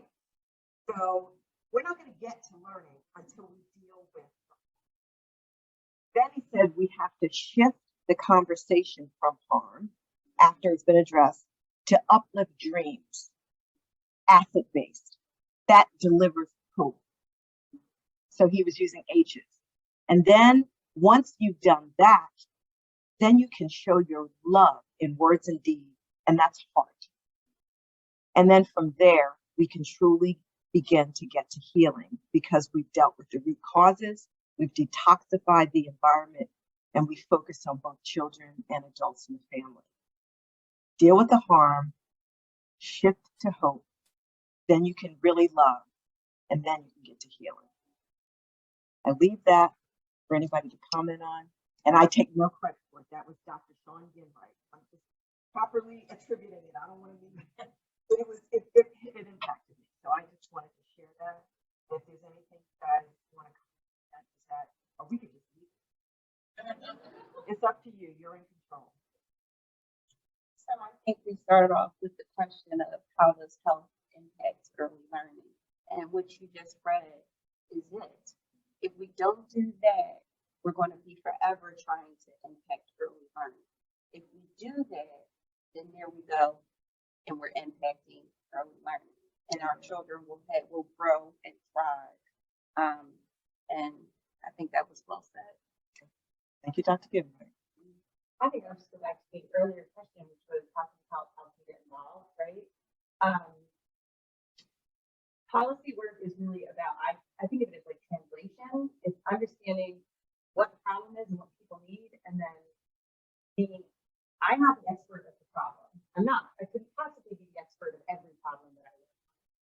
I am the expert of, let me go find the fiscal code that impacts this problem, and let's pull together a coalition and really fight for this. But we all have to be in this together, and it's really important, especially when we're talking about maternal mortality. The data is so stark. We can't pretend like we have to work on Black maternal mortality in order to lift the entire system up. We have to target our efforts on what's impacting Black moms and their babies, and ultimately that will make a better system for everyone, right? But we all have to do it together. We can't just be like, well, that doesn't affect me, or I'm not having any more babies, or I don't plan to have kids. So I firmly believe if we are moms, if we work with kids, if we're birthing people, we have so much power that we are not accessing. I always like to think about making legislators afraid of us, like, oh no, they're gonna get on this issue. And so I really invite you all to do that in whatever way makes sense to you, whether it's issues of perinatal health, whether it's early childhood education. That's my goal. That's my goal. Get everybody involved. And that's truly what I believe is that these practices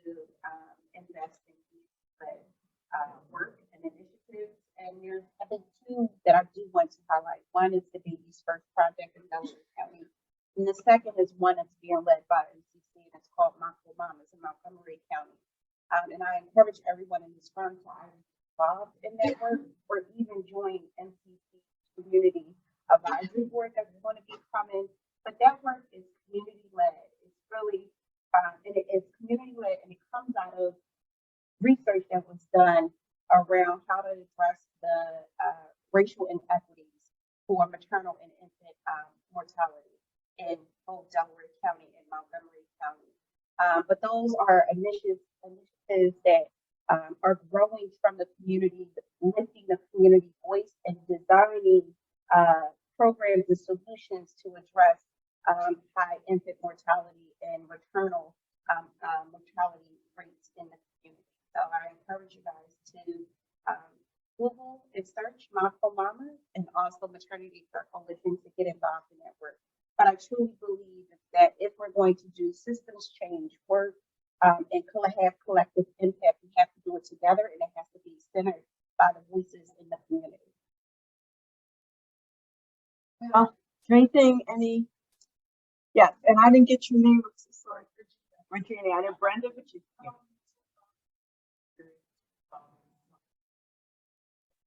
Oh, that's a whole nother one. Go ahead, I'll let you, because I haven't.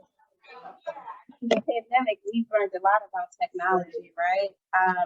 And I think, Mary Ann, we talked about it as sides to it, right? Because we need to ensure that everyone has access to technology, and there are technology gaps, there's internet gaps in our communities. But I think one of the things that we learned and that we were pretty successful through the pandemic was providing virtual home visiting services. And, you know, we really had to lean in because our families and our staff were too going through the same thing. But what we learned, is that we could reach more people. We could reach more people and really recognizing that maybe virtual home visiting is not for everyone, but it is an option that allows for us to expand our reach. So I feel like technology allows for us to stand wide, tap into other resources, and is a connector. I would level up, and I know a lot of people are looking for things like artificial intelligence, algorithms, how to use it to better serve people, right? I don't know anything about technology, but what I do know is that these systems are presented as unbiased or, they're completely scientific. Well, who made the system? People. People are inherently biased. And so we have to be, I'm not saying technology can't be used as solutions, we just need to be very, very mindful. Because when people have natural biases, or I don't know if I call them natural, when people have inherent biases, that's going to come out in the systems they design, and it's going to perpetuate the same thing that we have right now. And so I'm not saying don't use it, I'm saying you have to do it in a very thoughtful, aggressively way to make sure you're not doing the exact same thing. Definitely. Well, that's really the technology gap. When we think about we had that same type of gap, without technology. So we don't need to make a whole. So I thank you for Regina, right, for asking that question, because that is something we all need to think about, how technology has impacted our communication styles, our kids. I mean, mental health, suicide, things that are happening there's a good side to technology, and there's an underbelly that I think you brought up about it, and that's, we just have to use it responsibly, right? But that's a whole nother subject. I did send in the chat, and I did not ask your permission, but somebody asked about the community, and I put your email in there. And I put MCC's email, but I really thank you guys for listening to our ramblings, sometimes mine. They were very cogent. And I invite you to provide any feedback. We want to be relevant. We want to make a difference with you. Remember, hope.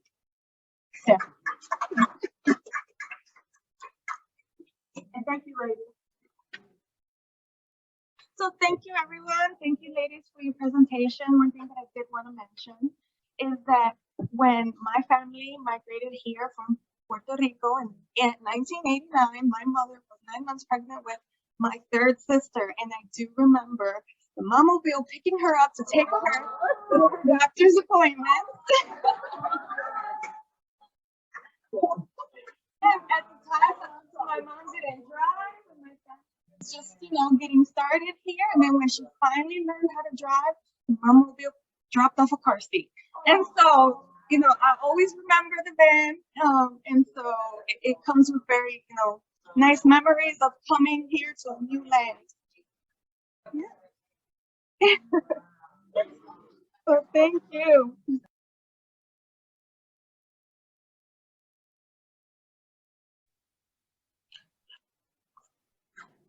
So, food insecurity and language barriers.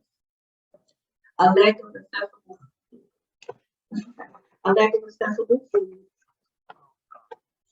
to add to the mix, and healthy nutritional habits become challenges for today. These challenges exist for a number of reasons. I'm gonna try to do something while they work together in the house. Some of the challenges were in many low income neighborhoods, fast food is not everywhere. You can't turn and not have accessible fast food. It's everywhere, but fresh produce is hard to find. And then when you do find it, it's expensive.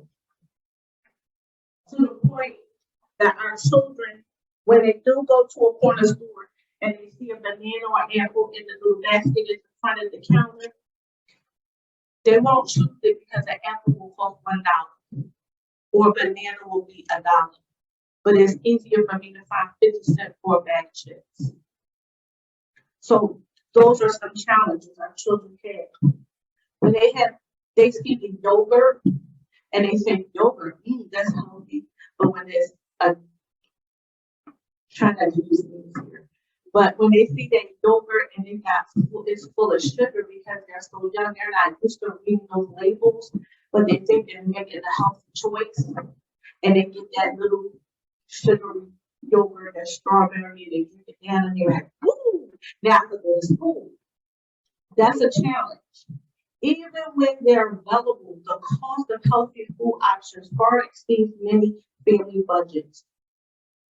I remember having a mom say she had so many food stamps the time she was going to go to Whole Foods. She came back the next day and she said, oh my goodness. Oh my goodness.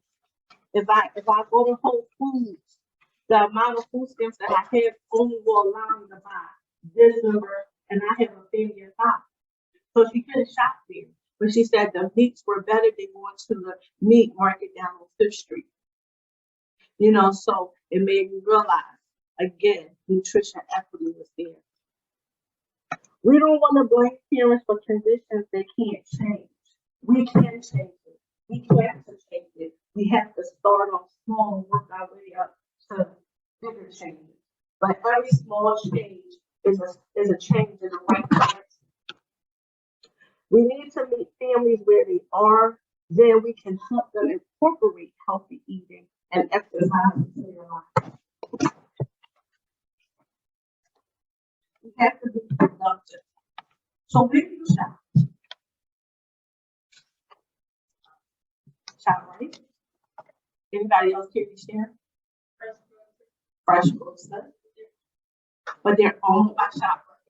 And that's another thing when you think about nutrition equity. When you think about how supermarkets are owned by the same person or by the same legal entity, but they change the name and they put it in a different community and the prices are different. You might shop at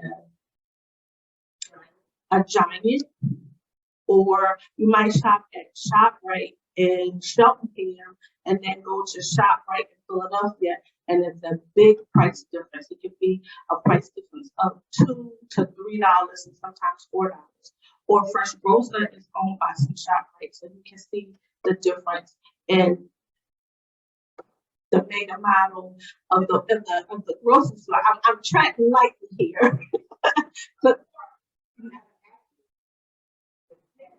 yes. Absolutely, absolutely, yes, ma'am. One of the places, not the only place, is that change of ownership, now that it's under, it's not the same. Right, it has changed it has changed a lot.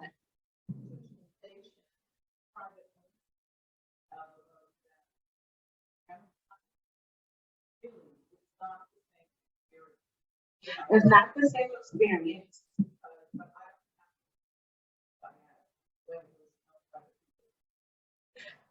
Right, and so what I understand with Whole Foods is that the experience has changed and some of the stores. Walmart too. I do Good for Me in our program, and Walmart sponsored that through NBTCI. And so I went to the whole industry. But no, the Walmart in Cedarbrook Mall versus the Walmart in Willow Grove, Moreland Road, two different.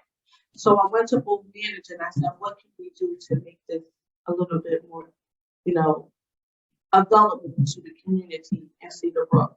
And then it was like, we're aware of it. So they are aware. And it sometimes it's part of the marketing strategies. And so you'll have families who have access to a vehicle that will drive for the quality and go as far as Willow Grove to get the quality and bypass Cedarbrook. But they're aware that you can see the price difference in it. And so that's part of this nutrition equity.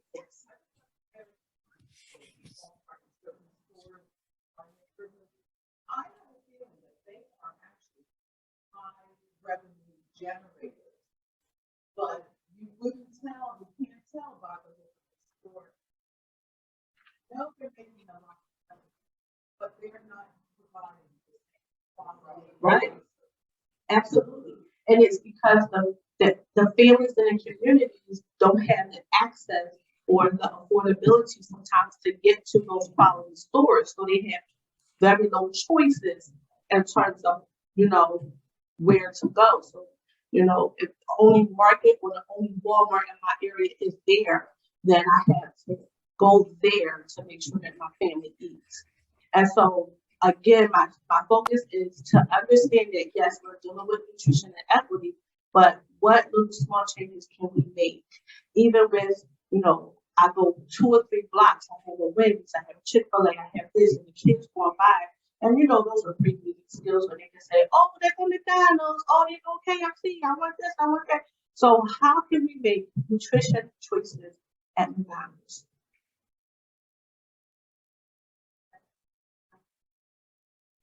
Say again. They have apples. They have chicken. They have a chicken sandwich without the bread. They have whole wheat bread as a choice. At Chick-fil-A, they have a whole wheat bread as a choice. They have salad at McDonald's. You can take the chicken nuggets, cut them up, put them in the salad, and instead of using dressing, use something different. Instead of getting French fries, we can get apples. So we can make small changes and still make sure that our children enjoy good, healthy food as much as possible. We can introduce small things, even when they go to having yogurt, make sure that we start introducing children to cooking so that, they're not becoming so finicky. Incorporate them and get them engaged. Same way, and get our family involved in the cooking experiences so that we're all involved in the process. Small changes lead up to big changes. So even though we're dealing with some of these changes, we have to meet our families where they are. Even with the baby formula, there's been a huge push for almond milk versus whole milk. We have to have a better understanding of what that means for our families and what they believe in terms of whole milk and almond milk. And it is a process of the choice, and we want to be respectful, but we also want to empower and educate so that our families can make healthy choices when it comes to nutrition. So, Not just saying, oh no, we can't do that, but giving them the information on why we shouldn't do it. Or if you are, what things we can do to make sure that the nutrition that our babies need is still happening. Offer tips.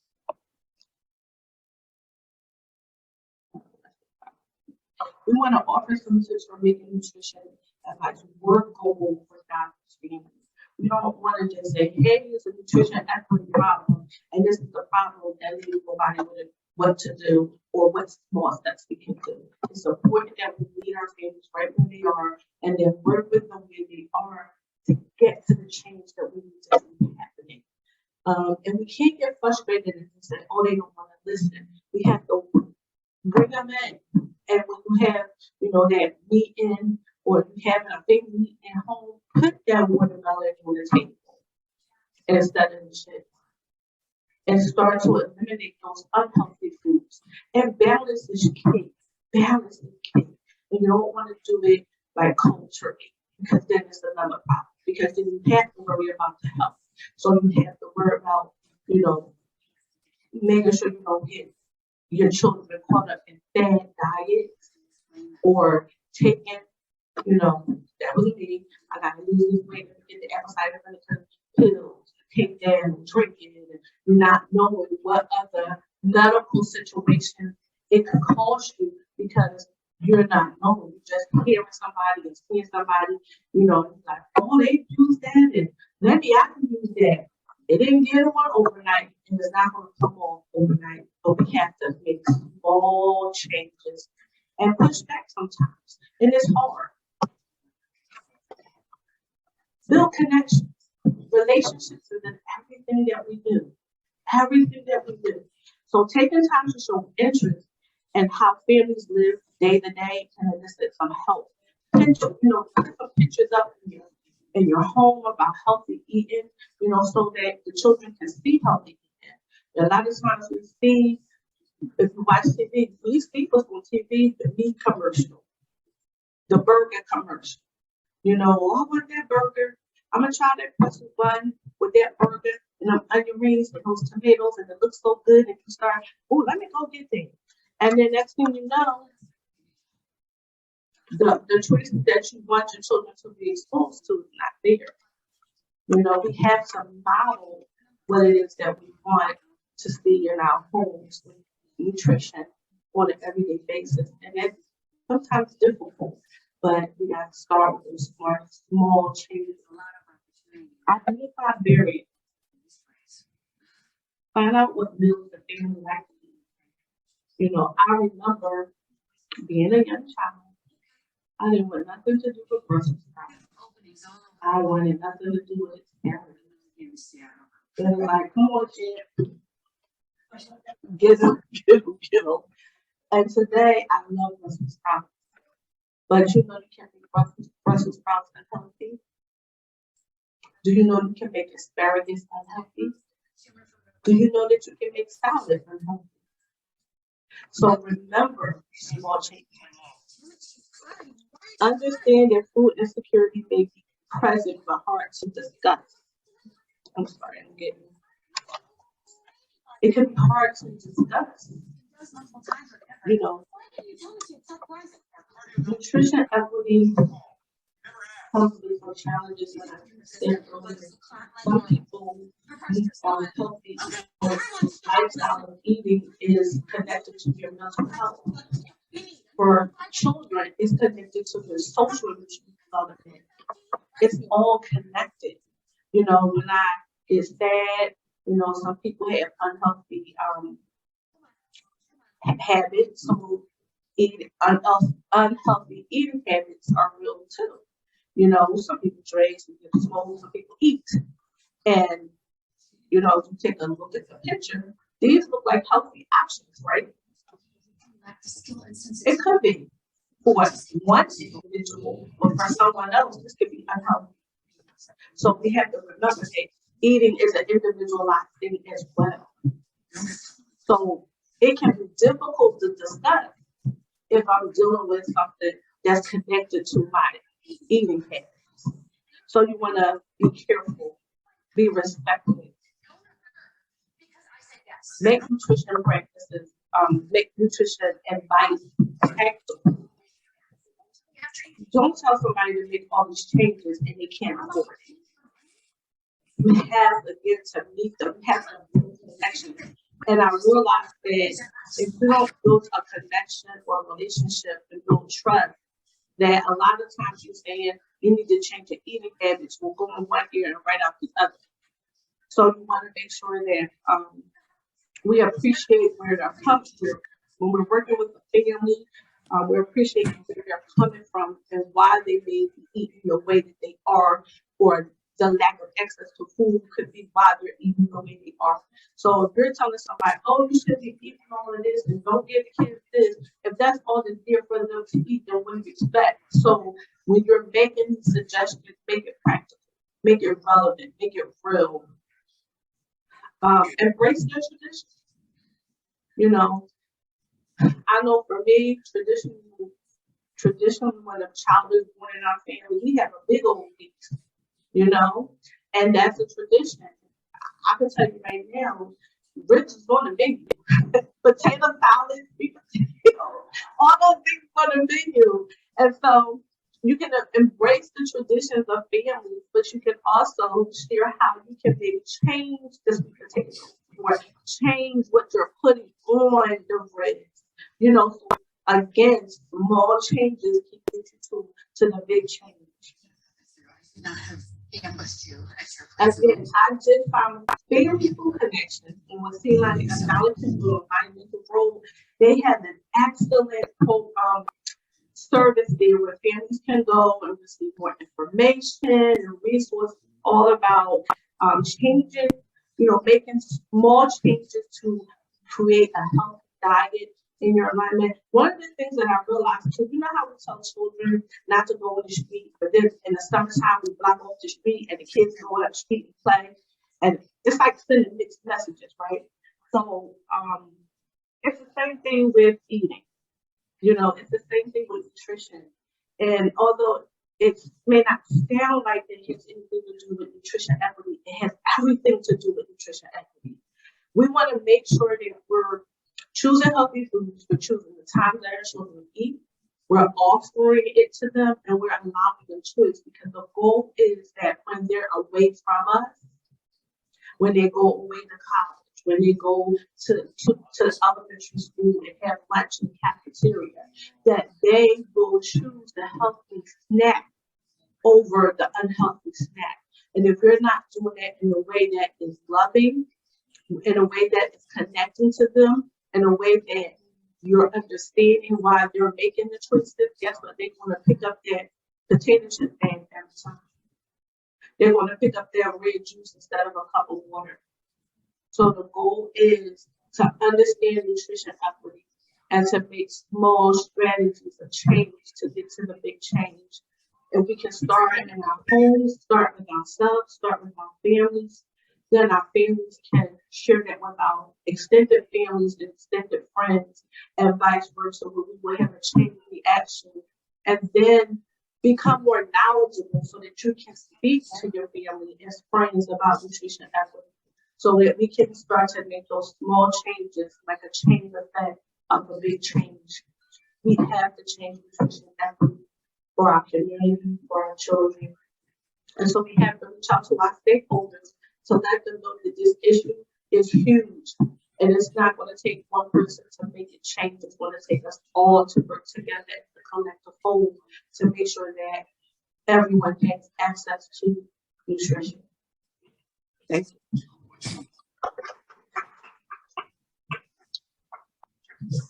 Are there any questions, Ms. Lola?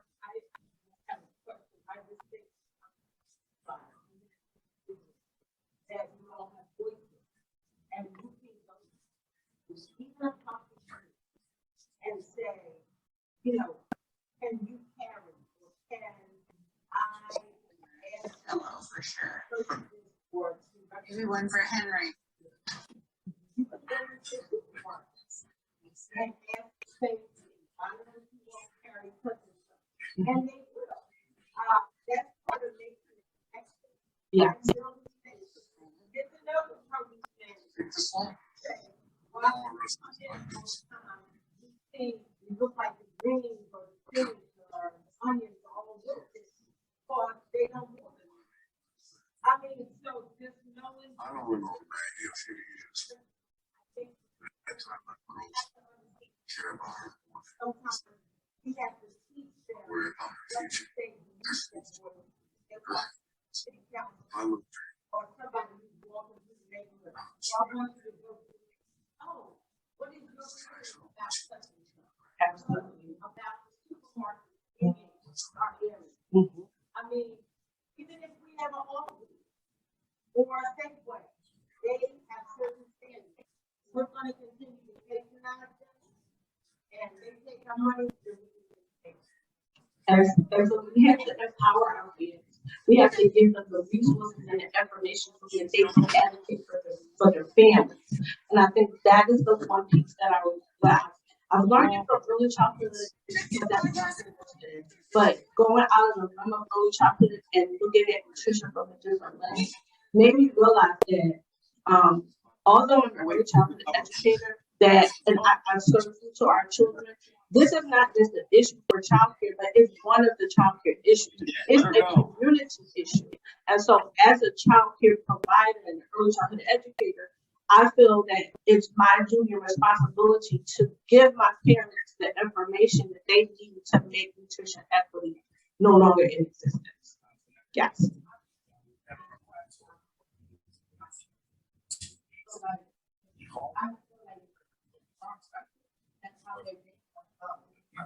Funny. I love rock, you know what I'm saying? It's not one of those things like where I'm trying to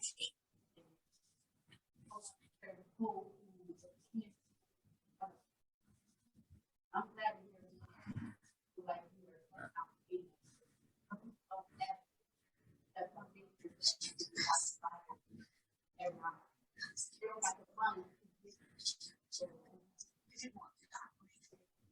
yeah.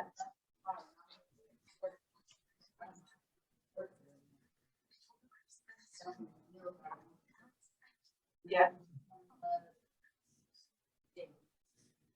That's so true. It's so true. What I realized too is that I began to say, you know, we have to make the change for our children, but then I'm like, well, who's sitting with our children at lunchtime? Our assistant teachers. So not only do we have to make sure that we make these choices for the children, we have to make the choices for staff too, because they're there with the children. And I connect this to childcare, even though the issue is bigger than childcare. It's I would say country, a nation issue with nutrition. I have to bring it to relevancy so that I can have a better understanding, because my goal is to meet my own self where I am with learning about nutrition and equity, and then make it relevant so that I can start to make an impact. And the first impact that I can make is right about my childcare with my children, my teachers, and with my teachers, that means I'm connecting to their families, and then their families are connected. So that small little change that I made is impacting a lot of people, but it's like a domino effect when we start to do it. And it's a way to start advocating and to make change, to decrease, to get rid of this nutrition, the inequity that happens with nutrition. Yes. What's happening? Yes.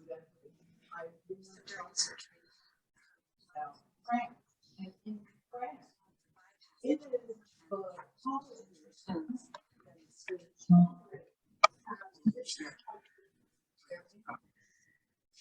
different flavors from very young, and also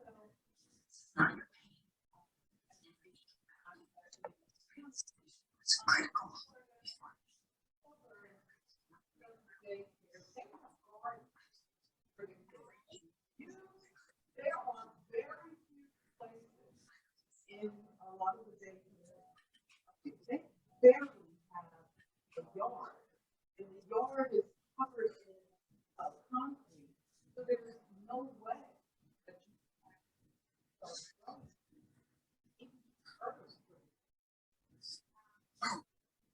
There's no silver lining. Don't make one. Your job is to make the bad news sound better versus to drive the turn and go from over. Well, I'm here to tell you that there is an awesome program that was designed by the National Black Child Development Institute called Good for Me. And Good for Me is a curriculum that introduces young children to different fruits and vegetables that they may not necessarily be exposed to, like avocados, like peas, okra. And it's a great way to use in the classroom to get the children to be able to experience different tastes of fruits and vegetables so that they can develop a palate for it. We can no longer wait for children to their palates to evolve to like asparagus. We have to give it to them very early on. So Good for Me is for children between the ages of 3 and 5. But even with working with the curriculum, our infant teachers were like, well, can we put that in the baby formulator and give the baby avocados or the spoon for the baby? Or can we put black eyed peas in the formulator? Sign medical directive for consent to surgery. There's an important question we ask. That's like the baby, like, you know, because our children get acquired to season very early. But we work with our families to make sure that the vegetables are given to the babies where, you know, it's their starting foods versus the fruits, so that they acquire the taste of vegetables before the sweetness. So I think again, when we collaborate with the families and we collaborate in our homes and making sure that we're putting fruits and vegetables in front of our children, not just once, not twice, because my memory serves me correct. It takes 3 or 4 tries before a child will like food. So if we just try it one time, then of course, it's like, I was eating okra.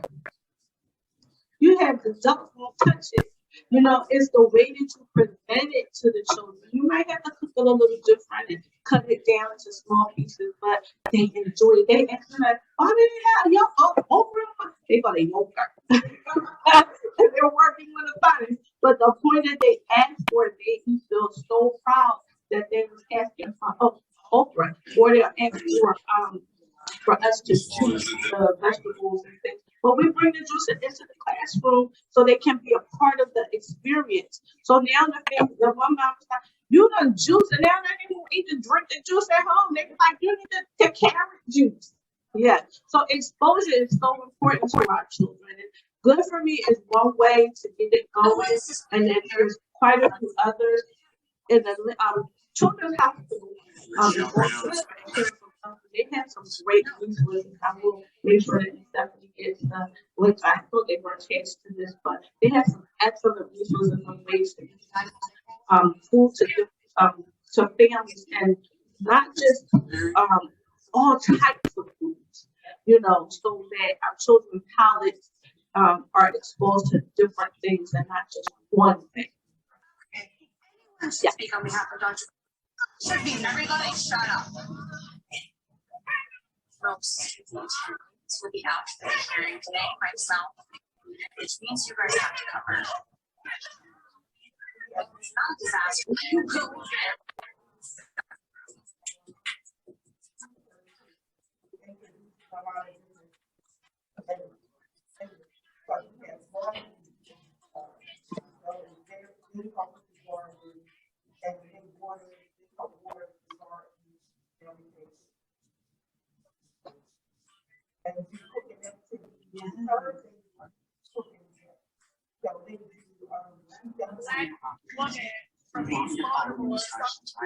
Lie there and fall asleep. Let me jump at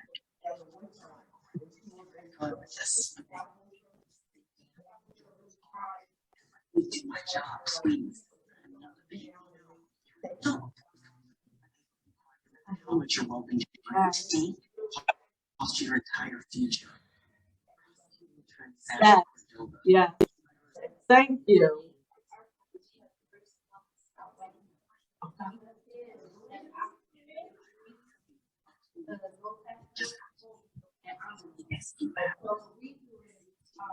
Shut up. Morning. Based on the number of witnesses. Right. Just read, this one's gonna be a circus, so let's go ahead on record. My name is Absolutely. Ashley. Right. And so, again, when I thought about nutrition and equity and what I could do to make a change, because again, it is a universal of a country issue, is to start where we are and work towards making change. Thank you.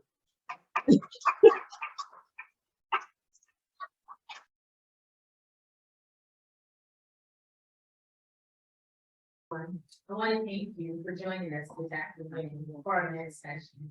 I'm Sharon Woodley from the Racial Subcommittee Early Childhood Provider Council, and also the Senior Vice President of Operations Brightside Academy. I would like to take this opportunity to introduce you to our next speaker, Dr. Joan Flynn, who will be speaking with us about trauma-informed education and the effects on racial equity. Thank you.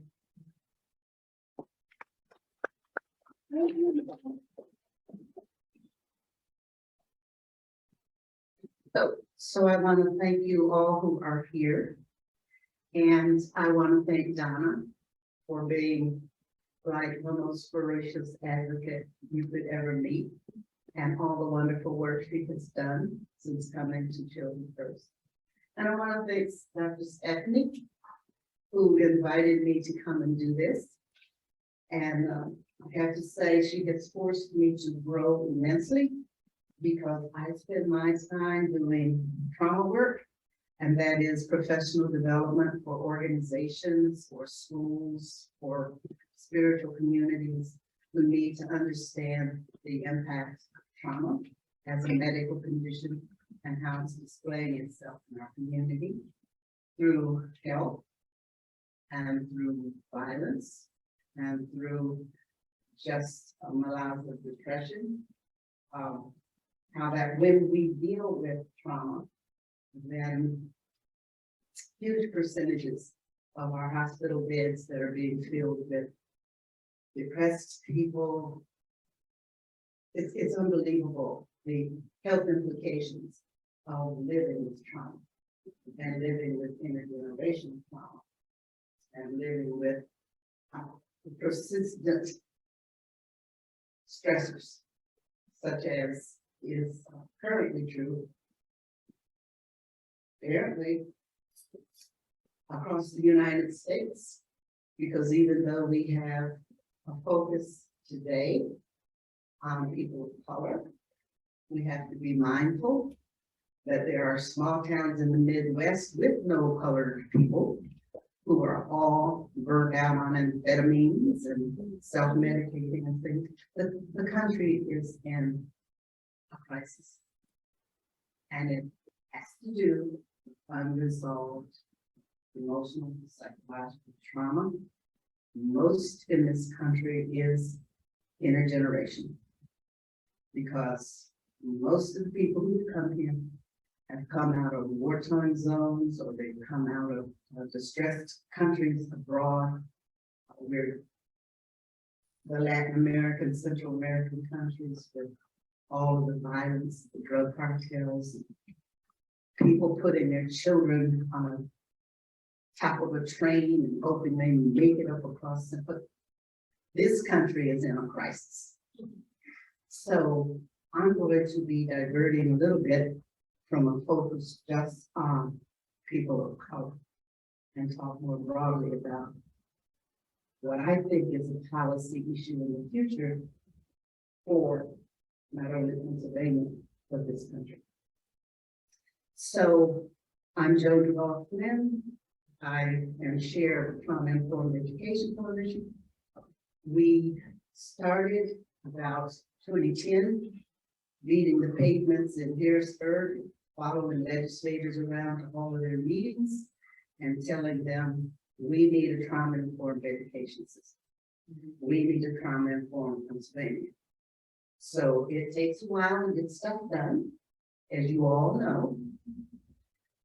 We were 10 years getting a piece of legislation called FPT, which Stephanie has asked me to talk about a little bit at the end of the presentation. I stand here very mindful of the extreme pain that people in the southeastern part of the country are in. And sometimes people see the news and they see these adults and they've lost everything. Oh my goodness, how could you live through that? But a lot of the people who lost everything are babies and little people. And they're gonna live with the trauma of this event for the rest of their lives. So I always think, just like when at one point in my life, I taught African American literature at Wilmington University. I would say to the class, when we talked about the emancipation of 4 million people being dumped into the economic mainstream, I said, how old were they? And then people began to think. Some of them were babes in arms, some of them toddlers, some of them. So when we talk about these issues, we have to always realize there are suffering babies who are going through these things. And that's my point today. You want to move this slide for me? So I always like to tell people what TIEC does. We call Trauma Informed Education Coalition TIEC, and we do professional development for anybody who wants to learn about trauma. We have a number of presentations that we make, and we have some in the pipeline. But what we try to do is help people to recognize the impact of psychosocial, emotional, neurological trauma. And we try to help them develop trauma-informed practices, which can be implemented across all fields. We can move forward. So this is the third day of your work together. How many of you were here for the first 2 days? This is, okay, that was amazing. I so regretted I could not attend. Since I chair TIEC, I had to work and I couldn't be here because I had that stuff to do. But this morning, did you all hear from Dr. I'm going to say her name, Ioma Iwuka? Yeah. Okay. Because I followed her online to make sure I had some inkling of what that keynote was about. And I'm sure you were all greatly informed by the work that she does. So you heard from Black Child Development Institute, and they talked about what is equity. And you'll have to tell me if I'm coming from similar places, because I come from a specific place of equity that is extremely simple. So you also had a discussion on a playbook on,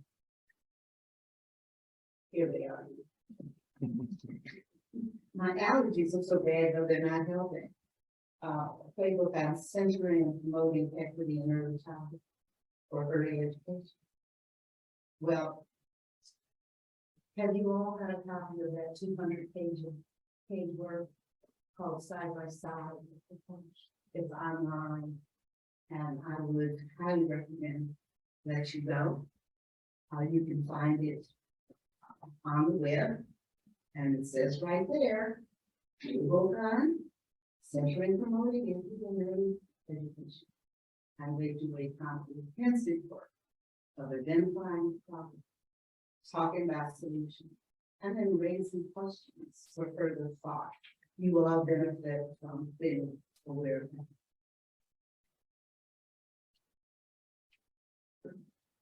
So, we looked at health disparities and maternal mortality rates, and we've examined ways to increase representation of African American women in early childhood leadership.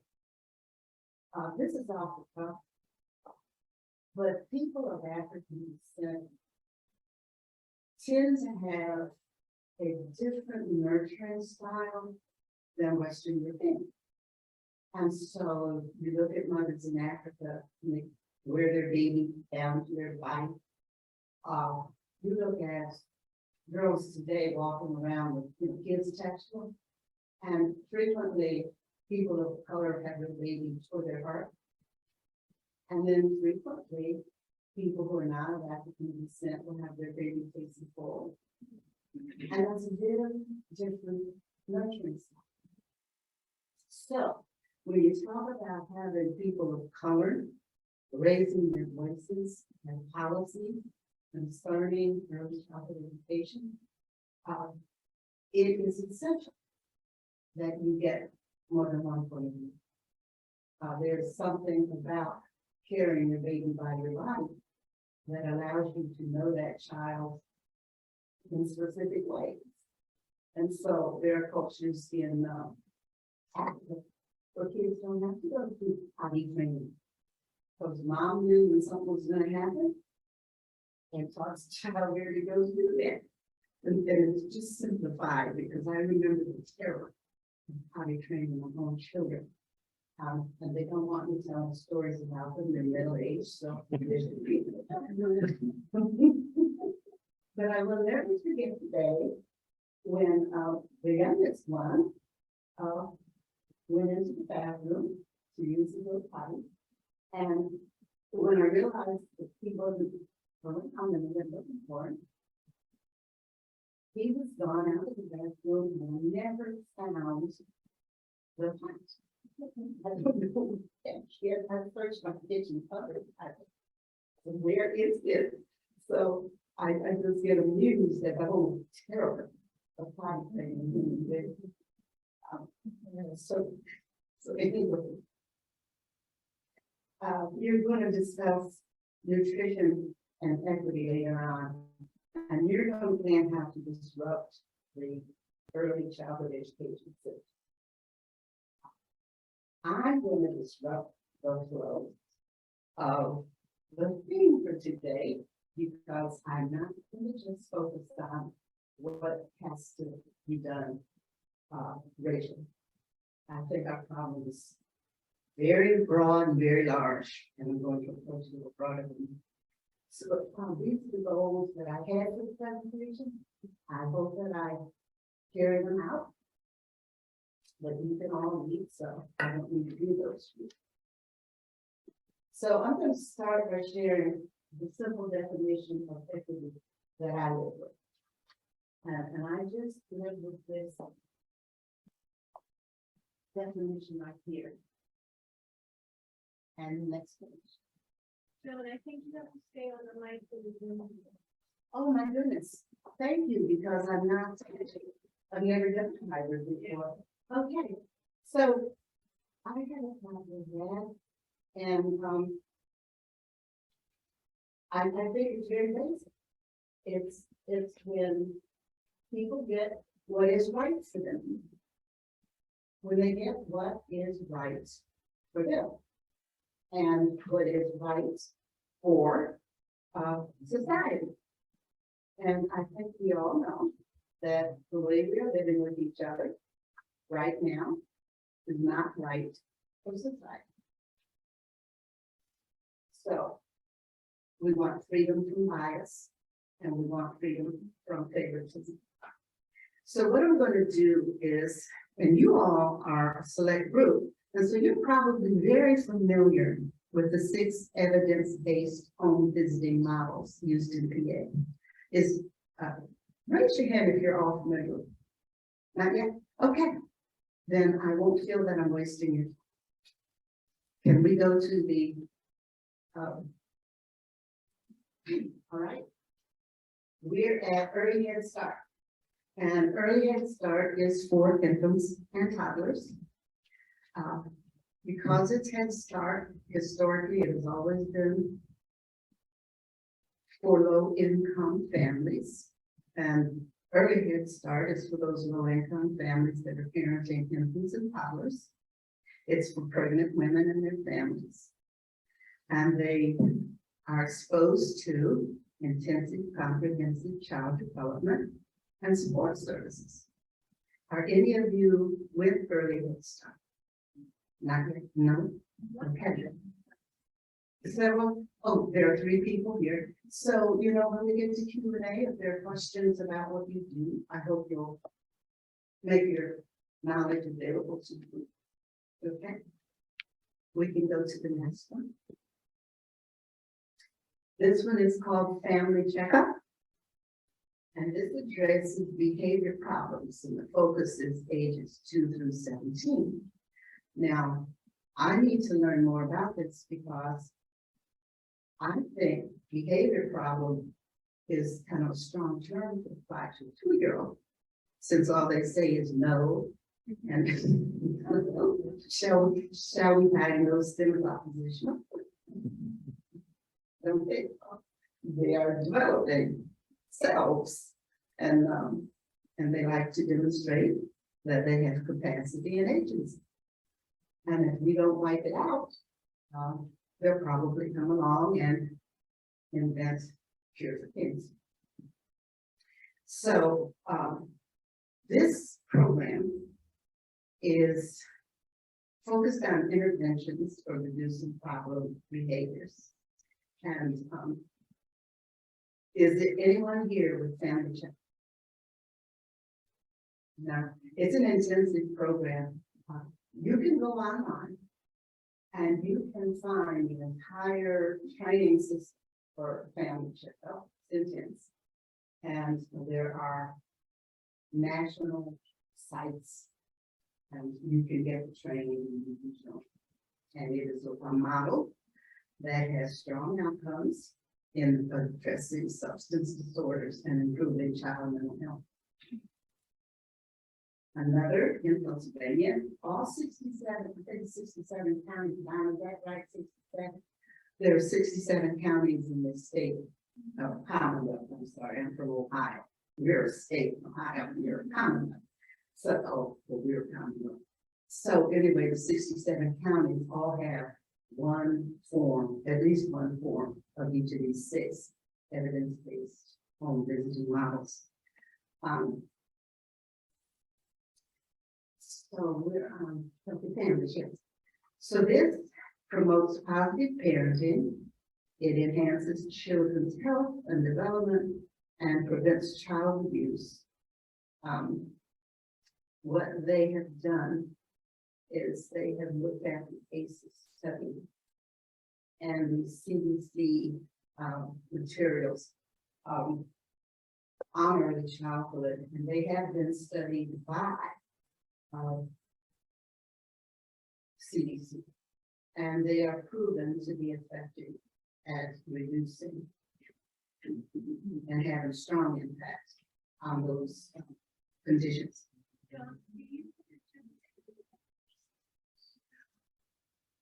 Oh, please, yes. Adverse childhood experiences. Raise your hand if you're familiar with it. Adverse childhood experiences. Okay. All right. That was the study done about 20 years ago, if you're not familiar with it. Kaiser Permanente and the CDC partnered and did a study on 17,000 upwardly mobile, mostly white people who were insured by Kaiser.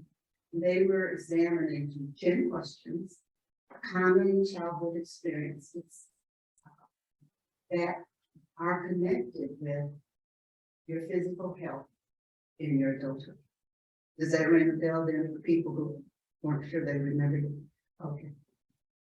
And a lot of the trauma work has come as a consequence of the ACEs study. And they continue to mine the data. They continue to learn that heart disease, diabetes, cancer, drug abuse, and other socially destructive habits that we have are connected to early childhood experiences that were traumatizing and never resolved. And many of the hospital beds in this country are just filled with people with unresolved trauma. Well, this next one is the Nurse Family Partnership. How many of you are with or do nurse family partnership working? Okay. It matches first time moms with nurses. And this program in Pennsylvania is mainly up in the Poconos. They work with new children for 2 years. They got 300,000 and more moms that have participated. And last week, I had to do a lot of studying to come into the early childhood world.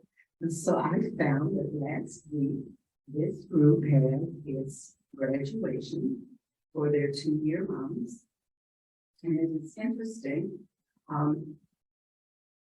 the news up that way covered the graduation. It was in a park. It was just a lovely event and all these beautiful little kids.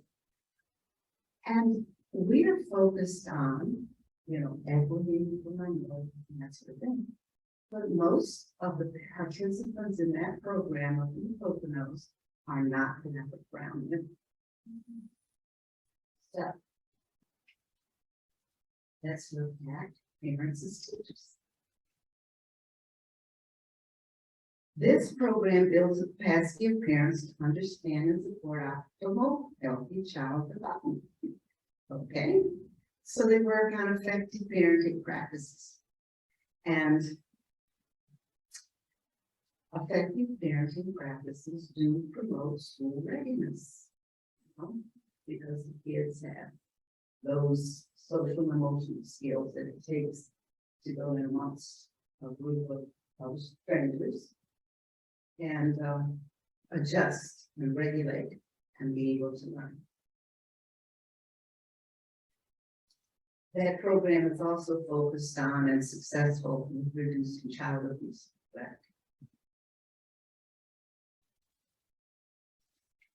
That is also for people who live in poverty.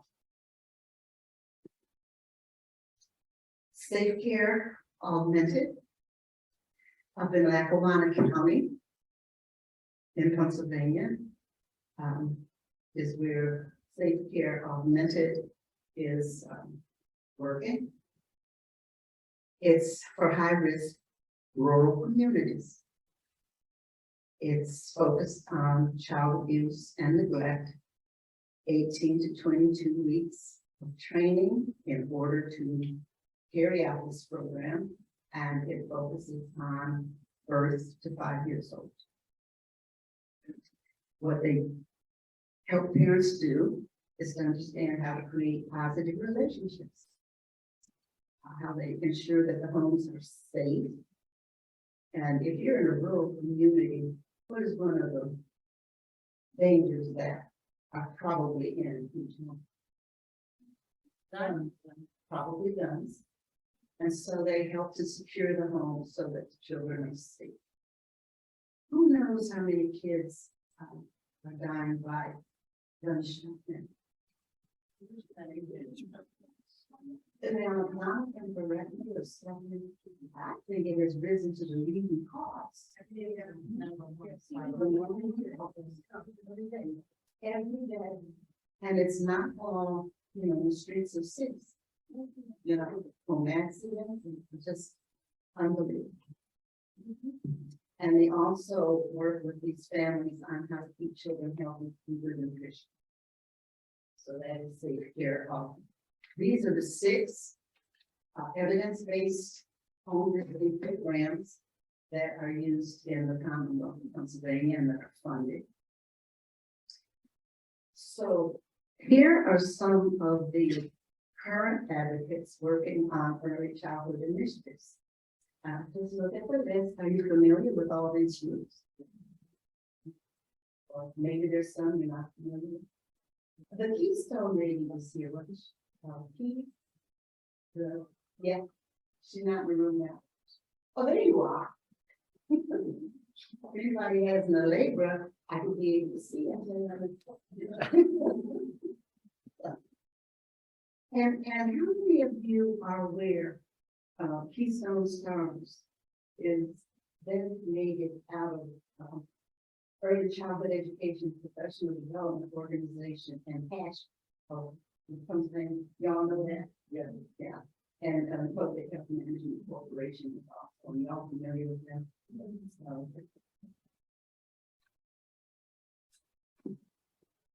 So I have to do this because the website says to do that the department specifically disclaims responsibility for any analysis, interpretation, or conclusions that comes from using their data.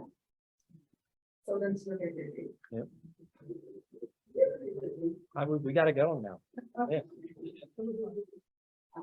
He has a 1-year-old, so he's probably in his zone.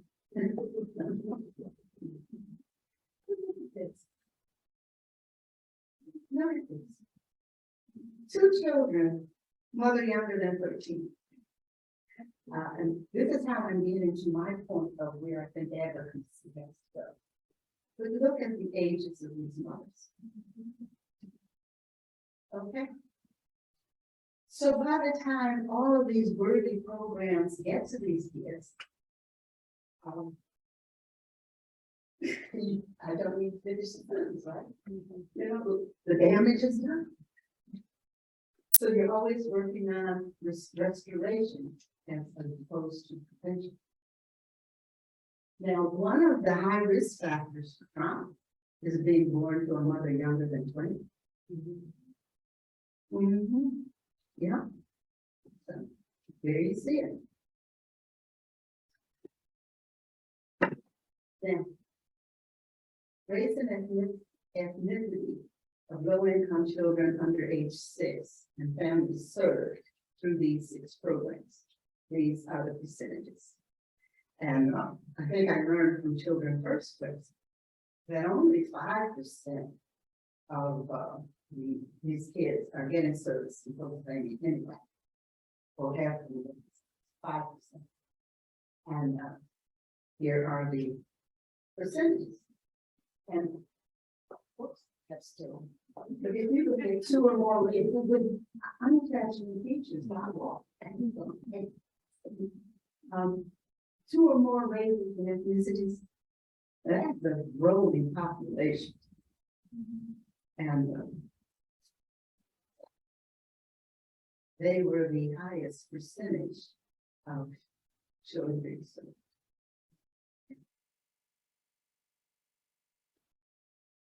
So now I'm going to move, just this slide is to give you some background on Dr. Bruce Perry, because the rest of what I have to say that relates to trauma, I'm taking from his work. What he has written, his YouTube videos. How many of you are familiar with Dr. Perry's work? Cool. The rest of you go to YouTube, put in his name, and just watching people teach you what I'm going to allude to, because they do this work in brain development. And Dr. Perry has spent a lot of time telling me, not personally, about what happens to a baby from the day the baby gets here until the baby is a year old. And certainly there are things that start before the baby gets here. But he focuses very deeply on the importance of that first 365 days, what the brain is doing. And he relates it to our physical health as we grow and develop, and as we are mature adults. It's unbelievable, and we all need to know and understand. So Dr. Perry talks about consistent, predictable, nurturing environments, and that they divert children out of negative trajectories. He talks about the need to develop the parts of the brain responsible for the capacity to be humane, empathetic, sharing, and self-sacrificing. Now, just thinking about the context of the society in which we live. would you say that there is a deficit in these human capacities? And they are developed 0 to 1. That baby is working. Looks like he's eating and sleeping and soiling his diaper. But no, he's working. He's putting together the synapses in the brain that allow for these capacities.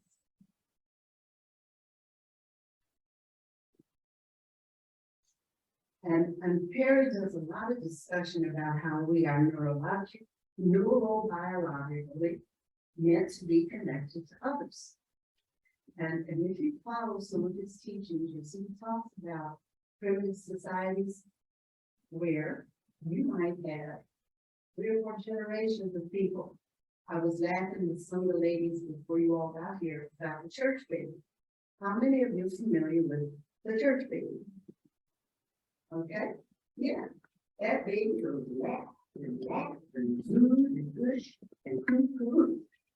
Oh, come on, kinds of people's faces. But those experiences are teaching the baby to know. So, Dr. Perry says, you know, our primitive roots serve to protect us, to model for us, to care for us, and to discipline us. Which is what it looked to me as though all 6 of those evidence-based programs are going into homes with people who already have babies, who are trying to teach those families to do these things. Well, only, and I believe I got this number from Children First, only about 895,000 people or people were in those programs. 5% of Pennsylvania in those programs, where they're trying to do this because it hadn't been happening in the family. So Dr. Perry says that we illustrate quality human reactions through our affect. And so we got to the little baby, and the tone of our voice, our face, our smile, our cooing, our paying attention, our being tuned into the baby, our giving love to that baby, being responsive to the baby's need, is how we demonstrate or illustrate human interaction or quality human interaction. Ms. Carter, yeah. What? Ms. Carter is from the whole church baby thing, because I was a church baby. Oh, here's the first time I was in church. You know, from, oh yeah, Black Brother. Ms. Carter is Senator Williams' education staff. I don't know if they have the title. Oh, let's see. So Dr. Perry says that the mother's capacity to love turns into the neurobiological capacity for the infant to love. He talks about it in such beautiful terms, and he says we are contagious. And so that baby is actually internalizing from mom or whoever. I'm so whoever. Doesn't have to be a natural mother, you know that. Whoever's giving that kid that love. It's contagious. And the child is building brain connections that will allow that child to love.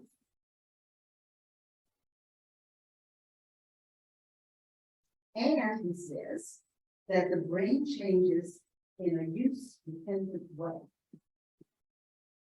Meaning, repetition.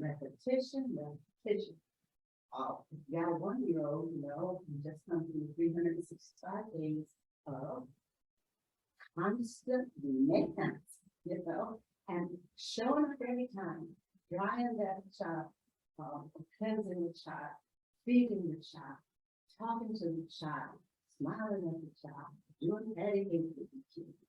Repeat it, repeat it, repeat it. What you're doing is you're creating human beings who can love and care about society. I'm still doing that. Yeah, I don't know. Thanks for the effort. So then Perry says this, and this is the springboard to, what I think we need to do in the Red House. Is, next one. It should say we do not make any systematic recommendations for raising. There you go. You're good now. Okay? This country. This country has no ethos for raising children, the value of children, how we feel about children. I searched the internet looking for programs that have been developed for babies 0 to 1 or 2. Where did I find? Mally, M-A-L-I, Mally. Who knows where that is on the map? You know, one person, 2, okay. We're 10 countries. Yeah. What's that? No, is it what's it? No, Mali. Yeah.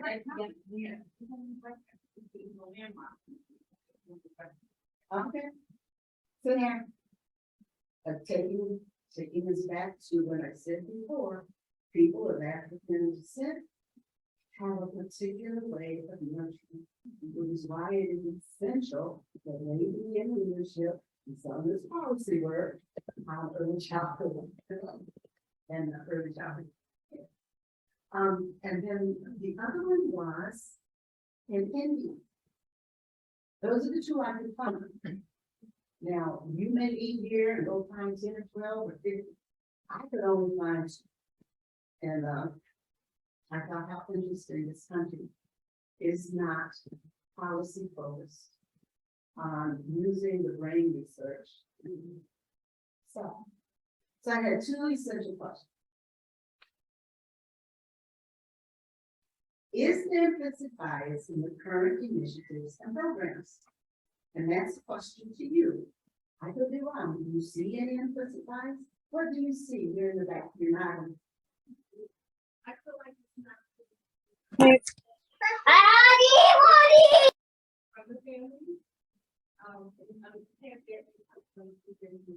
You think all of them.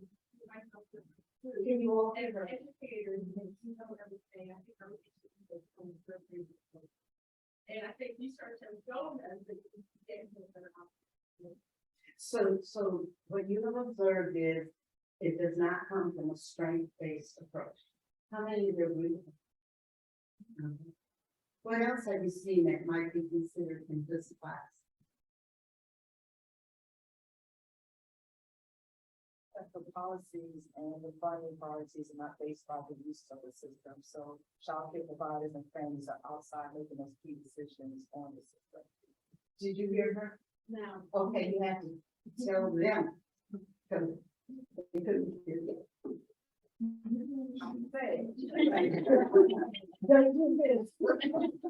The 2 users of the system are not a part of the policy and the funding making decisions about the families and the providers.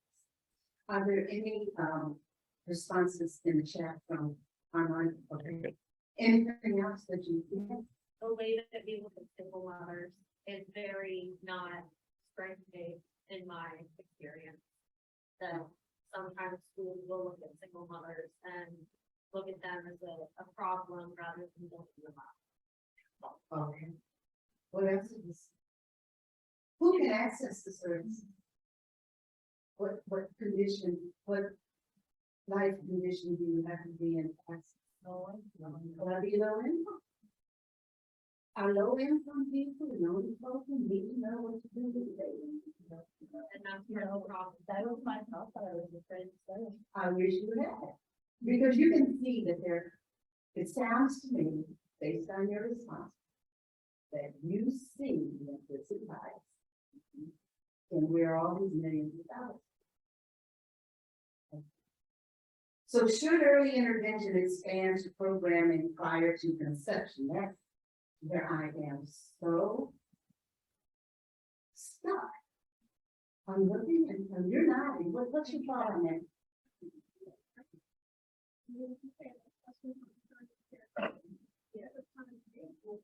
You know, there's a lot of things that we could, right, you know, it starts even before it comes to the business. You know, it's hard to believe, right? So. Okay, who else? Yes.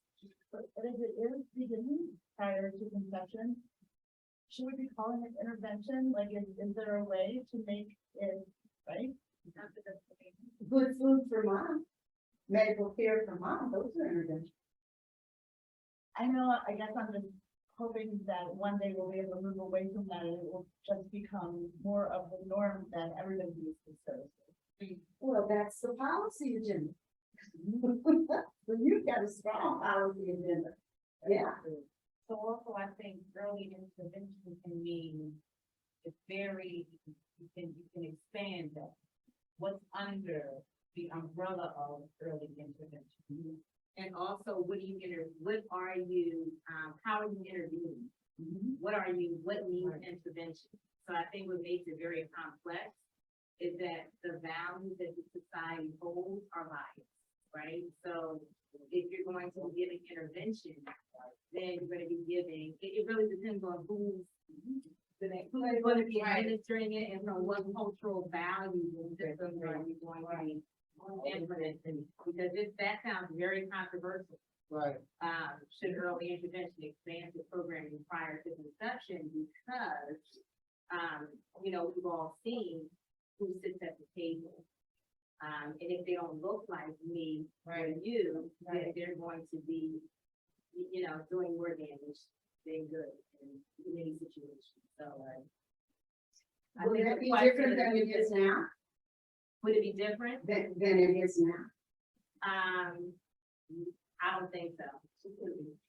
It depends. Specifically, how could it be different? Let me know, I'm just saying today. Because I like all the time. How could it be different? Are we looking at a particular time period versus now? Or now going forward, changing policies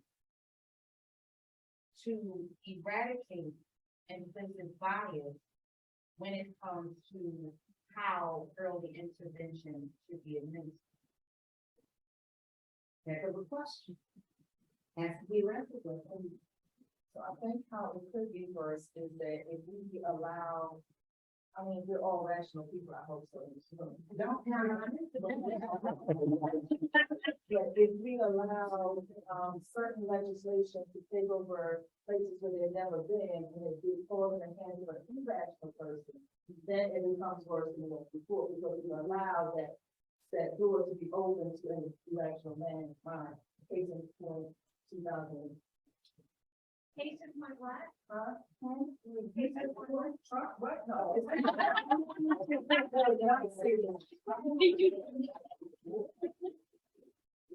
I feel not saying that.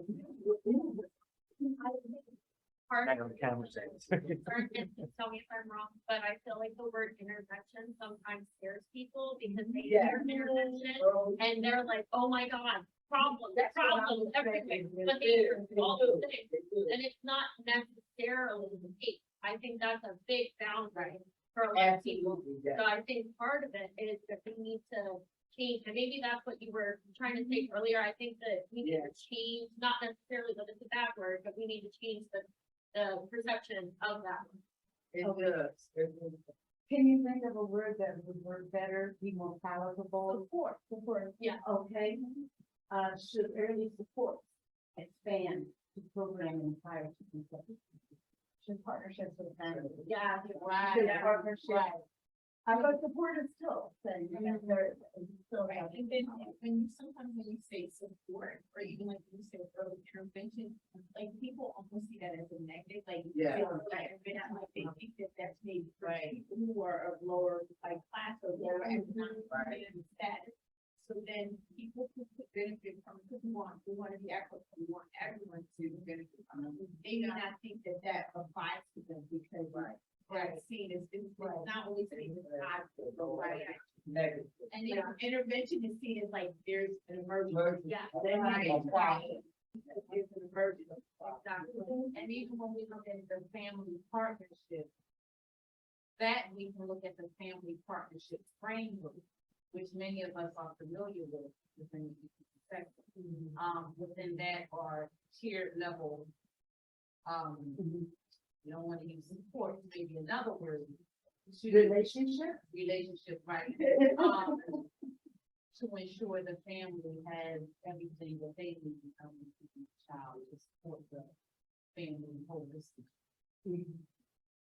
Can you imagine if there's a way to service more than 5% of the Commonwealth's people? Yes. Yeah. How do you think that would happen? Collaboration With?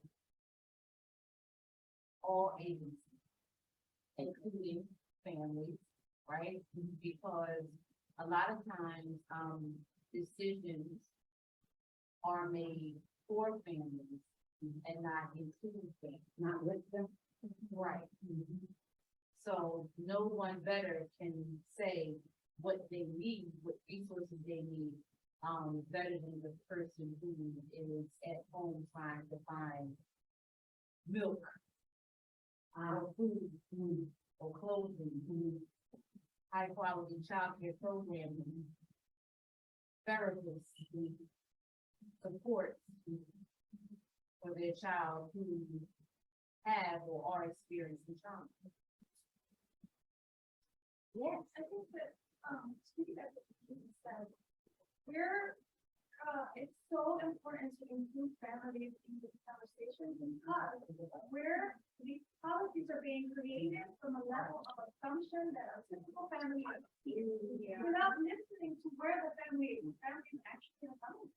And so when we say intervention, it's from the base of the policy creators, not the actual people coming to like, what is normal for my family, according to my culture, or according to my values and my beliefs. This is the normal for my family, and this is where we want to be, and this is how, assist us in getting there. And so I believe it's biased because the people who are making these policies don't know or are setting a level that may not even be realistic for all these families. Where do you know what? Yeah. Because I don't have the same value as, so what makes your value better than my value? Yeah. I was gonna ask, what value base do all these programs emerge from? Or spring? Colonization. You did not say that. So when you think about intervention that colonized countries did, that's where it becomes very problematic.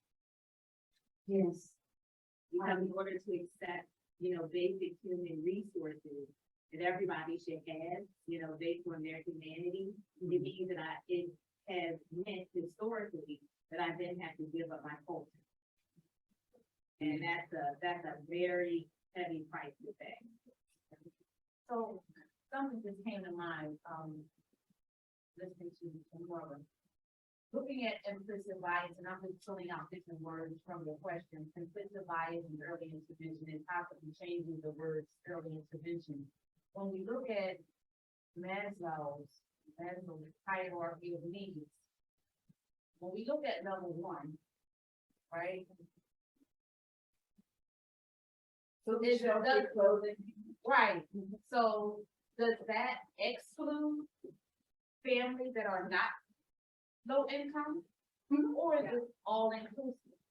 I mean, as the programs are set up now, they are excluding them, Right, because you have to be poor, right. basically, for all of them, I think.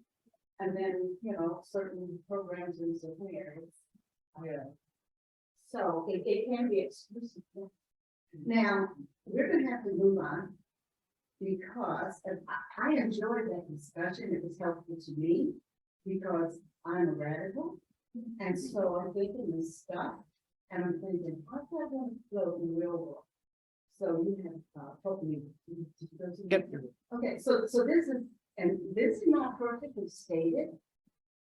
This is where I got to after looking at trauma for 10, 12 years and listening to Bruce Perry talk about the road to 365-day brain development and such.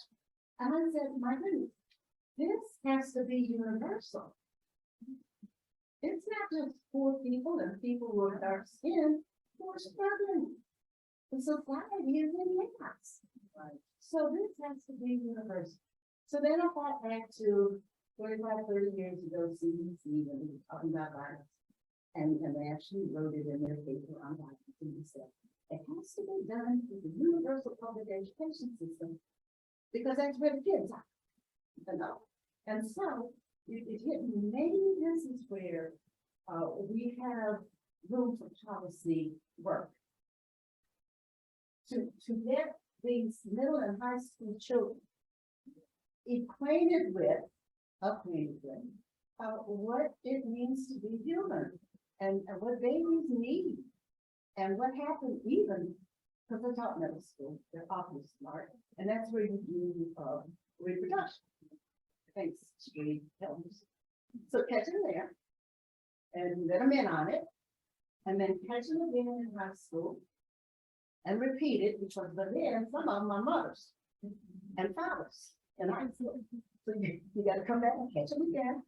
But I think that if we don't go there, we can't get to everybody. And I could be wrong. And then I think, and there's no H-Town hospital. I thought you had a new word. Well, I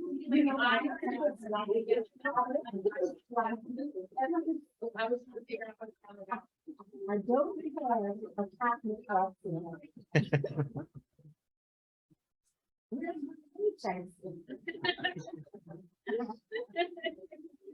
Required hospital orientation. I don't think the baby ought to be able to leave the hospital until whoever's going to be caring for it has to be reminded. You gotta talk to the baby. You gotta change his diaper. You gotta food and make a fool of yourself and entertain that baby. You gotta hold that baby. You got to just kiss it and all that stuff you do because you're so amazing. You know, so precious and beautiful and oh my God, there's no too. So you gotta do that. And so if, we went into the school situation and stopped people from smoking. That's where you can get stuff done. Bring up a more aware generation. And so that's where I am with that. That's what I think our policy agenda has to move to. We gotta reach more than 900,000 people. Even though I commend Donna and her coalition and her allies for that $15 million that you got added to early childhood. And I commend them for the $1 million that's going into that family program. But we have got to reach more people. Are you telling me 3 minutes or shut up? Oh, okay. Okay, so I think this 3 minutes is our 7 minutes. How many of you are familiar with Act 18, which is an amendment to the school code that requires trauma-informed education training for all educators? Raise your hand if you're familiar. Hooray. If you're not, it's Act 18. You can find it online, Pennsylvania Act 18, 2019. And we are so proud of it because we worked to get that done through Trauma-Informed Education Coalition and the state NAACP when I was the state education chair. Working with, a champion, you gotta have a champion, anything you do, you know that, who will introduce it into the legislature. So I'm proud to have met you all. Quite honestly, I am so grateful to you for what you do with the children. And I just encourage you to think, do we need to move to a broader agenda? And sort of raise up a new generation of people who haven't been. Thank you, Ed.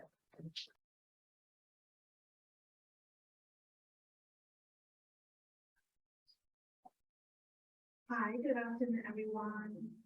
My name is Sid. I'm a family partnership coordinator at Children's Village. And next, I would like to introduce Sharon Nicholson.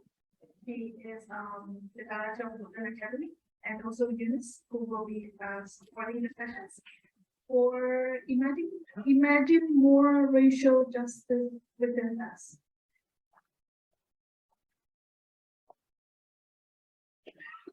Good afternoon, everyone. So this session is really about me. It's about we. It's about us. It's about them. And it's an action plan to disrupt the ECE system, and this is the first part. So I just want to welcome you guys, and I'm going to, some of us have already done this, so I want you to think about your childcare facility, or just think about yourself in the role that you are as advocate to the ECE system. And then you answer this question, if I had, as it relates to supporting your program, if I had whatever that is, you can put it in the chat for those of you who are on the line. Those of us who are here already put it up on the sticky notes. If I had blank, blank, blank, then I could.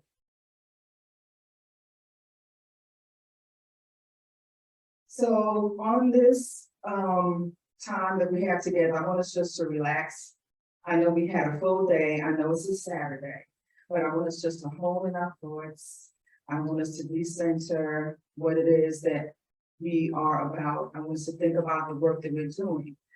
The priority or the goals for this conversation is really about understanding ourselves as individual providers, understanding our own biases, as well as leaning into our strengths.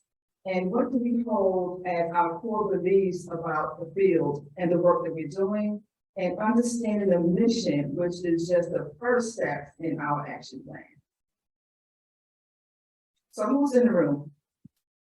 So if you are a family, no, actually, if you are a Star 4 provider, clap 4 times. If you are Star 3 provider, clap 3 times. If you're Star 2 provider, clap 2 times. If you're a Star 1 provider, clap once. If you have a center, raise your right hand. If you are a group, raise your left hand. If you're a family, raise both hands. If you are a multi-site, just nod your head. And if you're in a supportive role, then give me jazz hands. Thank you so much. So I'm going to tell you what this is not, all right, and what it is. So this is not a workshop. This is not a lecture. This is not a play. This is not a movie. This is not a TV show. This is reality, but it's not a reality TV show.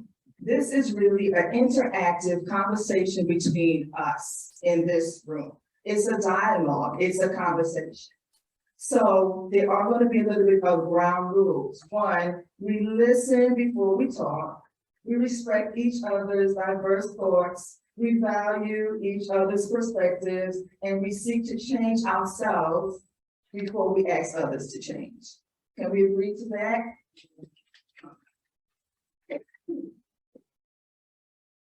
Here it is, guys. The red or the blue pill. This first section is all about you, because everything that impacts this field, our field, is all about you, the people that are in this room. Now, if you recognize the snapshot here is the matrix, right? Where Neo is given a choice to stay in the la-la land that he is in, or to face the realities of his situation, which is going to mean that he's got to change his mindset about how he thinks the world is and his understanding of his place in the world and what he has to do, what his mission is, right? So this is what this is about, this disruption of systems. And a lot of times we are so busy doing the work that we're doing, but we don't understand that there's layers and layers and layers and layers of layers to this work. And so what we're hoping to do in this conversation is to disrupt the system and to understand what that means.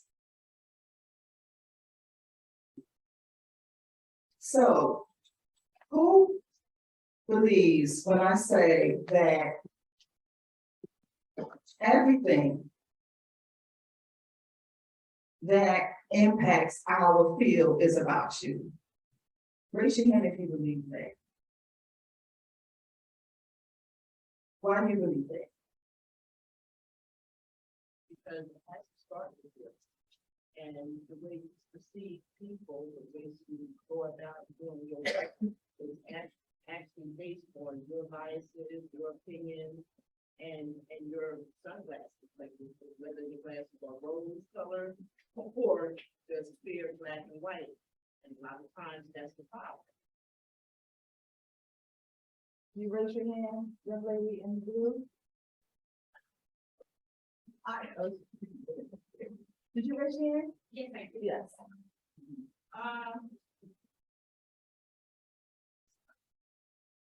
Come on, Tola. It's all about me because of my beliefs, my vision, because it's all about my vision. And then I'm bringing people in to see my vision. How am I selling that? Are they understanding that? Does it make sense to them? Do they see themselves in my vision? Okay.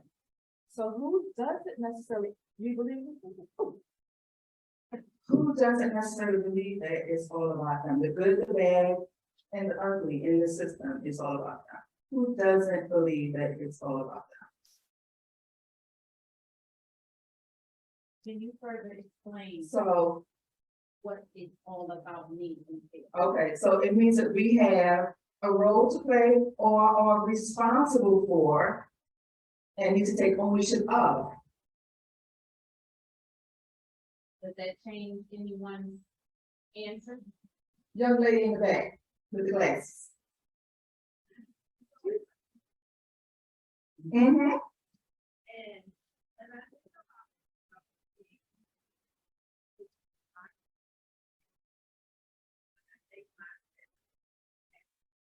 I think about what I do and what I'm going to do. And it can be a combination of all about me.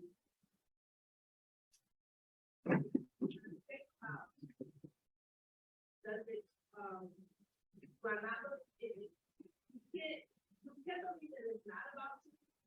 And it's still going to be about you, no matter how you think about it, because I always say, you can't change something unless you start with yourself. So even when my life was born, when I position my life in a way, I can build it back to myself. So no matter what you do, it has to be about you. You impact everything and everyone else. And so when I think about the things, I think about who I am, what I am, why I am. It all, it comes back to me. The need impacts everything. Could you summarize for the Zoom? So for those who did not hear on the virtual platform, she said that it is all about her and she's torn in between, she said some days she has that point of view and some days it's different, but she understands that no matter what, it's that lens that she puts on that impacts the influence that she has and able to realize that at the end of the day, it's what she does in the field that impacts everything else around her. And if you have a point of view, put it in the chat. If you're online, put it in the chat. Somebody else had their hand raised.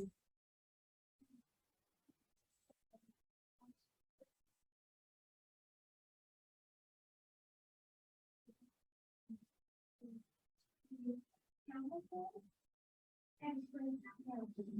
And what I do, not only reporting the problem, but also knowing that if one person or one person, the local newspaper, it's really good. I can the same thing from the community else that you want to see. So another respondent said that she wants to be transparent in the expectation that she has, one, with what she's offering as a support person in the field, to know that when, what she's offering to that facility that she's working with is true. And it's genuine, and that whatever expectation that she has for her children and her children's children is the same expectation that's available to all children. Yes. Okay.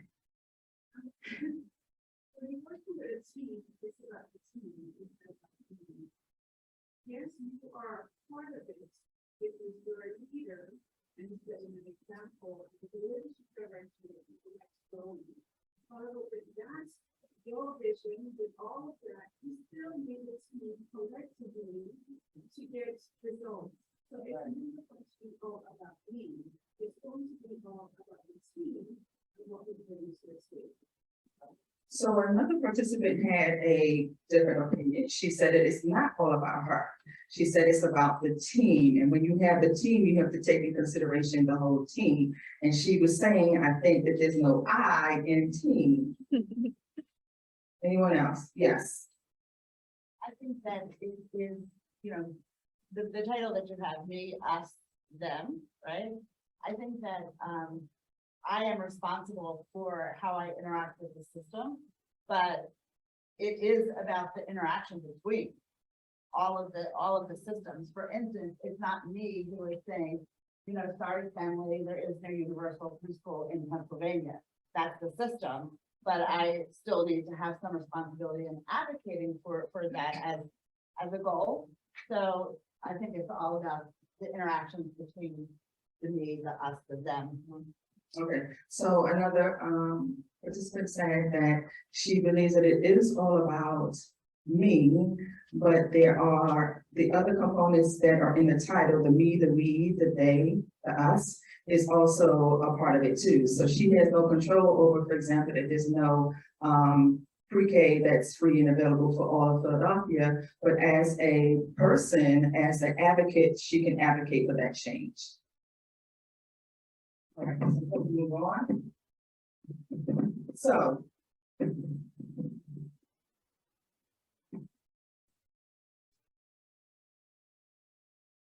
Thank you. I am from, so my name is Sharon Nelson, and I am from the planet Grown-ups Only, right? We don't, like, I don't even understand what this whole child care thing is about. Like, what is that? We don't have any kids. We don't have grown-ups. So can you tell me, what is it that you guys do anyway? I mean, I just came here on my green card and I don't know what this childcare system stuff, what is that you guys do? I just know that we're grown folks in grown-up land, and I don't understand what this whole childcare system is all about. So can somebody just tell me, what do you do when you're doing child? What do you do in childcare? I can tell you what we are not. What are you not? We are not babies. Okay, so you're not babies, We are but not what are babies. you? Can anyone tell us what we are when we're starting with first what we are not?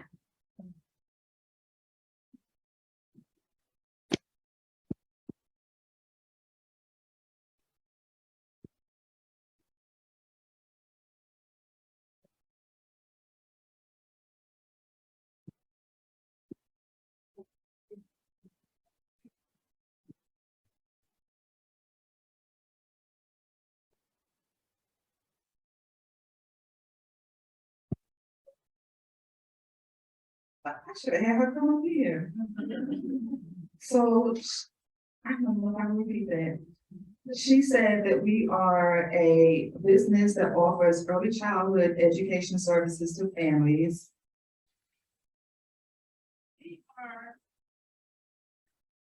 Come on up, come on up.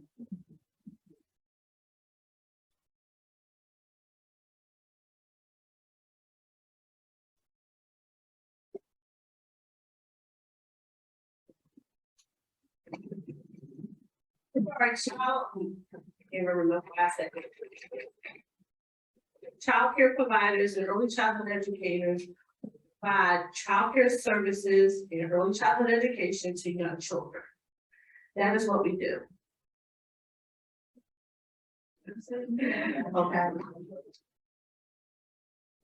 We offer support to families and we share best practices and help them to individualize those best practices for at home, what works best for them. We're anchored in what we know with theory and development, but we kind of do that two-step to individualize it for the family. We support the families in understanding child development principles and practices in the early learning environment, even in the home and in the child care. Thank you.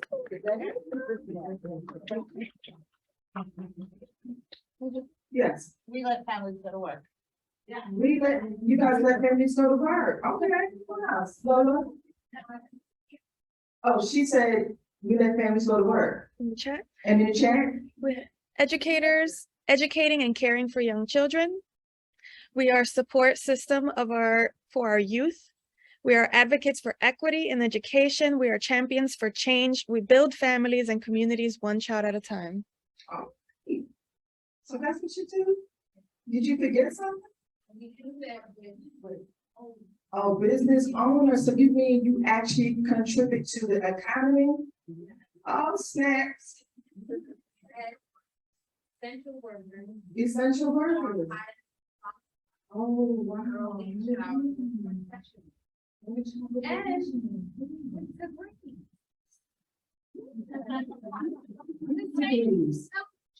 No, I think you went too far with babies. Oh, wow. Anything else?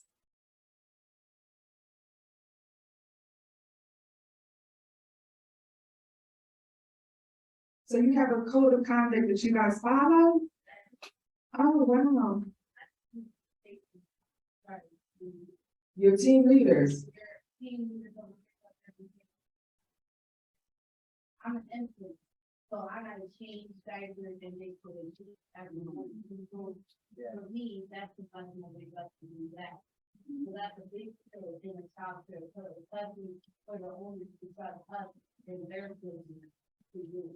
So you want the right staff in the kind of, not staff that's not there for the children. Wow, so someone said that she's the teacher and she actually cares and provides cares for her toddlers. And you need to have the right staff in that where families can trust their most precious people to be in that setting. So I think I put it up here because I really want us to understand what you just said about yourself. I didn't say it, you said it about yourself. What you said is that you are leaders, right? You are economic drivers on two levels, like double snap. And I think we also forgot something too, so I'm gonna bring it back. So you said that you allow families to work, correct? Okay. But you also have your staff. Don't you have staff that work? Do you not increase their educational levels to teach? Okay, so you do that. So that's the one economic benefit. But do you also educate that child to get them ready for school? Kindergarten? Do you not decrease the dependency of children who might need supports? Once they get to kindergarten, saving the state some additional dollars. So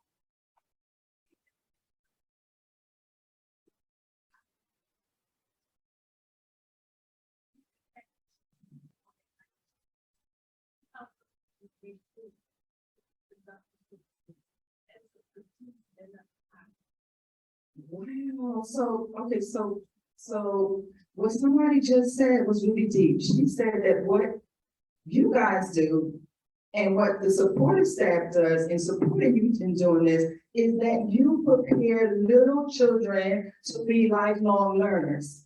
So this is like, it continues after they have left your program. So do you understand the work? Do you understand your work? Do you understand your position in this society? Do you understand your position in Philadelphia? Do you understand your position in Pennsylvania? Do you understand how important it is that you are doing what you're doing? Do you understand that you are the bedrock of society? Do you understand that your hand that rocks that cradle rules the world? Because you are shaping the mind and the future of today's and tomorrow's children, adults, workers, scientists, developers, technicians, nurses, presidents, teachers, mayors. This is what you do. So when we look at leadership, it really is not about the lack of leadership. It's about the lack of recognition of your leadership. It's about the lack of recognition of the important work that you are doing in the community. And that's why we have to disrupt the system, because we know the worth, we know our worth, but does everybody know our worth? Are we telling our story?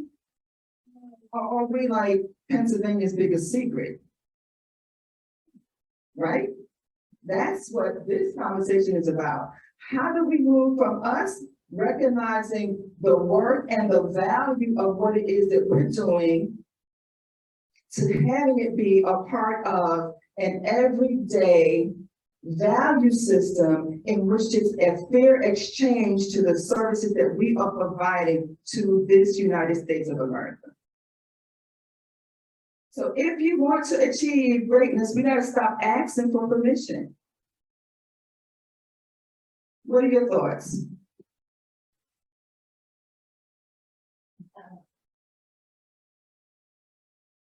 I feel like that's incredibly empowering. There's a lot of negativity around teachers as a whole right now. A lot of people are trying to blame us for things, and it's hard to hear that. It's hard to listen to it. So hearing that and recognizing that we are essential, like we are needed, and so many people take us for granted. And I feel like we, instead of saying, oh, okay, like you don't care that I am teaching toddlers, you don't care that I'm doing this. Okay, I'm gonna take the power back and I'm gonna say, this is what we're doing. This is how we teach, and this is the role that we play in everyday lives, because a lot of parents, a lot of guardians, a lot of people that take care of the children when they're not at school would be lost without us.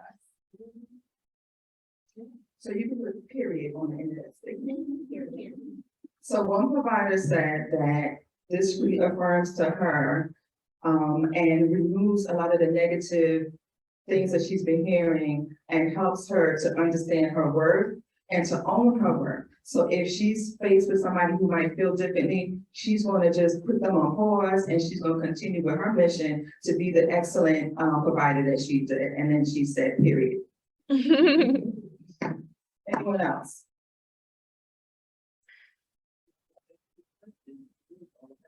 Is it not? Is it not? Okay. Hoping that one of the silver linings out of the pandemic was more respect for childcare and what we do. Yeah. And I'm just worried about the amnesia of the business world and the corporations that when everything's going fine and their workers can show up, don't really care about the needs of our community. So I guess my question and my thought is, I'm thinking, okay, so how can we disrupt this? How can we take advantage of where we stand right now? So someone said that she was hoping that with the pandemic that the silver lining would be that we will all come together and kind of work this out, but what she's finding that it has faded. And so she's wondering, like, how can we disrupt the system and how can we take the power back? So I'm gonna ask this question. Because I think this is critical for us to understand something. We have superpowers, right? I mean, honestly, for us to be doing the work that we're doing, we have to have superpowers.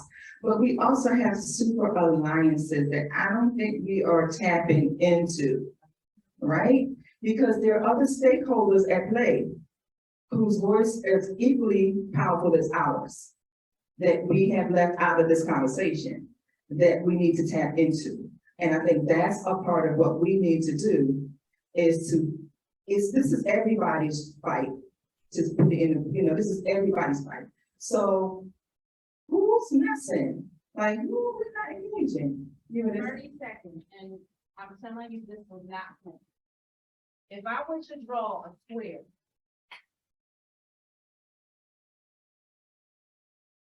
And the square is representative of the table. The table. Who should be sitting at this table? Kim, ma'am?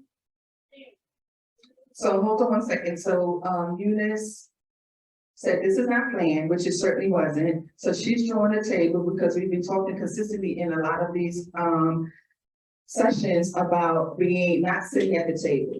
And I'm gonna put a twist on that table too. And so she drew a table. And then she asked who should be sitting at the table. And one response was families. Teachers, okay. Teenagers, somebody said? Policy makers, I'm sorry. CEOs? Faith-based communities? Support services. Support services? Health professionals. Health professionals. Health professionals, business owners?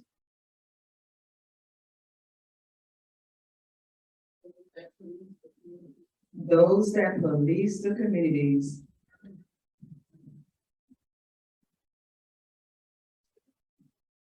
Children? Don't look like that, not infants and toddlers, but school age. Yeah. Young adults?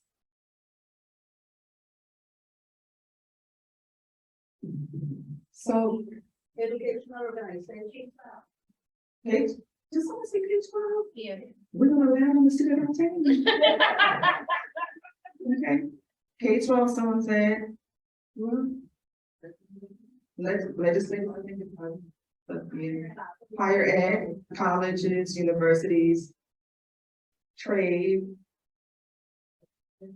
mental health. It's a nice table. Looks diverse, doesn't it? IT and technology. So we've been talking a lot about sitting at the table, right? And being invited to the table. How about, just for a second, I mean, this is really wild. I mean, really honestly, like I just pulled this out of nowhere. This is so wild of a thought. How about it's our table and we invite who we want to sit? Yeah. But I have a question, I'm sorry. So we have all these people at the table, but how do we say, okay, policymakers, you need to listen. You don't need to like say necessarily, like, how do we give people their space to speak and also listen? Because I feel like a lot of people are not speaking, and the people who are speaking should be listening rather than talking.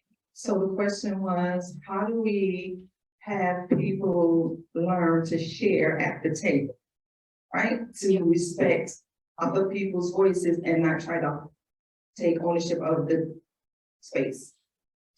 On the chat, we have a participant who said, not only should we stop seeking permission, we should be among those individuals at the tables making academic, social, emotional issues about our children in caps, whom we in caps know best. void of having others dictate to us what they assume we need. I think I heard a period at the end of that.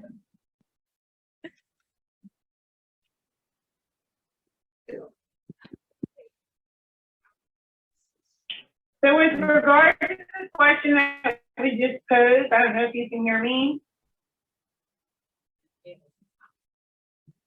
we can do that everything. That one. And then have them take a moment. And then ask questions. Okay, so, person responded and said, say it again, Paula? I can take it. Okay, we need. Okay, we leave the table. Right. Leave the conversation, the discussion, we educate them. We educate them. Step by step. We do what we're trying to do here. We allow them to listen, take a moment, give them water. And then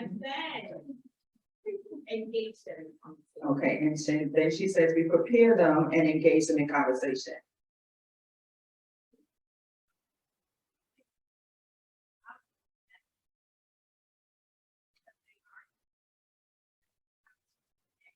Yeah.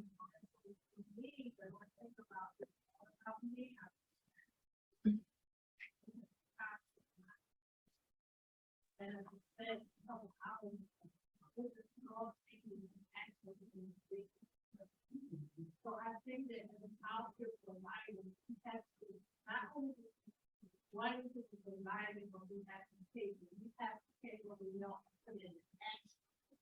And then the action is going to allow them to work because we did ask for other people to so that go down to action. And in that action, I have those components at my team, for my family, for my children. And so now it's time for me to advocate and model, not when my neighbor out here doing things, hey, this is not how, let's bring it to these people. That's collaborative, let's work together, not for the next time. We have to put our actions into place because they are the and it's not until we work as a collaborative and be clean that we work, and then they will start to listen. When they are protected in their pocket, when they can't go to work, when they can't have their staff talk. And so we take action and stop asking for permission. We want to still be sitting at that table, asking respectfully for them. We have to take action. Okay, so we have a totally different point of view. Hold on one second. So someone said that at this table, it's not gonna be a whole lot of foolishness going on at this table because she feels that they've had an opportunity, they've heard us say over and again, we have used theory, we have used data, we have used every available resource to inform them of what's going on in our industry, and they have not listened, they don't pay attention, they just not interested. And so what she's going to do is she's more interested in knocking at the doors around in her neighborhood and getting a lot of other providers to come and sit at her table and to build her table up with the supports that she needs. And when she gets organized and everything gets organized, then she goes back in that place of seat of power and then re-engages. But hold on, before you follow up on that, let me go with Sister Randy.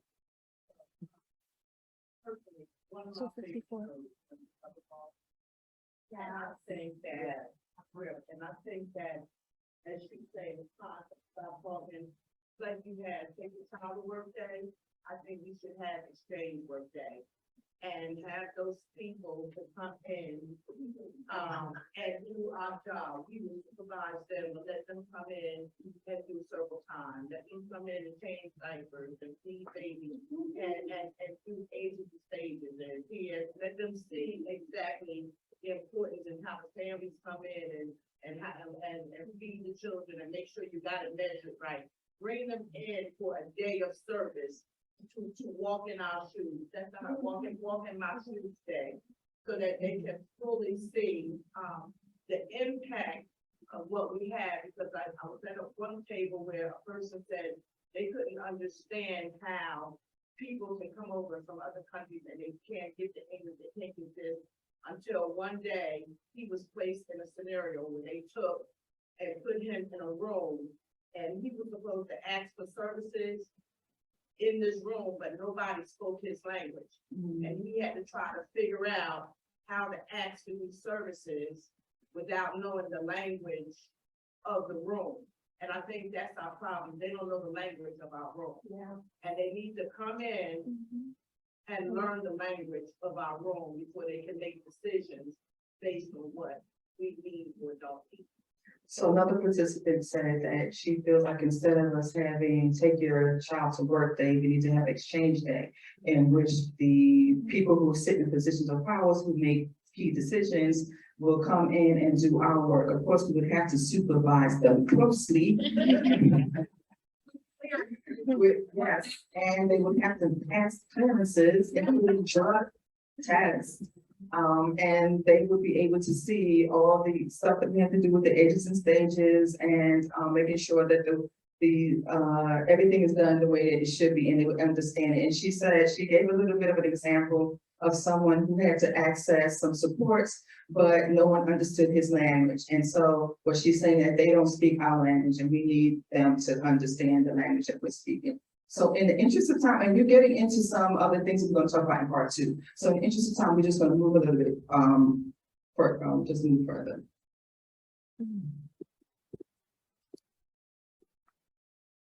So greatness is a choice, right? It actually is a choice. So it is the way that I describe us, is this really how we see it? And I think this is the way it's about us, right? If you are in a childcare setting and you are not doing the things that you should be doing, then that's when you commit yourself to doing it, right? That's the ownership that you need to do as a childcare provider. If you're a childcare provider and you are providing services, but they're not quite quality services, and listen, we're not saying STAR. I did recognize STAR, but I'm not saying you're meeting the STAR standards. I'm saying quality. What I mean when I say quality, I'm just going to give you a blanket definition of quality. And what I'm saying quality in my mind is actions or activities that produce a positive, measurable outcomes in the lives of children and families, period. We can work out the nuances later. So if you are not assessing your children when they come in, if you are not screening your children when you come in, if you are not offering family conferences to talk about the results of these initial screenings and assessments, and later on to follow up and keep the family informed of how their child is progressing. If you are not having family meetings in which you're discussing things based on the needs and the interests of your families, then we have some work to do. So understand what I'm saying, that is about you. It is about us as a field.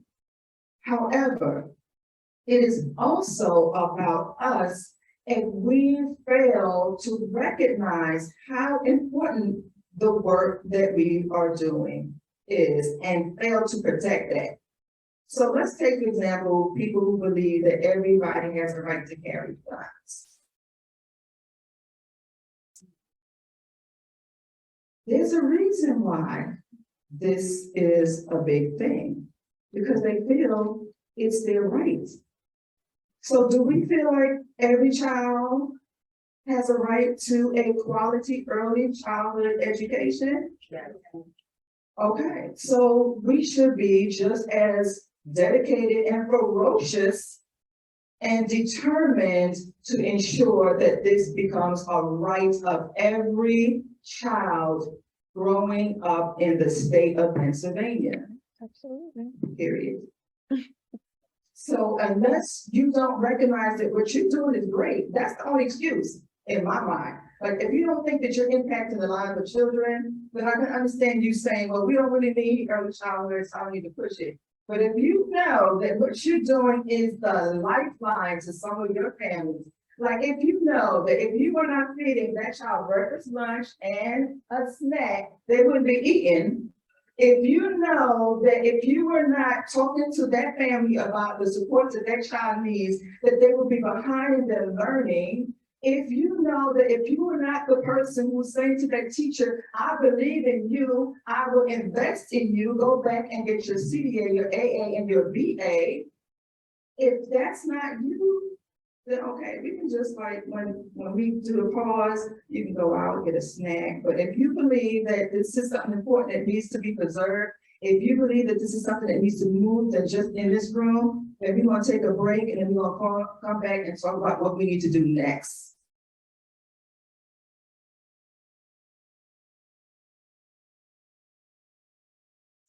It's really a break now, right? It's really a break.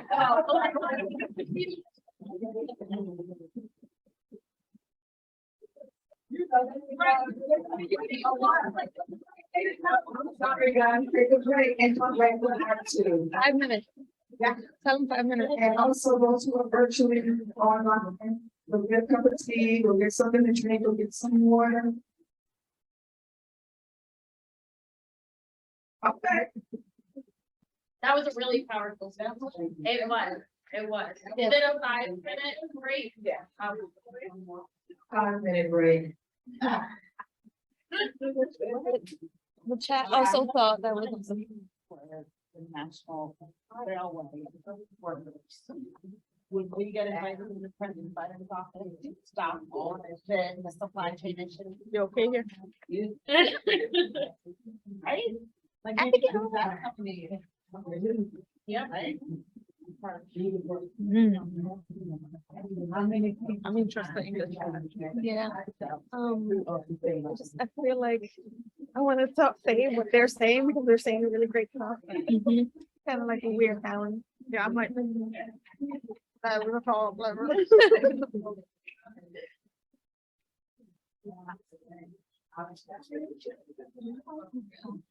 Reading the hard word. 4 days.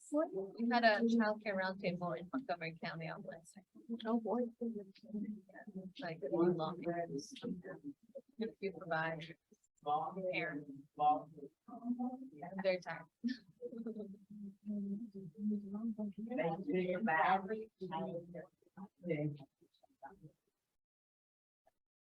You try, you can come out with the truck. Now, then you want to do it for that. I know they ain't done. I never can think that way. Yeah. Yeah. Because we took that when they, we became an essential one. We stayed on before.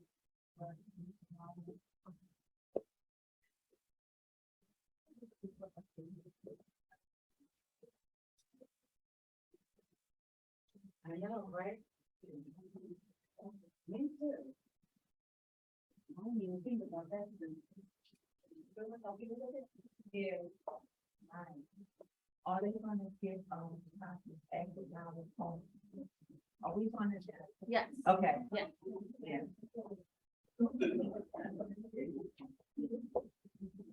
Right.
Okay, we're gonna get ready to get started.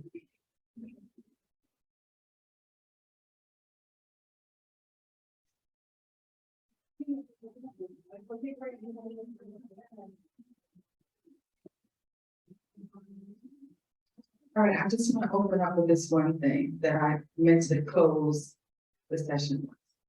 So this poem speaks to me, spoke to me, and continues to speak to me, and I want to leave it with you before we move on to the next thing. And I hope it speaks to you too. I'm gonna try to not be too emotional. Okay?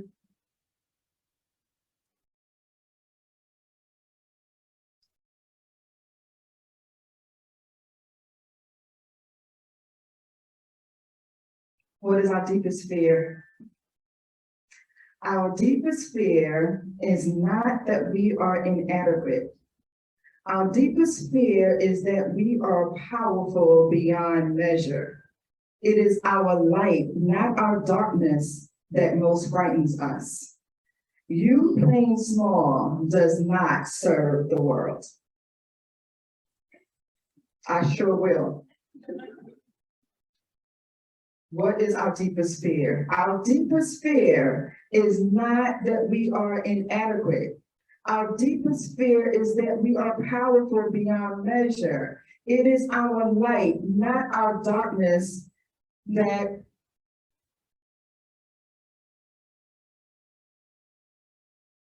let me do it again. What is our deepest fear? Our deepest fear is not that we are inadequate. Our deepest fear is that we are powerful beyond measure. It is our light, not our darkness, that most frightens us.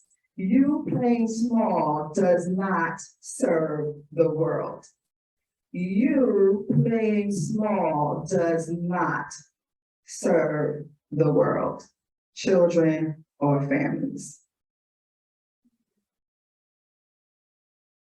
Okay, so this next part 2 is still me, we, us, them, but we're going to be reframing our impact, right? Identifying key stakeholders and barriers, prioritizing and delegating.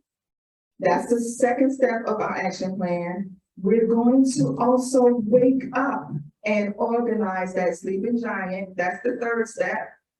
We're going to plan and mobilize. That's the fourth step. And we're going to take action, which is the fifth step. So we're going to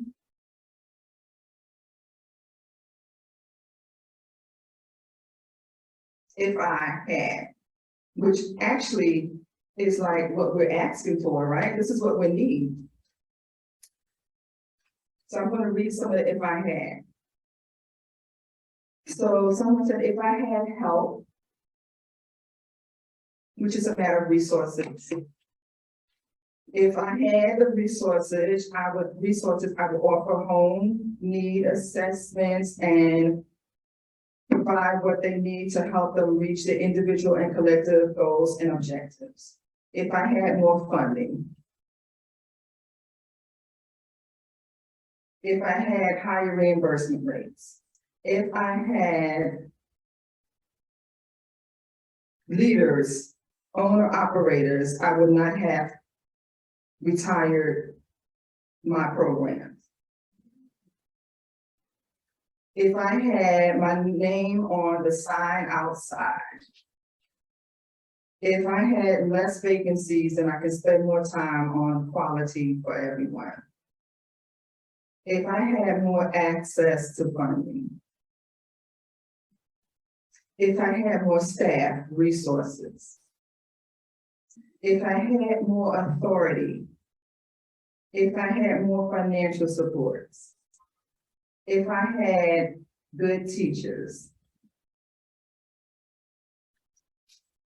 If I had an assistant working with me, I'm by myself in the classroom.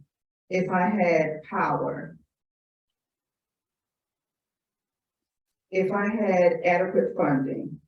If I had, and this one broke my heart, I'm telling you, they all, but this one, if I had the stories of families who tell us what they need. If I could run an advertising campaign to push for wage equity for early childhood educators. And let me tell you, Donna is gonna make all of this happen.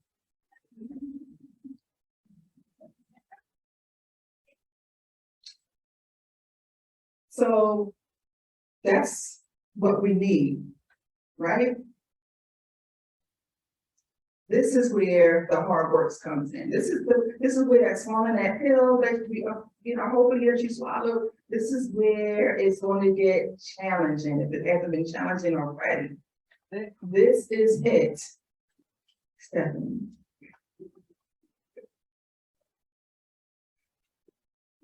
This is the big thing.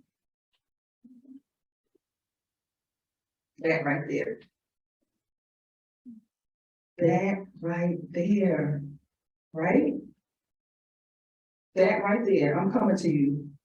Listen, prioritizing, right? Because we're business, we're running a business. But we've got to prioritize. We've got to do a lot of things. One of them is prioritizing. We're at a lot of places where we don't have any power, so why are we sitting here? Right? Why are we investing in somebody else's dream? We need to be investing in our and our things that mean, are meaningful to us, things that are gonna project us and move us forward. Things are gonna give us what we need so we can take care of what it is that we know is right. The things that make us great and make us continue to do great things in this world. So there needs to be a shift in the way we think about how we're doing and what we're doing. Leadership. We need to start building leadership within our program. Teachers should be leading their work. They should be the ones who are engaging in that aspect of their work. We should be building our leaders. And listen, it's not going to be perfect, but guess what? We're not perfect either.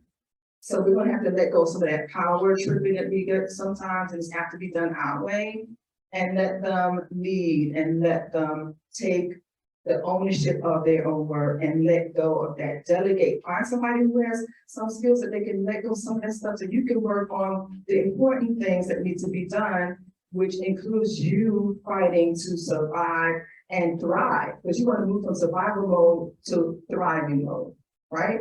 I'm gonna take just 1 second, because I want to just talk about a priority. I'm gonna send these around. How many of you providers got the facility fund? Raise your hand.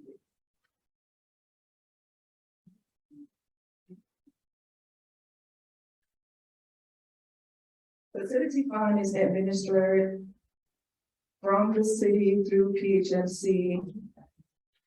So raise your hand if you got the facility fund. Right, a couple of years ago. Does anybody know how that facility fund came to be? Okay, so do you do that? Yes, you do. I'm sorry. God knows everything. All right, so PEACE, which stood for Philadelphia Early Childhood Education. Yes, PEACE, a organization that was formed by a couple of folks during the time in which the school district outsourced some of their Head Start slots into the community providers because they could no longer afford to run Head Start because they were paying their teachers money that was too much for them to have to pay those salaries and benefits under what they were getting under the Head Start framework. Decided, well, let's give it to the community providers who were underpaying their staff anyway and see if they could make it work. That's the long and short of it. So we went to the school district and said, hey, this just is not fair. How are you going to just throw these slots in without any support? And they were like, oh, well, this is the way it is. So we went to the city and said, listen, we need to support these providers who are taking on this slot. And so the city, through councilperson Blackwell, said, we had a facilities fund and we're going to bring it back. And I'm going to advocate, I'm going to take money from my budget. I think this was the first time in city council history. She took money from her budget and put it into fund the facility fund, and then William Penn matched it, right? PEACE organization had 12 to 24 members. They didn't know that we were only 15 to 25 members. We must have met 200 times. We met every city council person. We met with the city, with the school district. We met with anybody and everybody who was willing to meet with us. We made it a priority because we saw the need and we were going to get it done.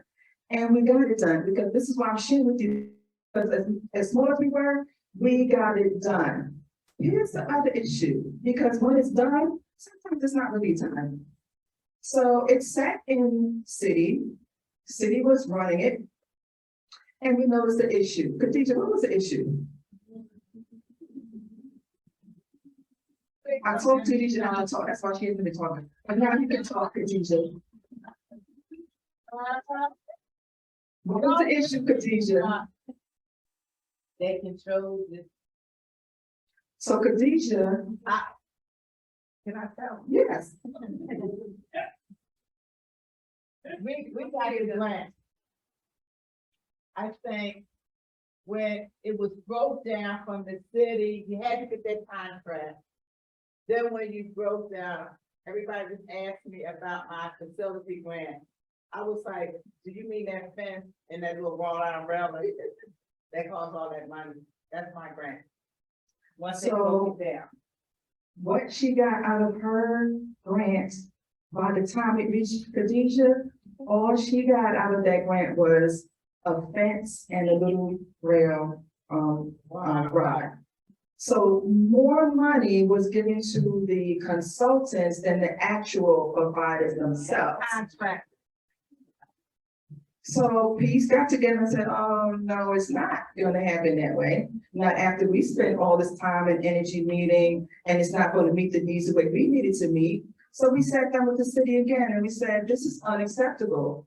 There's just no way that this money can be spent on anything other going to direct services for these providers. It is unfair, it is unjust.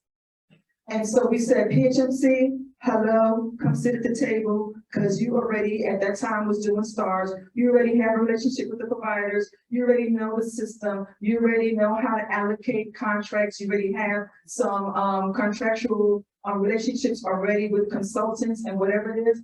Please come and sit and allocate these funds for us so that we can ensure that it reaches the providers in the way that it needs to reach the providers. So what I'm saying to you is two things. It's not just about you engaging the politicians or the legislators in what you need, is holding them accountable to do the things that they have promised that they're going to do you. So we have got to not only prioritize what our needs are, which you guys said. It seems to me that we need funding, we need teachers, we need supports. This is what we're saying we need. So the only way we're going to do it is if we start to say to ourselves, I'm going to start working differently at this center. I'm going to start engaging some of my stakeholders, right? Because this cannot just be about me. So I'm going to start talking to my families, right? And listen, I'm gonna tell you, I'm gonna be very honest with you. This is waking up the sleeping giant. When you start to engage your families, you better watch out. Okay, because they will engage you. And you have got to be willing to be the reception of their input into your program as you want them to be engaged in advocating for the needs of the program, if you understand what I'm saying. You have something to say, yes? No, Brooklyn. Mm-hmm. Yeah, okay.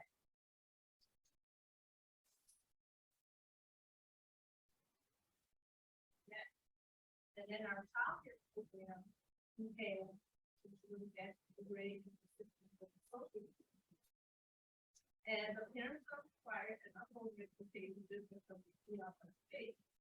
Well, when the family started to recognize that the center was receiving more money than the family child care, they had an issue. Why is this a difference in this for a family child care? You can learn and understand when they were a part of the family advisory for the family child care that is now being credit nationally. Why is there a difference in money that I receive as a parent from the family child care versus this? I said, write it up and let's go talk to the part. And you know how many people signed up? All 6 for the family child care. And this is important because family child care providers get the low end of the stick, so we are required to do the same, professional performance standards. We are required for the same benchmark of NAEYC. So why is there a difference in the bottom line? We're all educated. Some of us were all child care providers, we're all providing some level of high quality to our children. Yeah. So we have to be careful how systems are put in place to disrupt us from the real focus. Exactly. And so when you start to engage your families and listen to them as they tell you their stories, they're going to use that power to do what you have taught them and allow them to do, which is advocate for themselves, right? And rightly so. And you can't squash that, because when you squash it on one side, it's a little hypocritical for you to ask them to raise it on the other side on your issues. So you gotta be willing to take a look at yourself again and say, you know what, you do have a point here when you said that you wanted to have the children do move-up day at Smith's playground, but I wanted it to be held in the yard, which happened to me. And it was we went around, we asked all the families, we did a survey, and they said, no, we can just have it in the playground.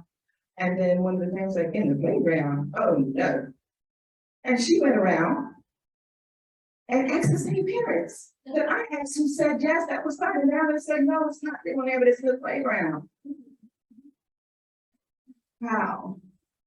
That's the power of the influence. That's what you need in your program. That power of the influence. They're going to influence and use that influence for their interest. And that's what you need now, but you just need to cultivate it so that they understand, hey, I like what you did, but do you understand that the program that you're sitting down right now is not a guaranteed seat? It really is determined by who sits in the office when it comes to the governor, and then also allocated through our mayor and who sits in city council. And so what are you registered to vote? No, you're not registered to vote?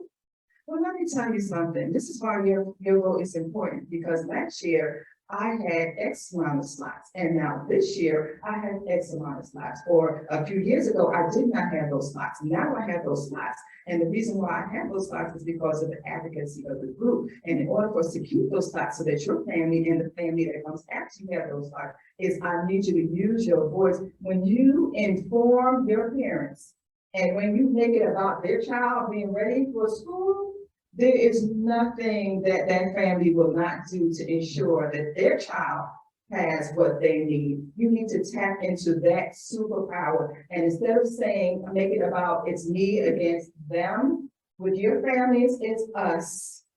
We're in this together. Our interest lies in the best interest and what's best for that child and that family. I'm going to stop right here and have you go ahead and say something. And something tells me that what you're going to say is really powerful, and I'm not going to be able to repeat it. So I think you just go ahead and come on up here and just say what you need to say. So who is telling the story is the framework. Who is telling the story? We need to be able to tell our story. Too much of the story is about his story. History is about his story. We need to be about she's story, our story as women who rock that cradle. So if you're talking about rocking the cradle, I want to go back to what you said about how people fight for their right to bear arms. And if we take ECE as serious as they do, then should we not be marching the streets like they did for their right to bear arms? What is our rights as early child care educators? So I'm going to be the devil's advocate and say, we need to go to the streets and we need to march and we need to go back to a day without childcare. So take that table away. And are we on the same page that we need to really go to that level and that extreme and really fight for what we know? That's what we need to do. So are we on the same page that we need to fight for early childhood education like we fight for gun rights? Yes. Okay, then do we need to band together? Yes. And are we going to march to the streets and let them know that we're serious about this? Yes. Okay, then let's do it. So when is the next time we have a march and let them know that we are not taking no for an answer? When is the next time we're not going to say, oh, we don't want to make the parents uncomfortable by closing down? We have to be serious if we really want to move this to action. So once we do that, then we can bring the table back to the room, and then we can bring the parties to tell them what we demand. So until we all say we're going to march in the street and shut it down, then there is no table. But you know what? what did I say that, no, I just heard her say one thing. No, we all have to be there. We all, not the handful, all people All right, have to be all right, there. so here is my little disclaimer, right? We all not gonna be there. I'm sorry, we all not gonna be there. We should be there, but we all not gonna be there. So before you even get your point, you know, when Martin Luther King was in jail, right? There were some black people who were really upset about the things that Martin Luther King was doing. They said, look, things are pretty good. We're not out in the field anymore. We're not picking cotton anymore. There, and I'm not making it a racial thing, but what I'm saying to you is that we're not gonna have everybody with us. And we cannot spend the energy and the time to bring on people who are not going to come with us. Because the truth of the matter is, not everybody's gonna be willing to take the blue pill. Not everybody has a mindset right now. They might get it later on, and that's okay. When we talk about the facility fund, the facility fund has been around about 5 or 6 years now. I only got it once. It wasn't about women getting it. Women could never have gotten it. But I was gonna make sure one of you were gonna get it. What happened to Khadijah? I was gonna make sure that no one else had that experience. So we can't focus on those who are not gonna get it, because that energy is gonna suck us and just tear us up. But we're gonna focus on those in the room who say, yeah, we're gonna do this and we're gonna get it done. And this is how we're gonna do it. So, telling the stories. Who is telling the story? The gun people are telling their stories. The solar tax people are telling their story. I'm sorry. Right? People are telling their stories. Where are we telling our stories?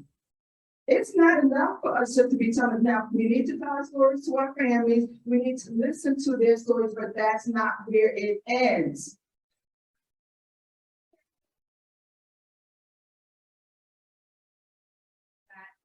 You know, just providers in this room probably serve, Yeah. I don't know, 2,000, 3,000. 2,000, 3,000 could be on our side. If they need your school. If they need your stuff. You solve their problems every day. How much do you tell them? You can't hire because you're under reimbursed. You can't get the certification lady to come and you need to get these at a different level on stars so you can get more money. You can't get this done, you can't get that done. The point is that, I can believe you tell all the stories. At the end of the day, we at the end of the step about being on school. Our parents will be with us if our parents move us forward. Yeah. Because they know what to do for their kids. The degree to which we can figure out collectively that we're ready to tell parents. You want to become the same school, right? And then tell them what we're going to do with that. So that they can say, okay, yeah, get that I mentioned my child with. Understand and then sacrifice. It's going to make my kids out there that are known. I understand the end of the school, vision of the school, you know, that's I would talk about that my end, I think that's the power from where we go. So Donna said that, and she must have stolen my slide. You told my slide, peace. The power behind it, it's not just you when you stand up, right? It's the family that stands with you, right? They represent the voices. So when you go to talk to the legislator, you don't go as I am Sharon Nielsen, the owner of such and such. I am Sharon Nielsen, the director of a child care center in Southwest Philadelphia that serves 150 families okay? In your district, and this is what we say we need. I think I saw a hand right here. Donna said it all, didn't she?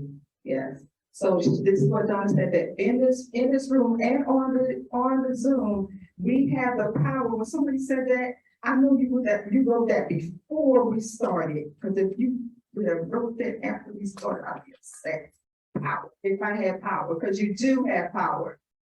You have the power of your voice, and you have the power of the voices of your families that you're going to bring at the table, who are sitting at this table, the stakeholders table that we named right here. So this is what we're going to do. You are going to put down on your mental note, who do you need to tell your story to? How do you engage your families? How do you ensure that your business is going to go and be successful while you're doing this work? You're going to you have to set those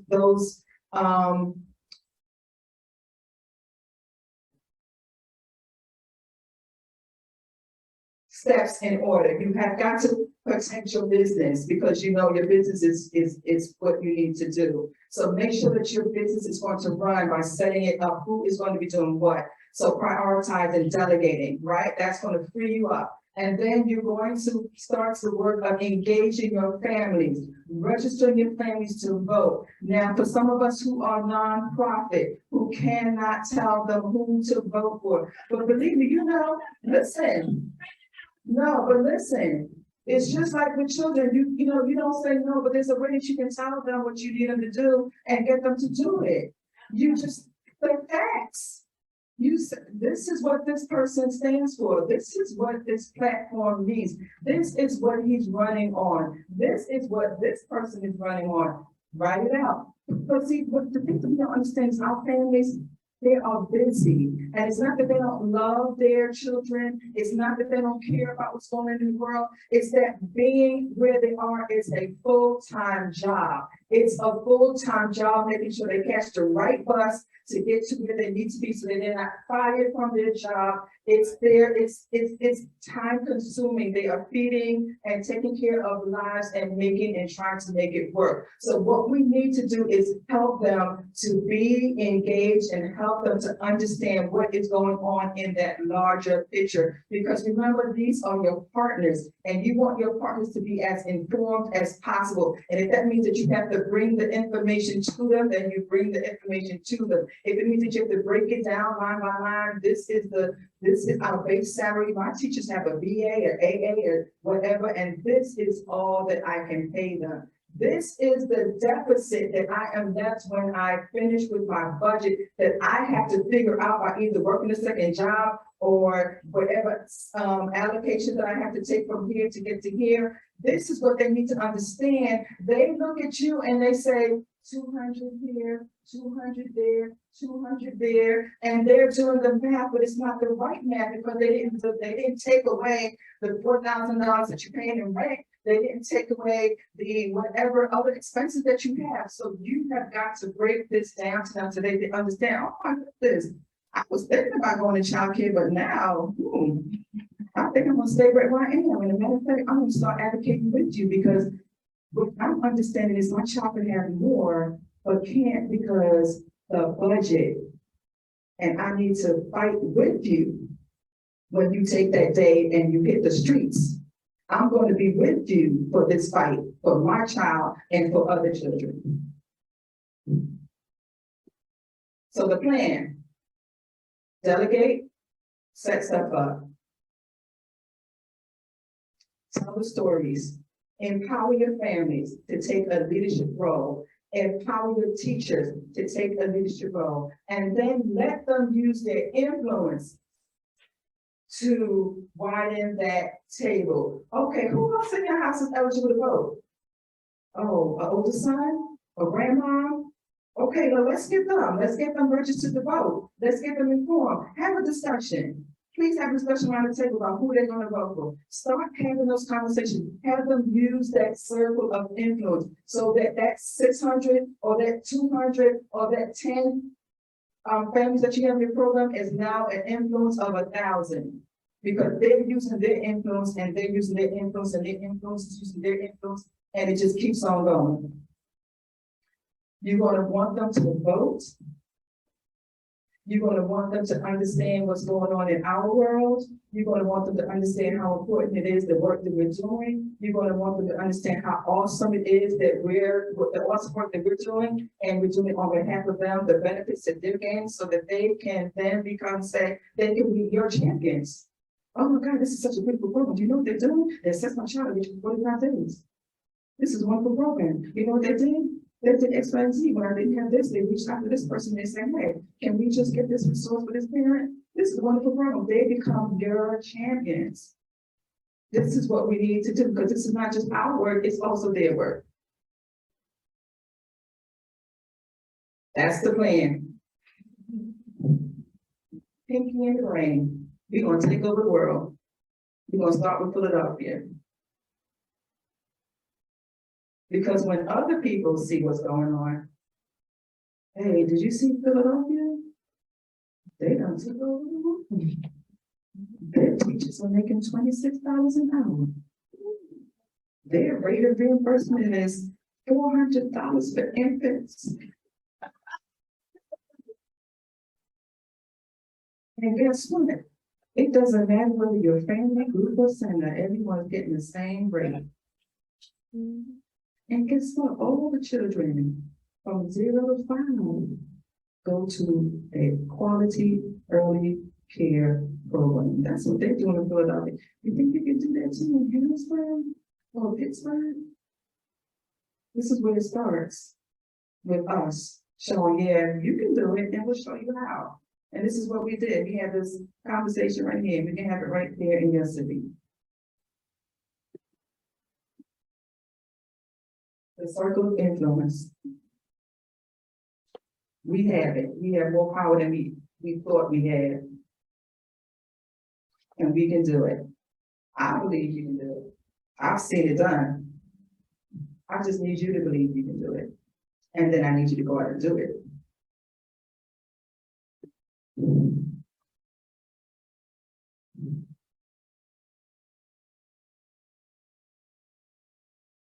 It's not going to be easy. It's going to take a shift in our mind. But I believe our children and our family deserve to grow up where, I'm gonna share this story. It's gonna be the last story. Wakanda.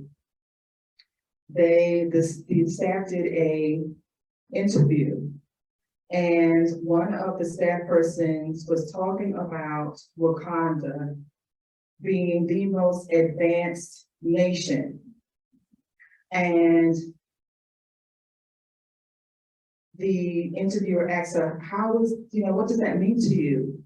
And she said, I believe that if Africa was not ripped of its resources, of its mineral and gold and human capital, that Africa could have been a Wakanda. And I believe that we are doing our children a disservice if we are not fighting to eliminate those barriers against their school success. If we are not fighting to eliminate those barriers against those families growing up to have and to be able to provide for the needs of their children and families. If we want things to change, we have got to be that change agent. We have got to say no more. Will the children in Philadelphia and families in Philadelphia be raised in poverty? And we have the power to make it happen. We have just got to believe that it's worth the fight. We've got to believe that we have the power to do it.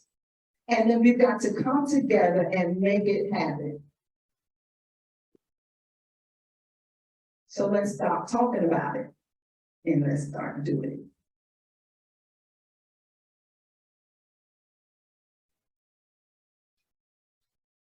That's it, Mom.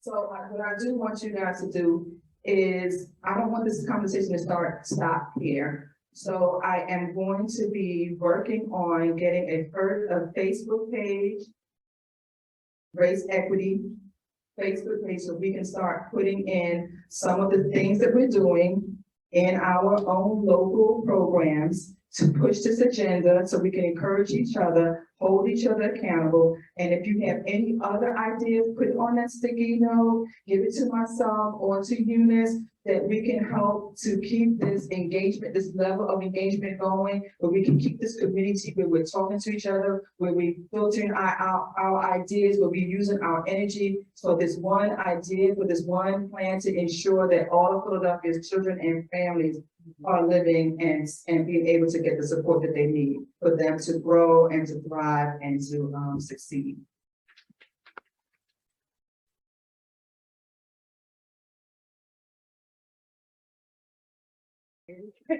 Let me say, this is Dr. Cooper, the Executive Director of Children First. I have friends on the Zoom. Sharon Nielsen is a very hard act to follow, so I'm not going to try. What you can't see, I don't think, is me modeling my beautiful child care voter t-shirt. Okay, good. And so, listen, folks, the election is very close. This was not intended to be a workshop about what we need to do about this election, but our power needs to be exercised on November 8th if you haven't voted yet. And so, and your parents. And so I hope that you're thinking about practicing what we're preaching today and making sure that in the races across this city, the people are coming out to vote. Because one of the things happened last year when the budget got passed. $79 million was added for pre-K on a recurring basis. Spectacular. 90 million was added for childcare one time. That childcare money is going to disappear. And one of the reasons is the aha moment for me today was in Joan Duvall Flynn's workshop on trauma, when we started talking about home visiting and early intervention. And the fact is that those programs are targeted at people who have very low income. And they're targeted at people of color to help them because they're low income. And as a result, they don't get investment because we don't really value low income people or people of color. Pre-K, we love. Pre-K goes up to higher income, more multiracial participation. And so we have to begin to think about the politics of the world that we represent and the fact that the childcare sector is also held back by the fact that people do not see the breadth of the families that we serve, the diversity of the families that we serve, and maybe we need to think politically, raise the income of the people that we serve so we build a bigger constituency to demand affordable childcare. So it's a thought. It's a thought like making home visiting universal. It's a thought like changing the name of early intervention, which we talked about in our workshop, which is deficit oriented, to being parent partners. Changing our thoughts. That's the goal of the Racial Equity Early Childhood Provider Council. Changing the policy based on changing the thoughts and thinking strategically about what's it going to take so that kids of color and providers of color get the opportunity they deserve and we know they need in the Commonwealth of Pennsylvania. It's been totally inspiring for me to be here today. We wouldn't be out here without the relentless work of Dr. Stephanie Blade. The leadership of Eunice and Sharon, am I right? And Sim, the wisdom, guidance, and leader of our early childhood education team, Maya Mixit, and all of the people who are here today from the Provider Council. And, you know, Diane and I are sitting back there causing trouble about a strike. You know, we think that the way this gets solved is a strike. Some of you might know, and I'll close with this story, that I worked for the governor. I worked for Ed Rendell for 8 years, right? Yeah. And every year we did the budget. And we, you know, put a budget together, fund the schools, pre-K, great things, right? And that was good. So every year, though, at the end of the budget process, all the white guys walk in. All the white guys walk in suits.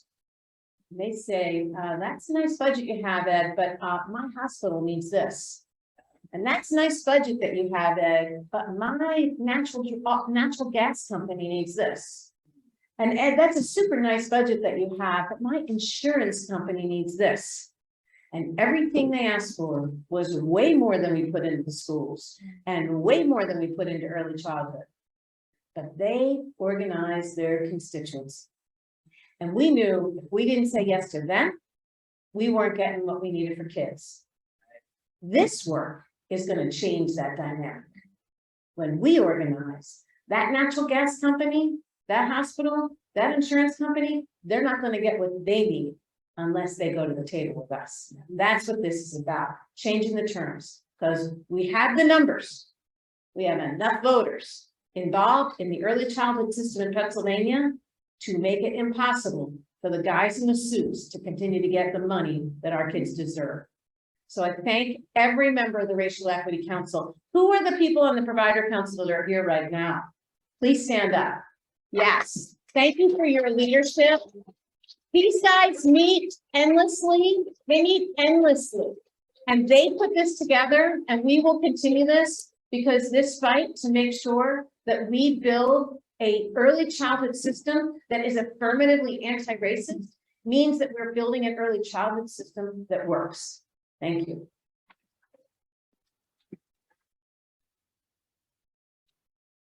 All right, everyone, we have had an amazing day. Thank you so much to all our presenters who put their hard work and time and effort. We want to thank our team, Stephanie, who led us all the way. Thank you so much for your amazing work.